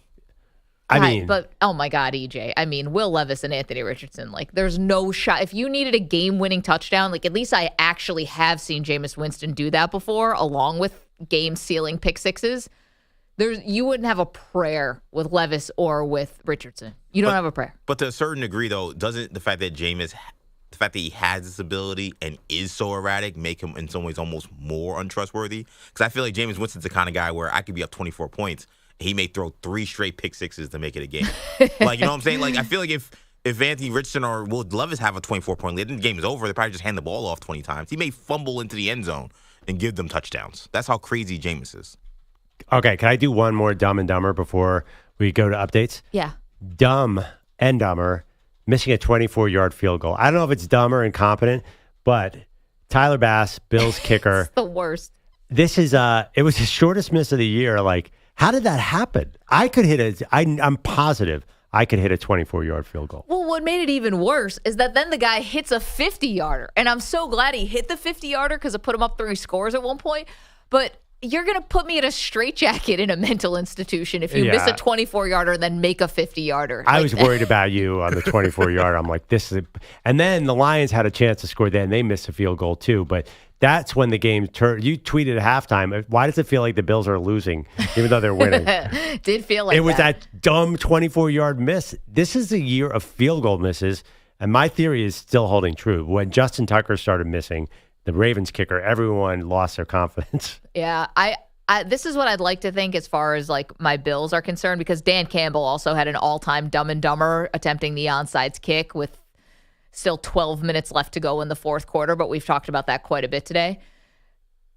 This is what I'd like to think, and tell me if I'm coping. Because Tyler Bass already missed a bad field goal in the playoffs last year, which would have tied the game with the Chiefs, I think that's the bad one. Like, he got it out of the way. Because, EJ, I saw your tweeted, like, can the Bills, can they be a serious Super Bowl contender if their kicker's this bad? And it's a fair question. But did he already get his Scott Norwood moment out of his system? I feel like he's kind of like a Mike Vanderjagt, where, like, he may have kicked some awesome kicks in the past, but, like, when the playoffs come, he's hitting that joint into row 15. You know it's happening. If it's fourth and anything less than 7, I'm going for it in the big spot from the Bills. When I saw that kick, I was like, this is why Maggie needs that group chat on Tyler Bass. I understood it. I have a whole side chat. I totally understood it when I saw that kick. I was like, okay, I get it now. This guy is wild. That kick might end up in Hamburg. Yeah. Buffalo suburb. But wait, there's only, who's the dependable kicker? The Steelers have one, and I actually thought the Lions had one until that Bates missed a terrible one yesterday. But he's Chris a newcomer, Boswell yeah. is the only guy. And Brandon Aubrey. Well, how's Butker doing? Because He missed one yesterday. He missed one yesterday. I know he was doing some crazy gesticulation. I'm like, you're a kicker, and he's trying to call a play like a quarterback. But he's been pretty good in the playoffs. So I don't know. It just feels like there's nobody you can count on. The Eagles, I don't know what's going to happen with Jake Elliott. How about Brady yesterday calling him David Akers? Yeah, that was great. Retired in 2010, by the way. I was like, uh-oh. Hold on, Tom. Season's almost over. And then the Super Bowl. Actually, I didn't think Brady wasn't terrible yesterday. The bar is not high for me. Not terrible. He lost his voice again, though. That's actually I don't mind that. It makes it seem like he's trying. It's so awful to listen to, though. It's Yeah. scratchy. I like the deeper, scratchier voice than the high-pitched beginning of the season healthy voice. You know, it's just they have trouble, and him and Burkhardt's chemistry is still not quite there. You know, he's trying to pretend like he's buddy, call him KB all the time. Nah. Just admit you're Tom Brady. Just start acting like Tom Brady. You're like, well, I was on a private jet with whoever. He tries to be like one of the guys, and he's not there yet. But he's not terrible, Maggie. Will you at least? Can anyone here agree with me that he's better than he was? Yes, He is better. But, you just alerted me to something. I think they all do that on that crew. KB, EA for Aaron Andrews. They all are nicknaming. Quite uncreative. CT for Carissa Thompson. They do all this. Yeah, we can call each other their names. Yeah. How you doing, EJ? I know I'm a guy who is also AB, named. yeah. Maybe we should have MG, AB, AP. Well, Tony MR. Romo, I'll give you one thing. Tony Romo is purely authentic at this point. Like, he's just giving us, he's himself on What it. a day. Like, you might not like him, but at least, I think Tom Brady could learn a lesson from Romo. Just relax and just pretend no one's listening. It's only 45 million Dance people like that no are one's watching Tony Romo. Wait, did anyone check the calendar to make sure that they're not playing a game on Martin Luther King Day so that Tony Romo can't do this again? Oh, my To learn God. more, visit realizethedream.org. What a day. Martin Luther King Jr. deserves to have a day named after him. He was alive once. Thanks. What a Thanks, Tony. It's my favorite. I can't breathe. Folks, that's headlines. They're sponsored by PXG Golf. For high-quality, high-performance golf clubs, apparel that delivers styling, comfort, premium golf balls, award-winning gloves, and more, make it a PXG holiday for the golfer in your life. Find the PXG store near you at pxg.com. I like a tight ass. We are told this morning that the Niners are preparing to suspend Devondre Campbell for their final 3 regular season games for refusing to play Thursday against the Rams. Reports over the weekend so the team was working with the league to reach the max allowed punishment for Campbell. The Niners are not releasing him because they don't want Campbell to end up with a playoff team. The Packers never trailed in Seattle on Sunday Night Football, but the Seahawks stayed within reach into the fourth quarter. Takes the snap. He's back to pass. Love has time. Bouncing in the pocket. Lofts it deep down the middle of the field for the end zone. It is caught. Touchdown, Green Bay. Romeo Doubs. Reaching down for the knockout punch, Ryan Radke called it on Westwood One. Green Bay gaining ground on the Lions, with the Vikings still to play tonight against the Bears with this 30-13 victory. The loss drops the Seahawks out of playoff position, down to 8th in the conference. And Geno Smith is headed for further testing today after a third-quarter exit with a knee injury. Post-game x-rays were negative for Patrick Mahomes, but he'll get more scans today on a possible high ankle sprain he suffered in a 21-7 Chiefs win in Cleveland. The good news from yesterday is the Texans clinching the AFC South and the Steelers clinching a playoff spot. And Bills-Lions was a lot of things. The highest-scoring game of the season, over 1,000 yards of offense, and a scoregami. 48-42 is the 1,090th unique final score in NFL history. Again tonight, Bears, Vikings, Falcons, Raiders. Atlanta cannot let Tampa Bay get any farther away atop the NFC South. Kirk Cousins might want to play better. 0 TDs, 8 picks over his last 4 games. It's not you completely blow up your process, but at the same time you say, hey, clearly there's something here in my decision-making or my fundamentals or the way I'm seeing the field or the way I'm playing the game that needs to be improved or tweaked. So let's also look at doing that. Yeah, let's do that. Yeah, the Falcons maybe you do want to blow up your whole process, Kirk. Or go to Michael Penix. The Falcons a game and a half behind the Bucs for first in the division. Tampa Bay is on a 4-game win streak. For now, LeBron is back from his foot issue. 18 points, 8 rebounds, 8 assists in 34 minutes last night after missing 2 games. I felt pretty good. It's very rare throughout a course of a season where you can take advantage of a schedule, and I was able to do that over the past week. Anthony Davis scoring 40 as the Lakers snapped the Grizzlies' 4-game win streak, 116-110. The Celtics dropped the Wizards 112-98, and since they were not playing the Hawks, the Knicks won last night 191 in Orlando. Karl Anthony Towns, 22 points and 22 rebounds. MG, AP, back to you. I don't like AB. Watching you guys at the corner of my eye physically react to that line made my morning. You're annoying, bro. Thank you. Great to see you, Manny. Wait, I didn't know the in-season tournament, they're playing in Orlando now? No. This is the consolation bracket. I was a joke to point out the Knicks didn't even make the finals of this stupid thing. I think the Sixers have less wins than the Jets. Wait, didn't Joel Embiid break his eye? Yeah, and the other dude's having surgery. How can you break an eye? Didn't he break his face? Embiid couldn't break anything. But yes, he broke his. I believe it was a sinus fracture. Oh, I'm sorry. That sounds painful. Well, you said he broke his eye. That sounds very bad. Well, it's like something around Terminator there. stuff. Myles Garrett. Yeah, half of his face melted off, and then he was still hunting down Sarah Connor. Oh, It's like weird. yeah. That was the worst Halloween costume I've ever seen. Myles Garrett as the Terminator. It just didn't look right in any way. He put like $60,000 into it and spent 9 hours in the makeup chair before an actual Sunday game just for that visual on Halloween, and bomb. This is coming from Hollywood Pro, Halloween Pro. The actual And worst Perloff. was, remember when Aaron Rodgers was teasing his John Wick costume for about a year, and it turned out to be just a B- John Wick costume? Do you guys know what I'm talking It was about? just his long, greasy hair. He had he just put on a leather jacket. He's like, I'm John Wick. Okay. Don't mix it up. Okay. Aaron Rodgers overselling something. Never heard that one before. Overselling and underdelivering. Remember when you made up a 1970s soccer player to show off your junk in short shorts? Well, listen, it's easy for me because I only have one goal, to test the limits of HR with Andrew Bogusch. Yeah, I'm the guy. Arrived. We passed that 3 exits ago. Turn to the left. Meanwhile, we also get Aaron Rodgers' documentary debuting tomorrow. It's here already, guys. Oh my God. Enigma. Part anyone wanted to see.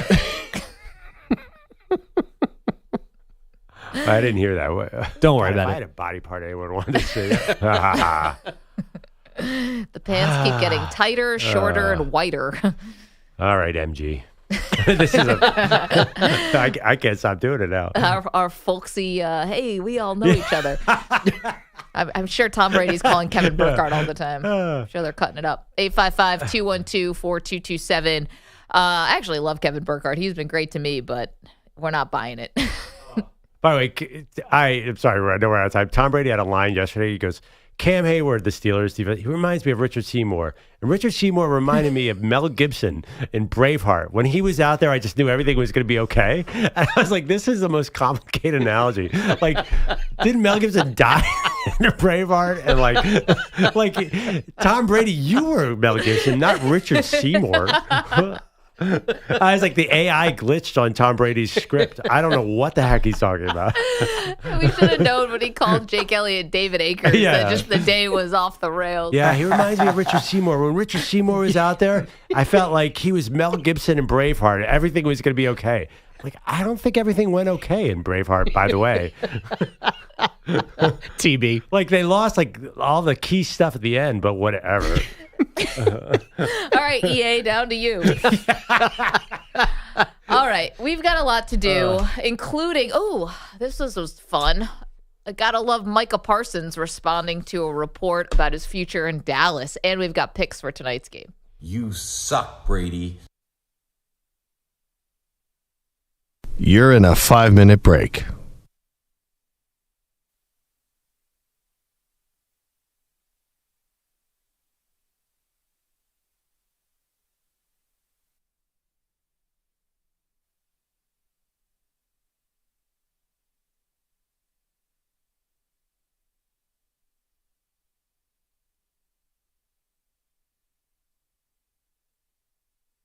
4 minutes, 30 seconds remaining.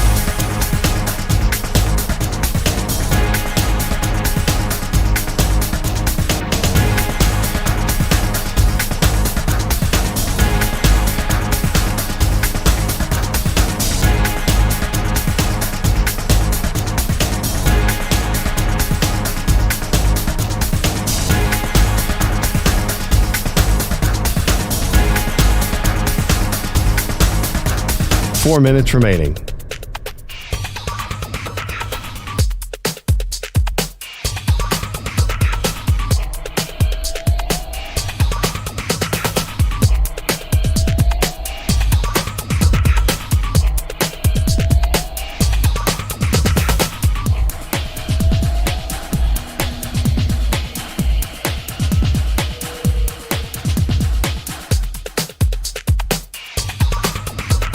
Three minutes, 30 seconds remaining.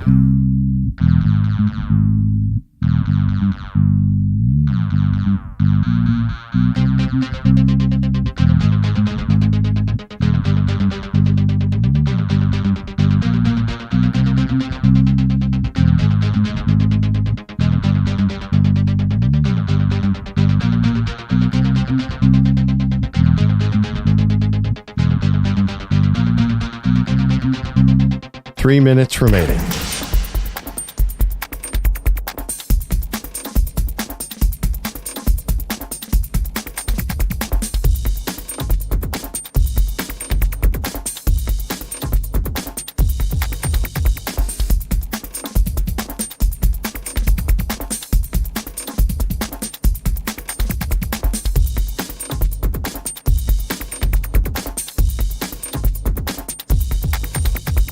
Two minutes, 30 seconds remaining.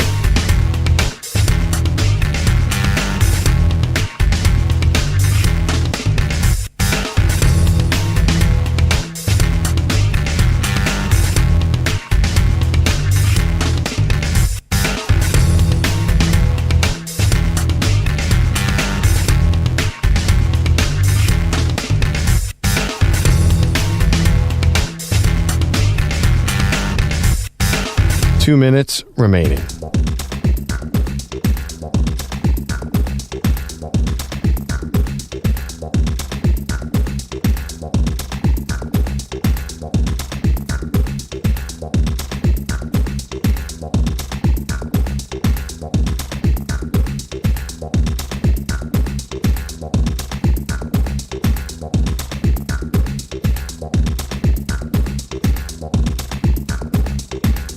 1 minute, 30 seconds remaining.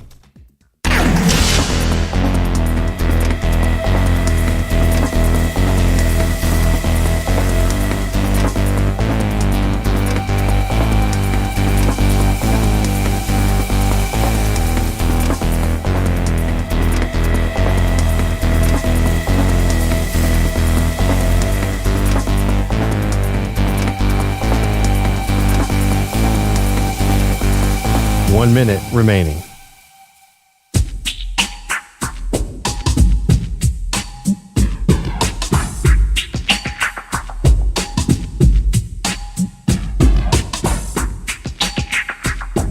.45 seconds remaining.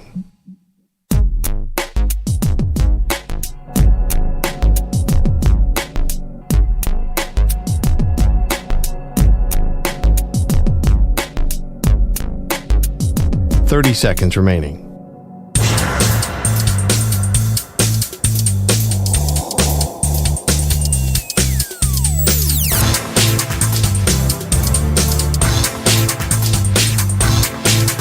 .15 seconds.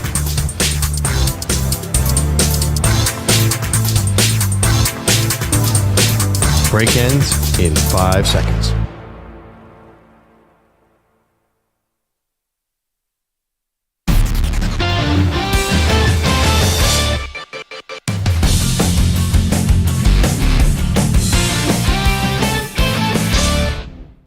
She's probably in Texas, Amarillo, all I know, George Strait, Seven. Yeah, that's where all them exes go if she ain't with me. Welcome back. Maggie Gray, Andrew Perloff.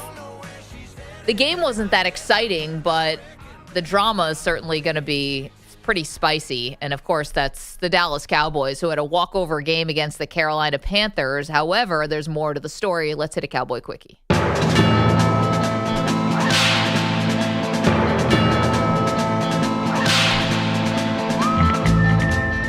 Okay, so there's a lot in the air right now about Micah Parsons' future with the Cowboys. Now, Stephen Jones has, I guess, put out a denial that they would trade Micah Parsons, but there was a report that, maybe they could be fielding offers or that they wouldn't close the door on a potential Micah Parsons trade this offseason. And Parsons, to his credit, said this. I understand how that business side goes.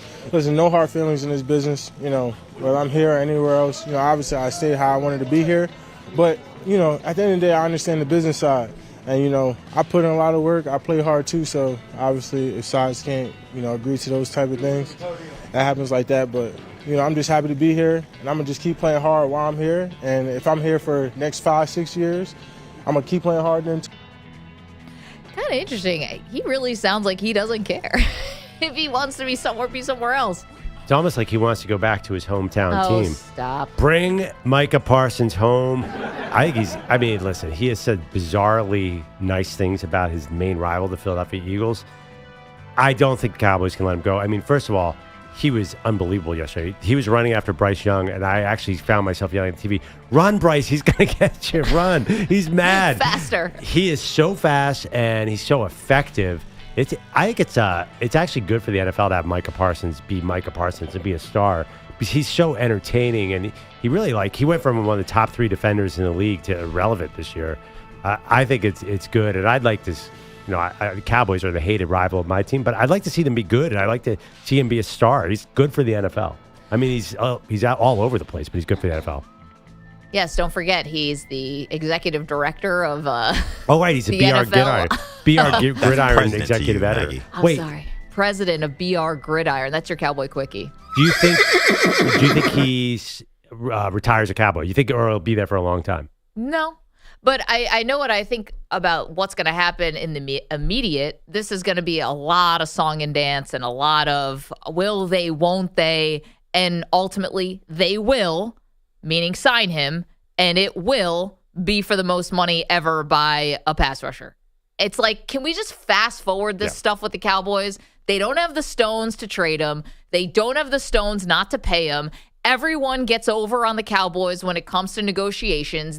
When's the last time they won a negotiation? They didn't get nearly enough for Cooper. They paid Dak Prescott at the top of the market. They paid CeeDee Lamb at the top of the market. They overpaid Ezekiel Elliott before that. They pay everyone at the top of the market. Let's just get to the point where they're giving Micah Parsons whatever Myles Garrett has plus $1 or whoever's the highest right now. Listen, he 100% deserves it. CeeDee Lamb totally deserved his contract too. So that's what I'm saying. Let's just get it over with. Yeah, he should be the highest paid player. I think there's no chance they let him walk, because if you look at those 3 players, Dak Prescott, CeeDee Lamb, and Micah Parsons, the number 1 guy I'm building around is Micah Parsons. He should have been first in line. Definitely. I know timing-wise it didn't work out that way, but he's the key. But it's disingenuous that they're going to do this song and dance the whole offseason, because we all know how this is going to end. And it's going to end with Micah Parsons signing with the Cowboys. Well, listen, I'm not sure Dak was always the same thing.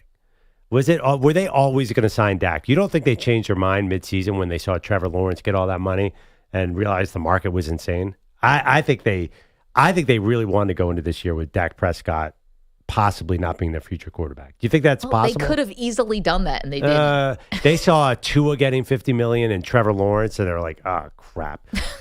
I think they felt at the end of the day their hands were tied. And it turns out they probably should have said, "No, we're not going to build around Dak Prescott because he's a bit older and he always gets hurt." So quickly, tonight's Monday night doubleheader. You got the Bears at the Vikings. I got this at 6.5, and it's now pushed to 7. And I had 7.5. And it's down to 7. No, I had 6.5. And then Falcons at the Raiders, and that currently stands as the Falcons are a 6-point favorite on the road.